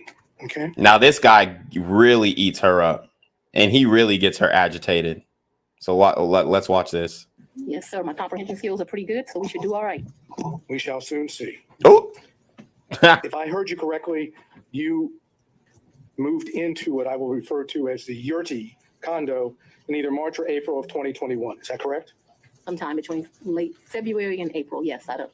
Just so we're clear. Yes, but in that time period, you're in the ballpark. We're in the ballpark. And is that Yurti condo? Would you say that it is in Hapeville? It is in Hapeville. Yes, sir. And you moved in there for safety reasons. My father. Yes, I moved in there. We were concerned. My father was terribly concerned about me continuing to live at the house, and so they were clear. People came to my house at 5 o'clock in the morning about the police brutality cases, saying I was going to have a wake-up call. There were security threats due to gang cases, and there were concerns due to the that was at the very beginning of this, looking into that. And so for all of those reasons and what was happening, my father wanted me out the house, and begrudgingly I left. Okay, so the answer to the question was a yes for safety reasons, correct? Those were all of the things that caused the safety concerns. I'm sorry. I'm not questioning whether they are or are not safety concerns. I just asked that you moved into this condo, the RT condo, for safety reasons, right? Yes. Okay. At the time that you moved into the condo, be it from February to April of 2021, Yes. was your father still living in your house? Right, because my father. That's all I ask you. But I get to explain the answer, sir. I don't know if there's an explanation. If I ask you, is your father still living at your house? The answer is either he was or he wasn't. Yes, but you are going to get to argue at the end of this, as we both know. I'm not going to argue And so anything. I'm going to ask. be able to explain why. I'm going And so, to. yes, because my father is an older gentleman, he was worried about COVID, and he stayed. Ms. Willis, I'm going to have to say that's the second time. Whenever we have to put a pause, you stop testifying, okay? You'll have a chance to explain yourself. The question was whether your father was not staying there at the time, and you're clarifying that in your answer as well. You can have a brief clarification, but it shouldn't be something that reaches well beyond the question. All right, Mr. Sato, you can re-ask the question. We'll see where it takes us. Okay, thank you. Was your father still living in your house at the time you moved to what I would refer to as the Yurti condo? Yes, sir, he was, due to his concerns related to COVID. Okay. The safety concern was that there was potential. So let's go back in time to when Fani Willis was on the campaign and she was asked why people of Fulton County should support her for district attorney. Let's really break down exactly what she said in this case, because I think it's very important. From black woman to black woman, this is what she had to say about the corruption prior to her taking the seat of district attorney. Because they deserve a DA that won't have sex with his employees. Because they deserve a DA that won't put money in their own pocket when it should go to benefit children. Because we deserve better. Two things that she condemned are the same two things that she did. Let's watch this one more time. because they deserve a DA that won't have sex with his employees, because they deserve a DA that won't put money in their own pocket when it should go to benefit children, because we deserve better. So she said this on the campaign trail, and now here she is. Danger at your house, is that correct? Yes, my address had been exposed, so yes, there was concerns about potential danger at my house. Okay, so anyone staying at your house in the time period after you went to the Yerty condo was still in danger, correct? Yeah, well, no, he did. I think you have to, it's your attorney, Ms. Willis. Sorry, Mr. Body, your objection is speculation. Yes. To the question of Speculation. whether someone was still in danger at her condo. I can, Just let her answer the question. Or Mr. Sadell wants to rephrase. No, yeah, I'm not I sure. was able to I've got understand it. I've got the objection, and then I have. I'll withdraw the objection. You can move forward. So, and I don't remember the question, so I can answer it. You can now that the objection's been withdrawn. Can you try to answer that question? Yes. There's still a safety concern for people staying at the house. Yes, I was very concerned about my father still living at the house. However, if you have dealt with an older gentleman, he was not leaving the house, despite my urging him that I thought he should leave as well. He did not want to leave the house because he was particularly worried at his age about COVID. But that became I don't want to say, I was not happy with that decision of my father's, but I can't ultimately make him leave. And he stayed there too long, in my opinion. Okay, thank you. During that period that you left to go to the Yerty condo, did any of your children stay at your house? So I don't think that they were there at that point. Certainly my baby wasn't there. I'm talking about this entire period. We're talking about, if I remember correctly, and you'll correct me. Yeah, he's really pressing her. She's not giving him as much attitude as she was giving the white woman. So you can see that she has more respect for this white man than that white woman. For sure. You said that you stayed there at what I would call the Yerty condo until January of 2022, correct? Yes. Okay, so I'm asking you in that period, which would be February to April of 2021 until January of 22, did any of your children stay at your house? And you don't have to yell at me. I'm able to understand that. So I would ask. So now she don't want nobody yelling when she been yelling the whole damn time. This is the bait and switch. This is the gaslighting that these modern women are trying to pull. You don't have to yell at me. Stop mansplaining type shit. You to not yell at me. That being said, I don't actually expressly remember, but I can tell you since I have left my home, there have been times my oldest daughter came in, but I can't tell you with certainty the time window that you've said, if they did or not. And so I don't want to speculate to that, but there was some time that my oldest daughter came back, whether it was that period or after I left the Yerty residence, I'm not sure. Okay. Okay, so if I continue to go into more detail on this, you're not going to be able to give me an answer of whether or not, in fact, any of your children were still at the house or stayed at your house during that time period, correct? What I can give you clarity of so that we are clear is from the time I moved out in February-ish of 2021, after I left there was a time period that my oldest daughter came back. But if you're asking me, was it in that window or after, I just don't have a recollection of that because, you know, your kids come and they go. And so I don't remember the specific time period. And I apologize for that. Did your children ever stay with you at the Yerty condo? Like maybe a night, like for a girls' night or something, but live with, no. Okay. Did anyone else stay with you at the Yerty condo, including Ms. Yerty?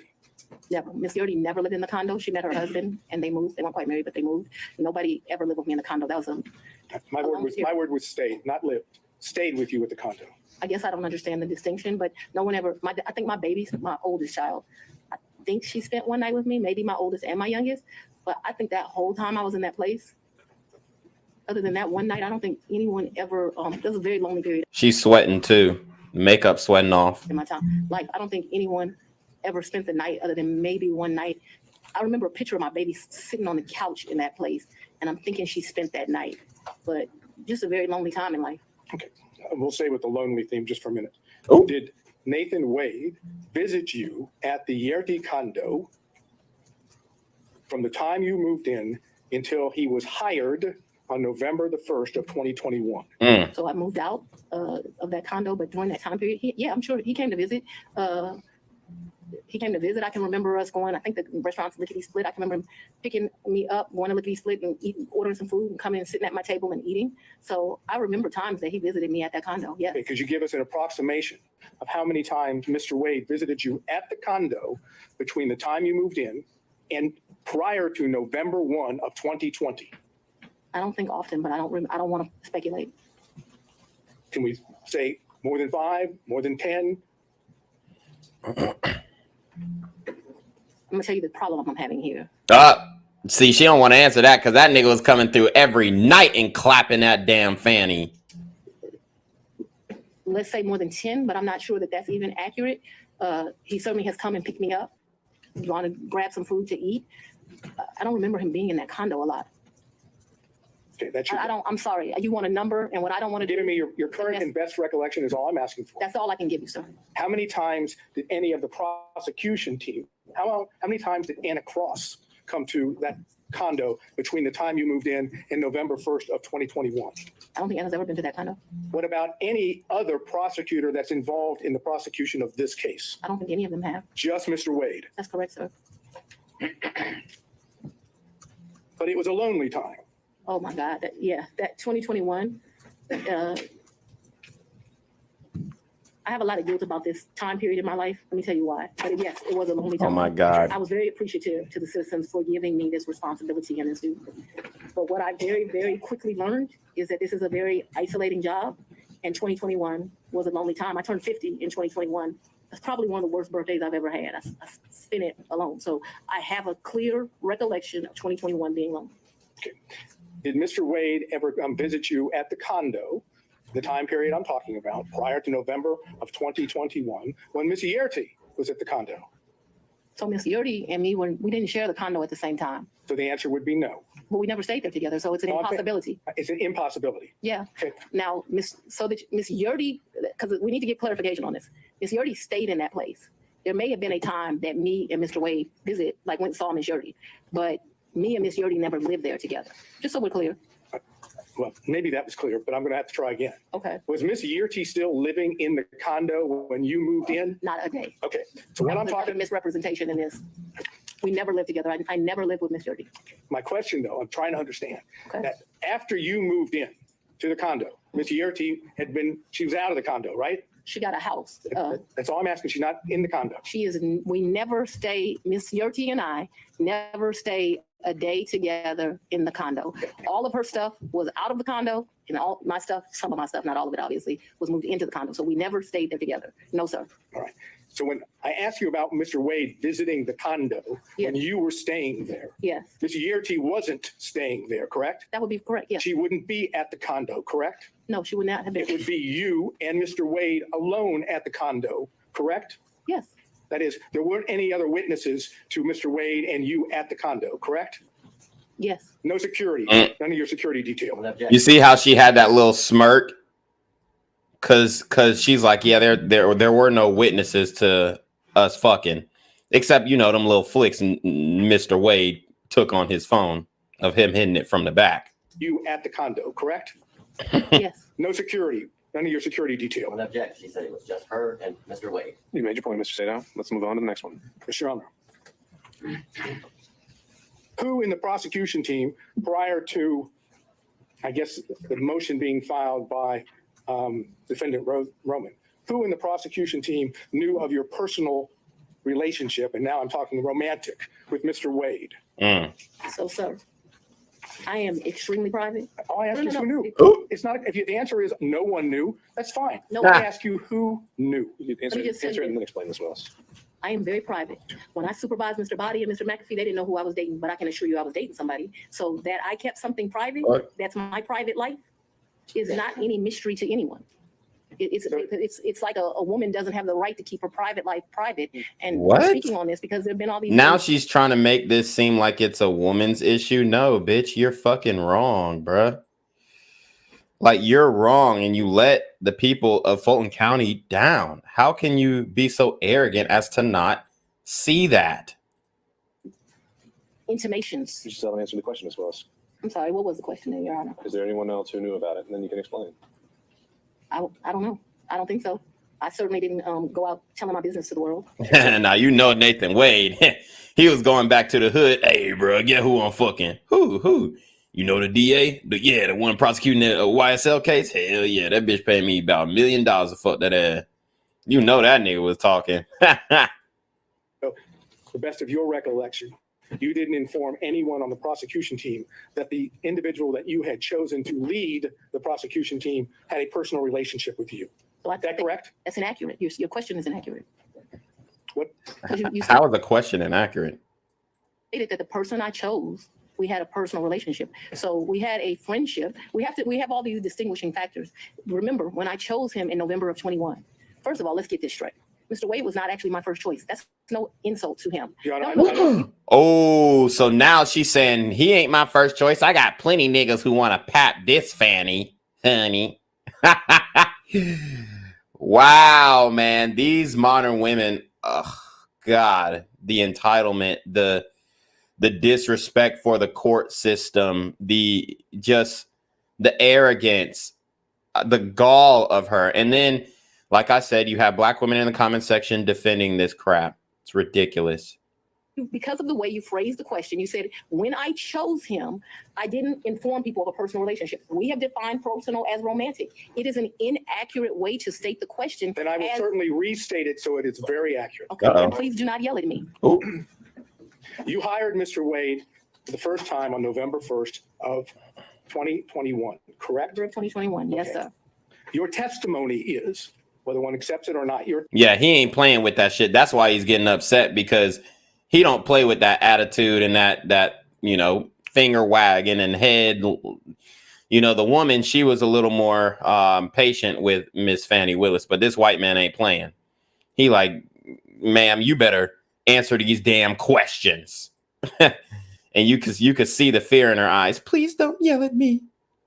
Trying to make it seem like she a victim. This woman, oh my God, she's a complete joke. testimony is that at the time you hired Mr. Wade, there had never been a romantic relationship with Mr. Wade before you hired him, correct? Yes, my testimony is that we were very good friends, but we're talking about sex, so let's just don't. No, I'm not talking about, I'm saying romantic relationship doesn't necessarily have to be just sex. It can be dating, it can be holding hands, it can be any of those things that one might call romantic. I'm asking you whether or not prior to November 1st of 2021, there was a romantic relationship with Mr. Wade. That's very simple. It's either yes or no.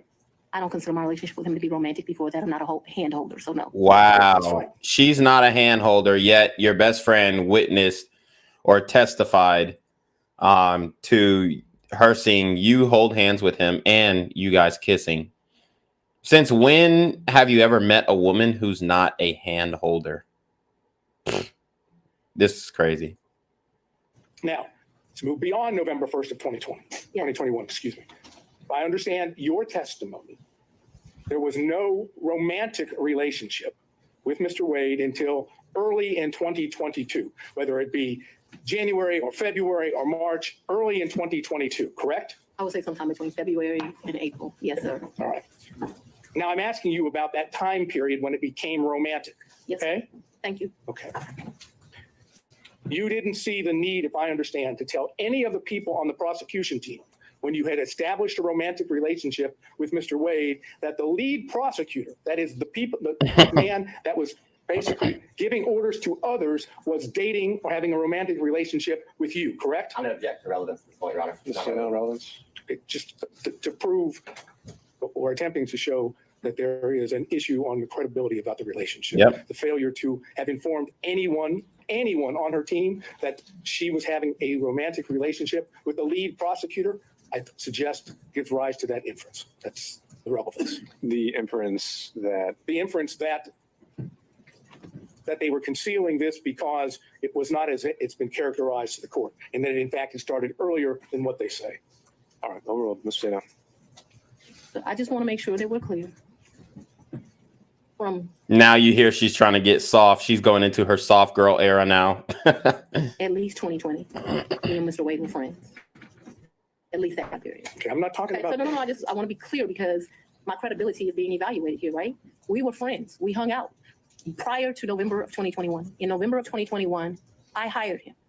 I do not consider our relationship to have become romantic until early of 2022. Because I don't know a date and time. I'm saying sometime between February and April of 2022. And very So she's trying to say that they didn't fuck until 2022, which is absolutely insane. early April of 2022. Because I know that trip that I discussed with you was like the first week of 2022. That the Because we know these hoes ain't going 6 months without the D. I've already said this before. relationship had become romantic. I hope that answered your question. But I can't have it where, you know, we're saying something differently. All right, so you've established the timeline as you put it. The question originally was, at that time, did you tell any other prosecutors on the prosecution? I never tell people at work who I'm dating. All right, Mr. Seda. Okay. Did you take any trips to DC with Mr. Wade? Never. Did you take, okay, so you have no, what I would call personal trips or business trips to DC with Mr. Wade? I never went to DC with Mr. Wade, personal, business, otherwise, never. Okay, so I've never been in the District of Columbia with Mr. Wade or Maryland, Virginia, the DMV as they call it. So as I understand it, just to be clear, any trips that you would have taken to see DC would not. That was a pretty clear answer. Huh? That was a pretty clear answer. She just said no. Twice. So you have a variation or something new to bring up? I'll ask it and we'll see. Did you take trips to DC that were non-business during the time period that this case or this matter was under investigation? I'm going to object as to relevance as it relates to the matter that we're here before Your Honor. Well, again, the question already asked is take personal or business trips. She said. But that was with Mr. Personal Wade. business. That was with Mr. Wade. This I asked her alone whether she took. Okay. What's the And relevance? what would be the relevance of that? I'm trying to understand whether or not we have an ability to show a personal trip in which Mr. Wade is there at the same time. I understand her answer. Okay, I understand her answer, but we have documents, we have records that. Your Honor, I'm going to object to the documents, the things that. Well, this could be something that's maybe not part of the record yet, but I think there have been other things discussed in this case, and they have evidence that Mr. Wade may have been in DC at the same time. If you want to ask about that exact specific date, Mr. Sadon, you can do that. I would reference to the court that was not asked of Mr. Wade, anything about any trips to DC. Sure. And so that's going to limit its merit and impact and on credibility. So Mr. Sadon, ask the question. So I understand your testimony is you never took a trip to DC with Mr. Wade. That's correct. Personal or business. That's correct. Were you ever in DC at the same time as Mr. Wade? I was not. On personal or business? No, me and Mr. Wade have not been to DC at the same time. However, since Mr. Wade has been on this case, he's been to DC. Since Mr. Wade has been on this case, I've been to DC. What has not happened is we have not been in the District of Columbia at the same time. Now, the only thing I'm not sure about with what you asked me is if I've been to DC personally, because I got a lot of personal friends in that area. But I know that I have been to DC. I did an interview at Howard University. I went to DC for that. Seems like I've been to DC one other time. Oh, I went to DC for the Global Summit. Actually, yeah, those were two separate trips. My next question is based on her opening the door, and therefore I'll just ask it and Your Honor can decide whether or not it's appropriate. When you went to DC, did you go to the White House? I did not go to the White House. No, well, Apparently I'm going to get the answer anyhow. there you have it. Next question. Okay. You indicated your best recollection was that your relationship with Mr. Wade, the romantic relationship, ended, you left it in August of 2023. That sound right? That's a hard conversation. That's not the. We've covered this. Next question. And you characterize it as a tough conversation, correct? Yes. I'm not going to get into the conversation per You se. should. Uh-oh. Well, if he doesn't want to, we won't go there. So she finna throw Nathan Wade under the bus and call him toxically masculine. Just watch. Stay down. Next question. You know, it's kind of hard to say no when you've got that opportunity. But all I'm going to say is, was it pre-indictment in this case? So we know the timeline that the indictment was delivered. And so that I'll was give you clear. that. The physical relationship ended pre-indictment. And is that when you were talking about the tough conversation? But I'm not sure that the tough conversation didn't happen till. That's cap. We all know that they didn't stop fucking until they got caught.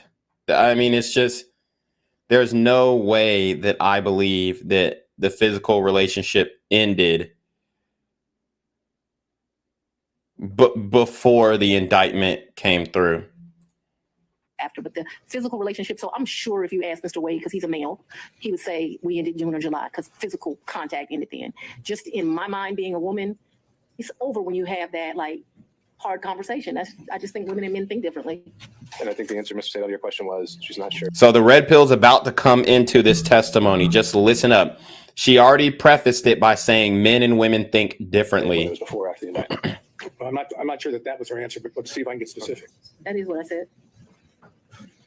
That's what I said. I'll let you. Next question, Mr. Sato. If you need to Want to say one more? The romantic relationship ended before the indictment was returned. Yes or no? To a man, yes. To a man, yes. Wow. Now here she's trying to pin it all on him. Like women don't have personal autonomy. You're a district attorney. And you can't tell us when you can't tell us when the personal relationship ended. To a man, yes. To you, no. She's explained this, Mr. Sato. She's explained this. And did the forthcoming indictment have anything to do with that? Or was it just a coincidence? Mr. Let's go on and have the conversation. I'm just asking you whether or not it was a coincidence. Had absolutely nothing to do with this. It's interesting that we're here about this money. Mr. Wade is used to women that, as he told me one time, the only thing a woman can do for him is make him a sandwich. There you go. We would have brutal arguments about the fact that I am your equal. So here you have it. They're having red pill arguments. Nathan Wade was a passport bro. He is red pill. And he was basically laying that red pill game down. Now, I don't agree with having these arguments and these discussions with your woman. You know, the red vitamin should not be something that you're expressing to women. It's knowledge that you hold for yourself, and then you move accordingly. But Nathan Wade felt open to have this conversation. Why? Because he was apathetic to if the relationship dissolved or not. He didn't really care. He was just he got leverage by being hired by a special to prosecute the RICO.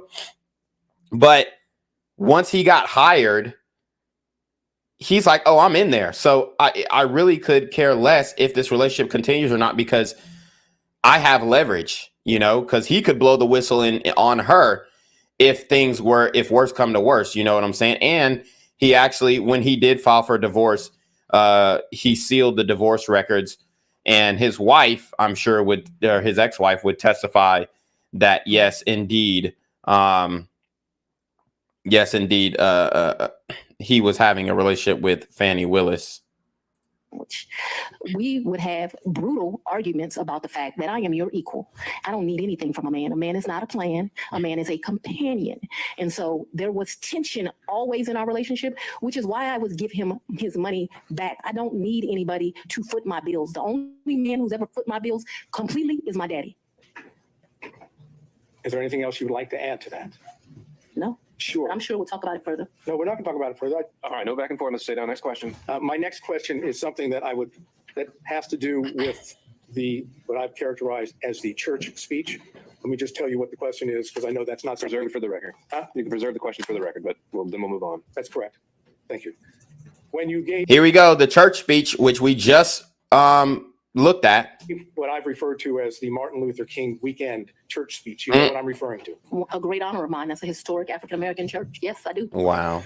Did you have handwritten notes with you that you were reading from during the speech? And on second thought, Mr. Sato, because you might have a number of questions about this, why don't we just bullet point what you would want to cover on this, reserved for the record, and then we'll move on to the next topic. Okay. Since I had laid out before that the forensic misconduct isn't a subject. Do I not get an answer for that? That's right. Okay. Did you read your speech? Well, no, Mr. Sato, for everything related to any forensic. Oh, you just want to stay out of it now? We're just not. We can do it in a bullet form if you just want to cover what you would have asked, but it's not in a question and answer format. Okay, so I should do that at this point, or do it when you're ready? We can do it right now. So it's. I'm going to ask her about: did she prepare the speech? Did she have notes on the speech? Did she read the speech? When did she do this? When did she write the speech? Who was she referring to when she was talking about others? Who was she referring to when she said they? Who she was referring to when she spoke in terms of their? That is. I would love to answer those questions. Well, Ms. Willis, you could certainly do that in some other format, but for today, that's what we decided we're not going to cover. Who was she talking about that was playing the race card, and why she didn't tell people at the church that she had a personal / romantic relationship with the. All due respect, the way it was characterized, the black man that she was referring to, and was the black man she referring to was that Mr. Wade. Okay. That's that area of inquiry. Woo! He just ate her lunch. And he referenced the church speech that I showed you guys earlier. If you're just now joining the stream, go back and check that out. He just demolished her with that line of questioning, which it wasn't really a line of questioning. He had to hit bullet points, and that's pretty much all that he was able to do because, you know, obviously the objections. It's insane. Noted for the record, Mr. Sadao. Next topic. Okay.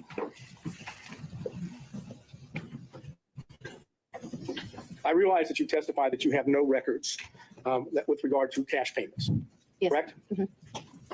Would your bank records reflect that you withdrew cash from your bank accounts during the time period of 2020, 2021, 2022, or 2023? I'm not asking you, I'm just asking whether they would reflect that you withdrew cash from any of your bank accounts. So the exact amounts? No, just But yeah, that you did. of course, I withdrew money throughout that time period, throughout my life. I withdraw money from the bank. Yes, of course. Talking about cash from, that is that you go to a Cash, bank right. or you go to an ATM Cash. and you take cash out. Either that way, or you go to Publix and you overpay, or you go to another store and you overpay. So yes, both through that. Yes, of course, they will reflect that at times. Okay, and so those records, if we had them, would show that, correct? That throughout the course of my life, I took out money. I was very specific. I said Yes, during the course of 2020. that time period, I would have taken money out. Yes, So do you have a problem with, I absolutely. Yes. you don't want the bank records to be made available for the court and the court I'm alone? going to object as to the relevance, and this has already been addressed earlier as it relates to other records. This is an improper line of questioning, and he's doing it for the purpose of harassment. Right, Your Honor. I'm just going to sustain it on relevance. Mr. Sadao, if that's something you want to follow up privately, you can do that. Last area, briefly. Yes, sir. You had contact with Mr. Wade in the year 2020, correct? Ooh, I had some contact with Mr. Wade. Would you explain when you say some contact? Please tell us, I'm talking about 2020. I had some contact with Mr. Wade in 2020.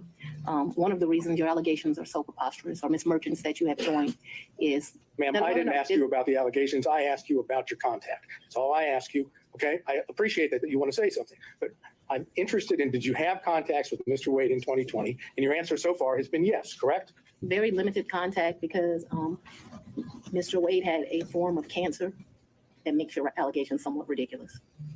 And I do appreciate the I'm not going characterization. to emasculate a black man, but I'm just telling you. I'm sorry, what? I'm not going to emasculate a black man. Here comes the attitude. When she's been emasculating Nathan Wade the whole time, and then she gonna come out talking about I'm not gonna emasculate a black man. I believe Nathan Wade potentially could have had prostate cancer, testicular cancer. That's just my guess. And that's why it's a relatively sensitive topic. But as you guys can see, the attitude is in full effect. Full effect. That makes your allegations somewhat ridiculous. And I do appreciate the I'm not going to characterization. emasculate a black man, but I'm just telling you. I'm sorry, what? I'm not going to emasculate a black man. Did you understand that? All Well, I right, don't let's think we get should back on discuss track. further. Mr. Sadao, next question. Trying to, Your Honor. Would you tell us on the occasions in 2020 that you had contact You heard that little shot she took? Did you understand that? This is what they do, y'all. This is what they do. with Mr. Wade? I'm sorry. I thought I had answered that. Yes, sir. There were times in 2020 I had contact, but 2020 was. Also, I do want to address this. There is, people are saying that the dress is on backwards because the zipper is right here in the front. Apparently, this is a dress with zippers on the front and the back, but it does appear to be backwards. But because the collar goes so low, I don't know. It could go low on the back and the front. But, with the seams and all that, it looks like it's on in the front, but I don't know. But apparently there's like a similar dress on Amazon that has zippers in the front and the back. So I just wanted to address that because that is one of the, I'm not going to call it a conspiracy theory, but it's, a conversation floating around in the shadow realm or cyberspace, if you will. The year I was running for office, it was a year that he was going through some serious medical issues, and I did not have much contact, but I certainly had contact with him in 2020. Did you go out to eat with him? Maybe, probably. Did you visit him in any location, his office, or did he visit you in your office in 2020? I am sure I'm sure, ooh, that's a very good question. I'm sure he came to 750 in 2020. 750 was my office. Okay. Not often, but maybe once or twice. Maybe I went to his office once or twice, but maybe once. And the purpose for going to his office would have been what? Maybe we went to Mellow Mushrooms for pizza, or They was fucking on the desk. Keep it a buck.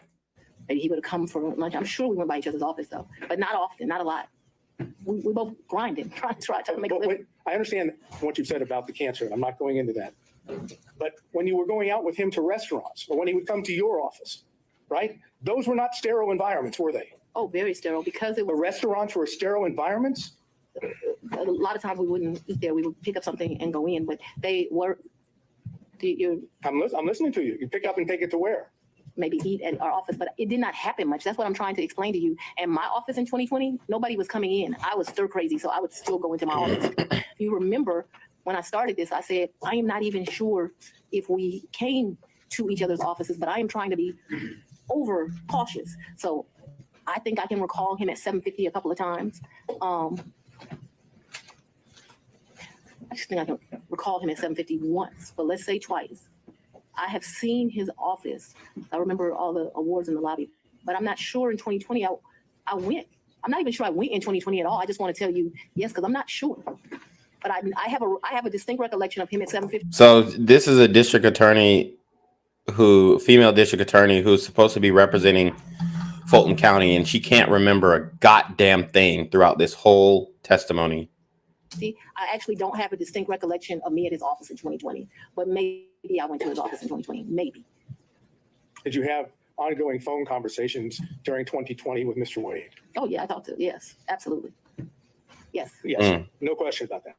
No question. I talked to him on the phone in 2020. Definitely some phone sex going on. I understood, and this is maybe I was confused. The Belize trip was for his 50th birthday. His 50th birthday, and that was in March. He turned 50 March 18th, 2023. If you look at Guys, like the video, share the video, subscribe to the channel, please, guys. Help the algorithm and whatnot. If you want to make a donation or contribution, hit the Cash App, hit the PayPal, hit the Super Trap, hit the GoFundMe, hit the Patreon. You can also cop the merch. Guys, we are on the last 30 minutes of this testimony. So I want to hit a quick interlude, a quick break before we come back. So show your support, show your love for BGZM or Reclaim Your Throne wherever you're watching the stream from, because we've learned so much about Miss Fani Willis and her little fanny that she's been throwing back onto Nathan Wade. So, guys, stay tuned. What's good, Shadow Realm? It's your boy Janquavius Jackson, and y'all already know I'm demonetized and shadow banned in this bitch. So if you want to contribute, go to the Cash App, the PayPal, the GoFundMe, or join the Patreon. Also, don't forget to visit the merch store for all your favorite BGZM News 17 gear, including our exclusive Trump is a Blood t-shirt. Go fast before they sell out. They are already flying off the shelves, no cap. And remember, these super gremlins are on demon time. Dates of the trip, I think we were there about 6 days. We stayed at 2 different locations. And you paid for it? 100%. He said, I paid for the hotel, I paid for the flights, I had a birthday luncheon for him, I paid for massages, I paid for everything. And would those payments be reflected on your credit card? Cash. You paid them in cash? Cabs. I was telling you all the different things. I'm asking you whether or not those payments would be reflected on credit card bills of yours. So there was about $500 that I think is reflected on a debit card. What my recollection is I took about $4 in cash with me to that. 400 or 4,000? 4,000. But I remember I handed him 2,500, and then the rest was just the money we spent. I probably gave $300 or $400 to this guy who was a taxi driver. He would drive us every day around the 2 or 3 days we went.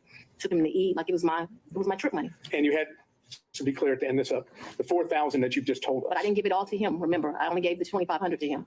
I didn't ask you that. I was going to ask you that 4,000 is part of my words, cash hoard that you had collected over time. Cash what? Hoard, H-O-R-D-E. Oh, I thought you said something different, sir. No, I'm afraid I wouldn't say that. any circumstances Mm. or in court. Back on track. So let's run it back to see exactly what she thought that he said. She thought he called her out her name, or actually called her what she was, a whore. I didn't ask you that. I was going to ask you that 4,000 is part of my words, cash hoard that you had collected over time. Cash what? Hoard, HORDE. Oh, I thought you said something different, sir. So she thought he called her a whore, cash whore, and he said cash hoard, which is the money that she's been stashing from apparently, Kroger and Walmart trips, where she gets spare change or cash back from her transactions.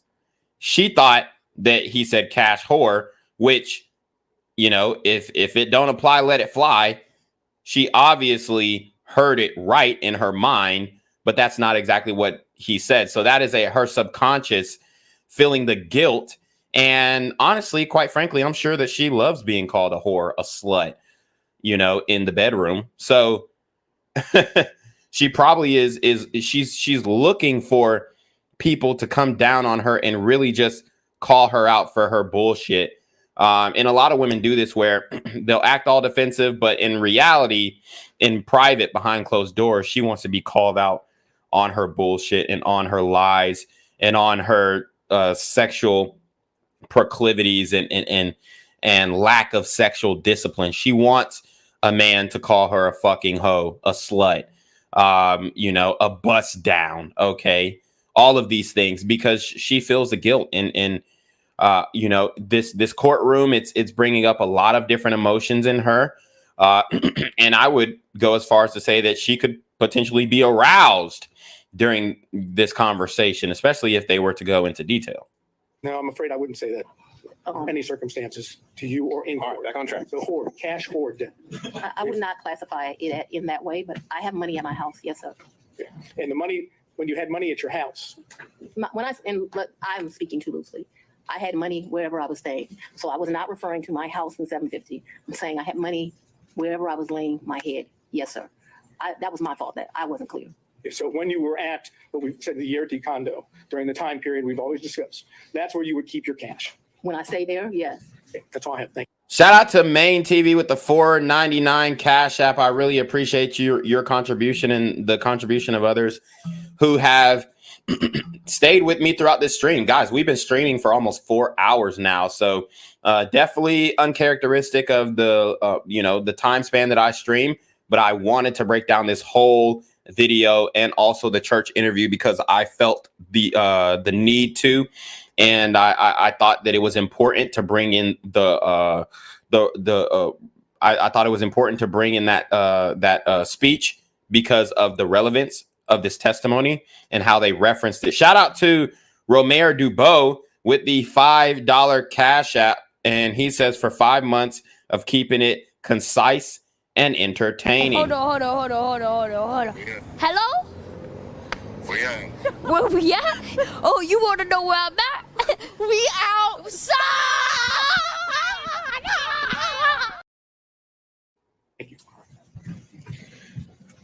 All right, I'm going to see if we can get through a few more defense counsel if possible before breaking for today. Mr. Stockton.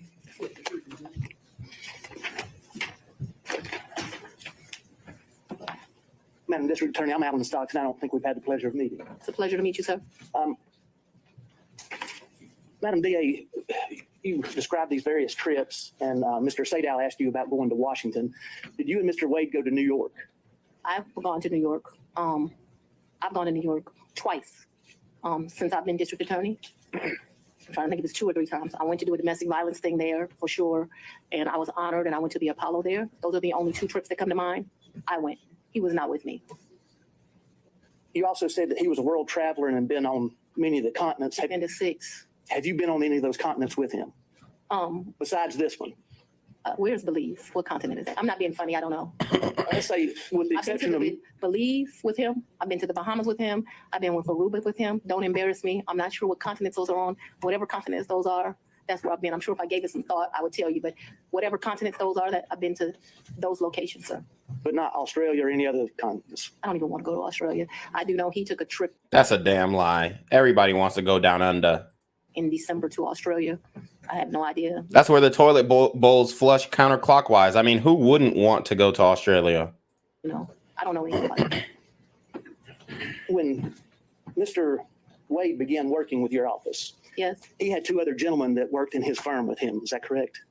yes, Terrence Bradley worked for him and Chris Campbell worked, not for him, they worked with each other. Did you understand what their partnership arrangement was? No. Did he ever make you aware of how fees were divided or anything? No. Now, since you have been district attorney, the two gentlemen that worked with Mr. Wade and his firm, they also had contracts with your office. Is that correct? I probably had I don't know if we've covered this in Ms. Willis, but I still don't know what the relevance would be of her testimony to this. But I've had about 10, oh, I'm sorry, do you want me to answer Let's or figure no? this out. Judge, respectfully, I think based on Mr. Wade's testimony, he had an interest in those contracts. Sure. And then, but how is that then imputed to Ms. Willis? I don't know whether or not she knew she was giving him that benefit. That's what I was trying to explore. Okay. Well, maybe we can start with that question. And then if she doesn't know about it, then the ins and outs of all the contracts wouldn't be quite as relevant. Just to lay a foundation for that, though, Let's see where it respectfully, I need takes us. to. Go ahead. The two gentlemen that were in Mr. Wade's office, did they have what I think's been referred to as a taint contract? So let me be clear, and I may get the names wrong. When I first became DA, the office was not properly staffed. And so I'm surprised any lawyer would take it, but I did a contract for like $60 an hour to help us out with first appearance. That lasted a few months. Okay, so I can't remember if Bradley or Campbell had that. I'm sure we can have records and I can tell you which one, but I just can't remember now. I like their experience. Bradley had been a probation officer and a defense attorney. Campbell had been a police officer and a defense attorney. There's a reason I'm telling you this. Then that contract, like I said, it didn't last long. It was just, I was aggressively hiring. As soon as I got where I felt like I had first appearance, enough lawyers for that, I let them go. Then we had what's called a filter contract, but it was not filter for this particular case. I do have a lawyer who does the filter for this election interference case. When we're talking about filter, the contract they had that neither one of them has any longer, I now have another lawyer that does that for me. It was only for police brutality cases. It's for what I call so when I first got to be the DA, I had the whole unit was called anti-corruption. It dealt with both elections and police brutality cases. I actually took a trip to Houston and visited the district attorney in Houston. They divided their work up, and I thought the way she was doing it was better than me. And so I made a civil rights unit. And so they did what we would classify as civil rights cases. Those are specifically the police brutality cases. When I first took over, I was told Paul had not filtered 5 cases. That was a joke. It ended up being the 101 cases. They weren't filtered, which is why I hired 2 of them. Eventually, we got it down enough that it was 1 of them. And then now I still have 1 lawyer that does it, but now I've been able to cut those cases down to like 30. Can you tell me help me understand what the purpose of the filter is? Yes, sir. So what a filter is police officers make statements in the line of duty, and you are not allowed as the prosecutor to know what those statements are if they're done in the furtherance of their employment. And in fact, if you know what those statements are, you're basically disqualified from the case. You can't have it anymore. So what our policy is, I think I pay them like a $50 flat fee. They pick the case up directly from the GBI because that's where those cases go to. And then what they are to do is to go through the entire file. So the body cam, which is important because sometimes they'll make a statement to their supervisor on body cam, in the police reports where they write things. It would be easy if it was just some statement of the police officer, but what you find out is these statements are embedded in it. And so what your filter lawyer does is they go through it, they either redact it out electronically or they cross it out. And then once it is crossed out, then they provide it to my team and then we're able to look at it. That was not being done appropriately when I became district attorney. I thought that it had only been, so Mr. Howard had some Chinese wall thing that I didn't think worked at all, where allegedly those cases were properly redacted. That ended up being a joke. And so the 5 cases really turned into, I'm not going to say all 101, but a vast majority. That is the work that Mr. Bradley and Mr. Campbell did for me. They did a really good job. All of those cases that we originally came with are done. Those cases they're not just done for Mr. Bradley and Mr. Campbell, they're done through my office. But obviously life is not stagnant. There have been new police cases. I do have a lawyer that is doing that work now. That doesn't work for me. That's same kind of deal. I have another lawyer that does filtering for this case, completely separate. So in the same private office, you had a filter contract, then you had somebody else handling first appearances and so forth, and then you had a special prosecutor. Is that correct? I'm just not. Ultimately, the answer to your question is yes, but I'm not sure that they did it at the same time. The first appearance contract was either $60 or $90. I don't know really how I convinced them to be able to take that, but I think because it was for such a short amount of time. And then I think I pay my filter lawyers, which I still don't know how I get away with, about $150 an hour. And I want you to understand, the AG pays special prosecutors $1,000 an hour. So I'm a tough negotiator. Paul was paying people up to $375 an hour. I won't pay anyone more than $250 is my max. I have a lot of lawyers that a lot for what I have that work at $250, and I cap them every month. You can't go past a certain amount of hours. Would you agree that if Mr. Wade and the two other gentlemen that were in his firm were splitting fees in equal thirds, would you agree that he would benefit from the tank contract and also from the other first appearance contract? I would agree he would make money. Yeah, so to me, money is a benefit. Just all got. Shout out to Chris R with the $10 Cash App. He says, thank you, BGZM. Hope to see you on Act Nation News. Hold on. Hello? Where we at? Oh, you want to know where I'm at? We outside!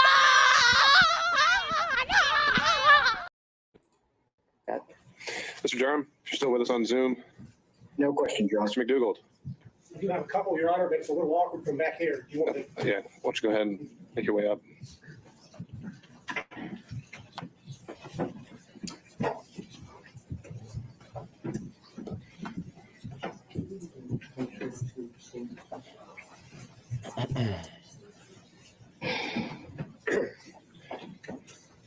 Good afternoon, Ms. Willis. How you doing?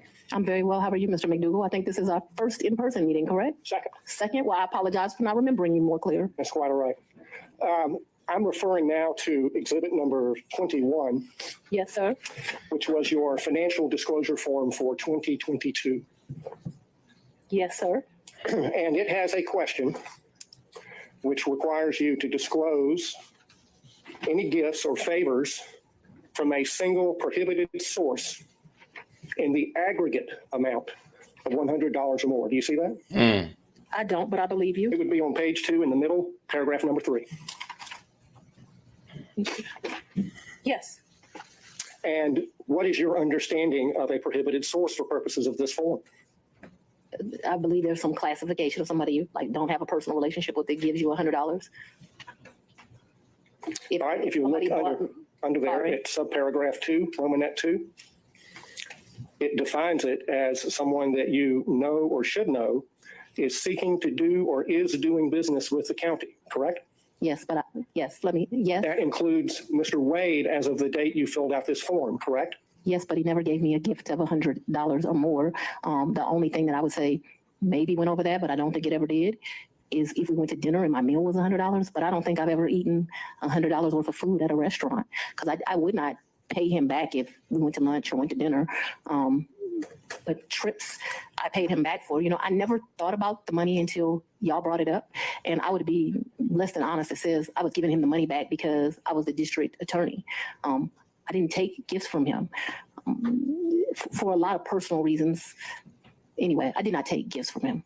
And so your reason for not disclosing any gifts from Mr. Wade on exhibit number 21 is that the aggregate amount on a net basis was less than $100 in the year 2022. Is that correct?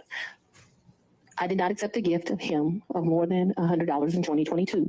The one exception to that, because I want us to be clear, is we probably went out to eat multiple times in the year. If you're considering eating a meal, because we went out multiple times, that probably went to the level of more than $100. But if we're doing tit for tat like that, I probably paid for as many meals as he paid for. And so I did not receive any gifts from him. The question on the form, I understand the question. Aggregate in excess of $100, and your testimony is that you did not receive in the aggregate more than $100. All right, Mr. Gould, you can sit down now. I don't believe she answered that question, Your Honor. She answered as to specific individual gifts. And you're not listening to my answer either, so we're done. Very well. Damn. Mr. Rice. Go for the question. Mr. Keelan.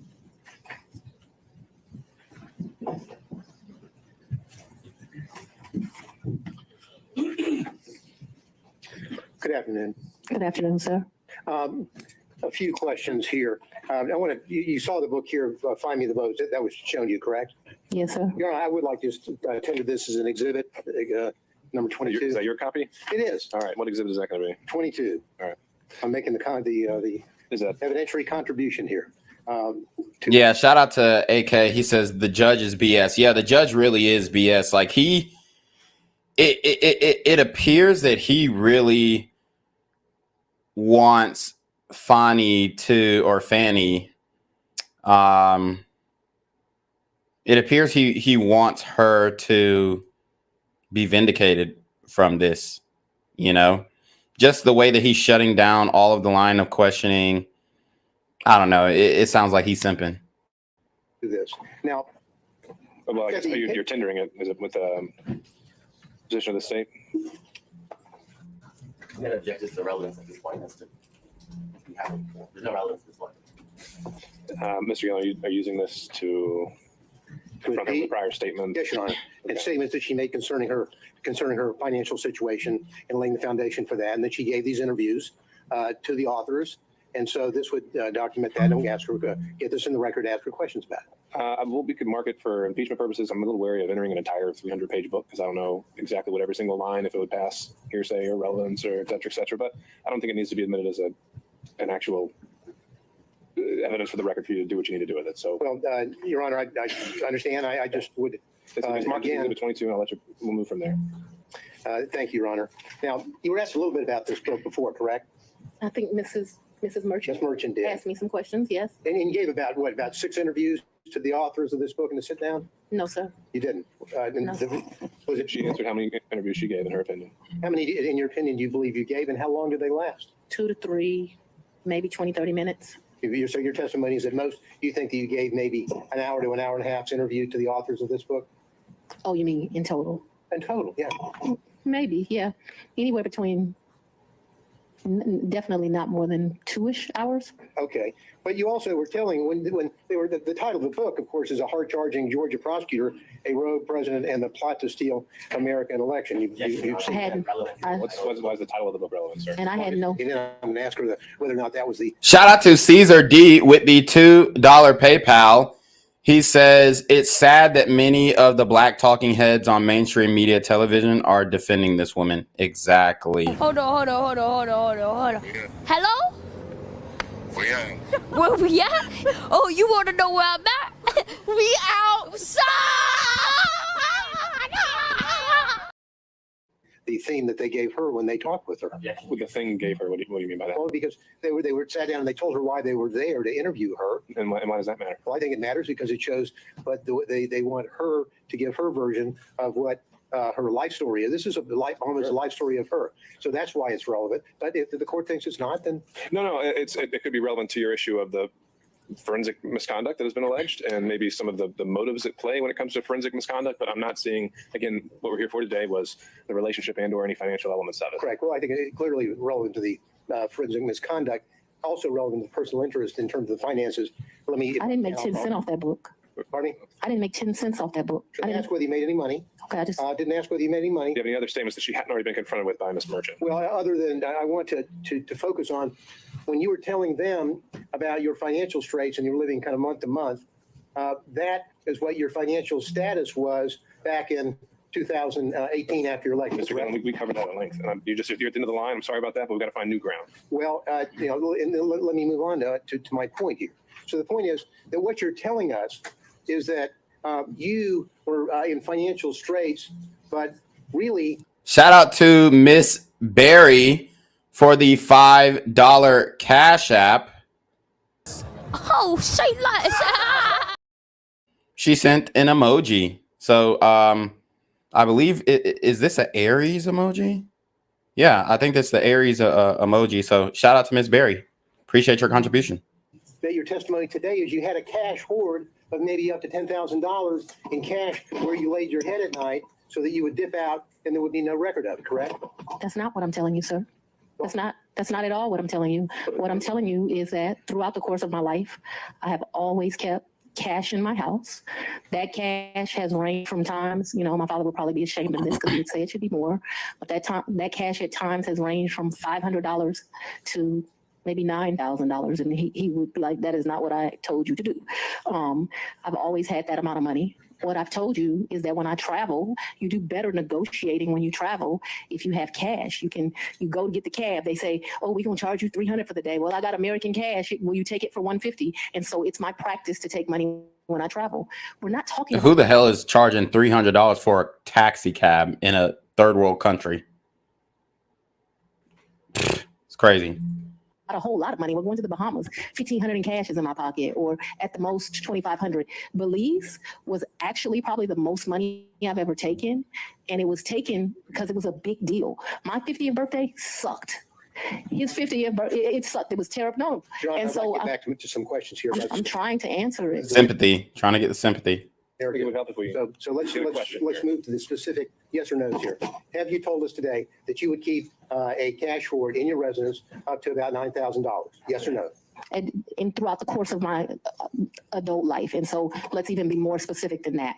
Probably from the time. Your Honor, I'm only asking for yes or no rather than. And we have already covered this. So I know you're laying the foundation, but it's already been laid. So the filibuster is here. I'm trying to move through the filibuster. Yeah, but we're not talking about a lot of, and so it could be 2,000, it could be 1,500, it could be 7,500. It just depends on what you're doing at that time. What I'm telling you is when I traveled, I took cash. I find that when you travel, especially to foreign countries, the American dollar does well, and it's good to have cash. You can negotiate with the taxi driver, with the jet skis, and it's not a lot of money we're talking about. Honor, okay, understood, Ms. Wells. Let's get to a question, Mr. Gill. And so you have cash in your house, but you had a lien, a tax lien on your property. Is that right? I don't believe I had a tax lien on my property. You have a tax lien on your property. You got to talk about it, Mr. Okay, we already covered that, Mr. Gillen. I need new ground here. I'm asking the question.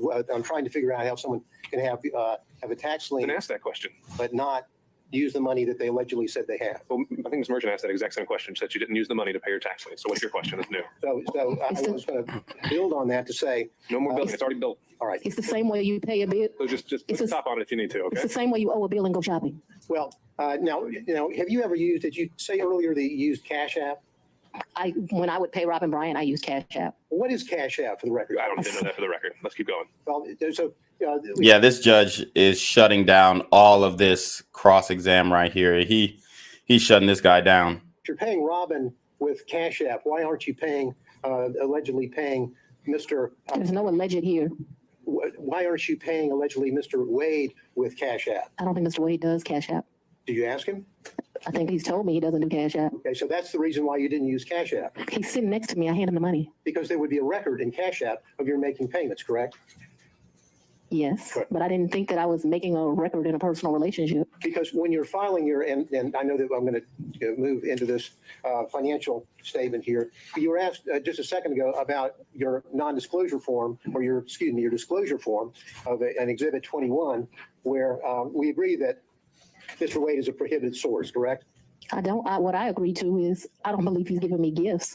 You would like to classify these trips as gifts, but I've always paid my fair share on these trips, so I did not look at them as gifts. I don't think that what this is disclosing, and they can tell me if they mean something different, I don't think it means that if you go to dinner with somebody over the course of a year and it gets to 100, you're supposed to report it. If my understanding of that is wrong, I've probably been to lunches with a couple of people that over the course of a year, they paid, I paid. Let me, prohibited source means. We already went over this, Mr. Gillen. Mr. McDougal. Well, Your Honor, I have to lay the foundation here before I can follow up with my next question. I don't know why you have to. Well, the questions have been made. Then your 2022 disclosure form did not list any of the thousands and thousands of dollars that Mr. Wade paid for on trips that you were on. Isn't that correct? That's because Mr. Wade was paid that money back, or he was paid due to the fact that I bought the plane ticket or I paid for the hotel. There were never money that he gave me. That wasn't the nature of our relationship. You know, there's so many men, and Mr. Wade is one of them, where the nature of the relationship is they're just paying a woman. The nature of our relationship is companionship and friendship. Despite the way people would like to paint certain women, it's just not true. Final question. And not a single solitary documentary piece of evidence showing that you have withdrawn the cash to pay. All right. Thank you, Mr. Gill. That's not accurate. Thank you. Okay, Mr. McCullough, on behalf of Mr. Floyd. All right, and Mr. Cromwell on behalf of Ms. Latham. Great thing about coming last is one of your questions. I had one question, Ms. Willis. Can you hear me? Yes, sir. in the time period between February of 2021 and January of 2022, while you were staying at the Yurdi condo, did your father ever come and visit you during that time period at the Yurdi condo? He did not. That's all I have. Thank you, Your Honor. There you have it. We broke down the whole testimony. That was highly entertaining. She put her foot in her mouth so many different times and put Nathan Wade's D in her mouth so many different times. But I just want to revisit some of the Black community's sentiment on this. Let's go to the neighborhood talk, and then let's go to spiritual word. Man, the Black community is straight defending Fani Willis actions. Although her actions are completely indefensible. So let me see. I don't know if they have a post about it on the spiritual word, but we do have the neighborhood talk, so we'll get into that really quickly. We have one Black woman who says, rather y'all want to admit it or not, sis is dead wrong for her actions. She hired a man that she has been intimate with while he was still married, gave him a position that he lacks qualifications for, and gave him a salary extremely higher than those with the same title, $650,000. Keep in mind that his salary is paid for with taxpayer dollars. His salary is more than 3 times her salary. So why you think, or what do you think that means? If y'all are hip enough, then you know where I'm going with this, right? Somebody says, as our good cis needy leaks would say, close your legs to married men. Yeah, it does. The broad is compromised. She met with Biden administration and he was unqualified for the job. Keep making excuses for bad behavior. Stop parroting the Trump camp rhetoric. His wife cheated on him and they weren't together anymore. She's jealous of Fani since her man left her. She created this whole saga. The ex-wife is no saint, and studies show that the man was paid what an average counsel gets paid in same circumstances. He was the lead prosecutor. Yeah, I don't agree with that. God gave Black women. Okay, so we read that one before. So this is just the sentiment from the community, which we've already gone over beforehand. Here's what Ply says. Ply says, I want Fani to free Thug, but outside of that, I gotta see about Fani Willis. Hard eyes. Ain't never been this turned on in my life. I know she smell good too. Talk that talk to me, Fani. You ain't gonna pay me. I'm gonna pay you. I know Fani wet. I mean that in the most respectful way. So how is this respectful when you're talking about a sitting district attorney who is literally on trial defending her little wet? Like, what the fuck, Plies? This guy is a fucking idiot. She definitely talked her shit and cleared the record on the stand today. Reducing an accomplished and well-educated woman to her wet is disrespectful as fuck. That's a fact. Fani stood on business today. I'm still mad at her for giving them something to talk about, but she held her own. She don't take no shit. I like that. Lord, ain't no D worth my career. I see criminal charges coming against her for those vacations he paid for on his company credit card, and Fani girl reimbursed him in cash. Fani said they got her effed up. She cleared the room today. Fani eating her up. Baby, she on her head top standing on business. She's so unserious. Brittany, come get him, child. Y'all heard what the fuck she said. No matter how hard y'all act like y'all can't hear her. They really pissed her the fuck off. She's not on trial, but her character is. Plies, Fani, Angela Valdez Willis don't want you, boy. She's not on trial, LOL, and she checked that lady. So this is what, I mean, we can't even do the right thing. We can't do the right thing at all. This is extremely embarrassing for the Black community, and we should be holding her accountable, but instead we're playing the race card and saying, ooh, she ate that up. Ooh, honey, she ain't playing. Ooh, honey, she ain't gonna let them white folks talk to her like that. Not in this house. She owned that courtroom, okay? It's ridiculous, and it needs to stop. Anyways, you already know what it is. It is your boy, the Black Gen Z Mindset, aka BGZM News 17, aka Janquavius Jackson. Make sure you like, comment, share, subscribe. comment immediately after the video your thoughts, your opinions, if you agree with Fani, if you think she's innocent, if you don't agree with her, if you think she's guilty.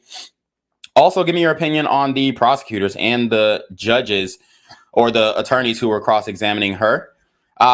Give an opinion on her defense, you know, and the objections that he gave. And you can also cop the merch. Okay, guys, we got plenty of merch. We got Trump is a Blood t-shirts. We got BGZM News merch for men and women. We also have neck gaiters, which could double as Pooh Shiesty mask. So make sure you show your support in the merch store. I really want to start seeing people in the BGZM News merch. But with that being said, I appreciate everybody who joined the stream. We're going to send it off to Jenquavius to take us away. Appreciate it, guys. Make sure you are safe and have a great rest of your weekend. Peace.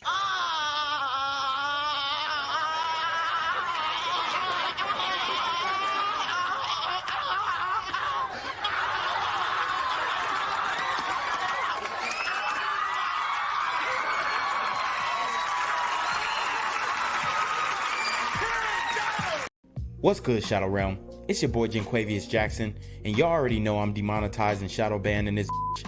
So if you want to contribute, go to the Cash App, the PayPal, the GoFundMe, or join the Patreon. Also, don't forget to visit the merch store for all your favorite BGZM News 17 gear, including our exclusive Trump is a Blood t-shirt. Go fast before they sell out. They are already flying off the shelves, no cap. And remember, these super gremlins are on demon time. I'm here on the corner of MLK and Medgar Evers, and it's a very tranquil scene compared to just a couple hours ago where a drive-by shooting just took place. Excuse me, I'm getting live updates as we speak. I've just been updated to the amount of casualties from this drive-by shooting, and I'm getting reports that 2 people were actually declared deceased and 27 others were shot and injured but are in stable condition. And although we must pray for the families of the fallen, we must also praise God for the aim of the super gremlin.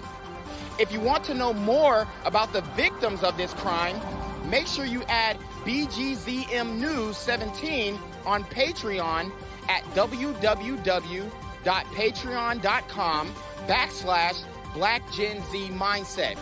Also, don't forget to like the video, share the video, subscribe to the YouTube channel, and comment on the video to continue the discussion on how we can find solutions to all this gun violence in the streets. For more hard-hitting news coverage from the community, by the community, I'm Jenquavius Jackson, here live, reporting from Atlanta, Georgia, BGZM News 17. And cut. All right, dog. Let's get the out of here before these niggas come back. Whoa. Yo. Whoa. Ain't that nigga J. Nah, that ain't me. That ain't me. He just went live That with ain't that me. funky ass suit on. That's that nigga. That's not me. Hey, get that nigga. Jenquavius Jackson, here live, reporting from Atlanta, Georgia. Pray for me. Gang violence and other kind of violence. Guess what? I could be at work, at school, in my car, and I can still get shot by the police. But I can get shot anywhere. So it is what it is.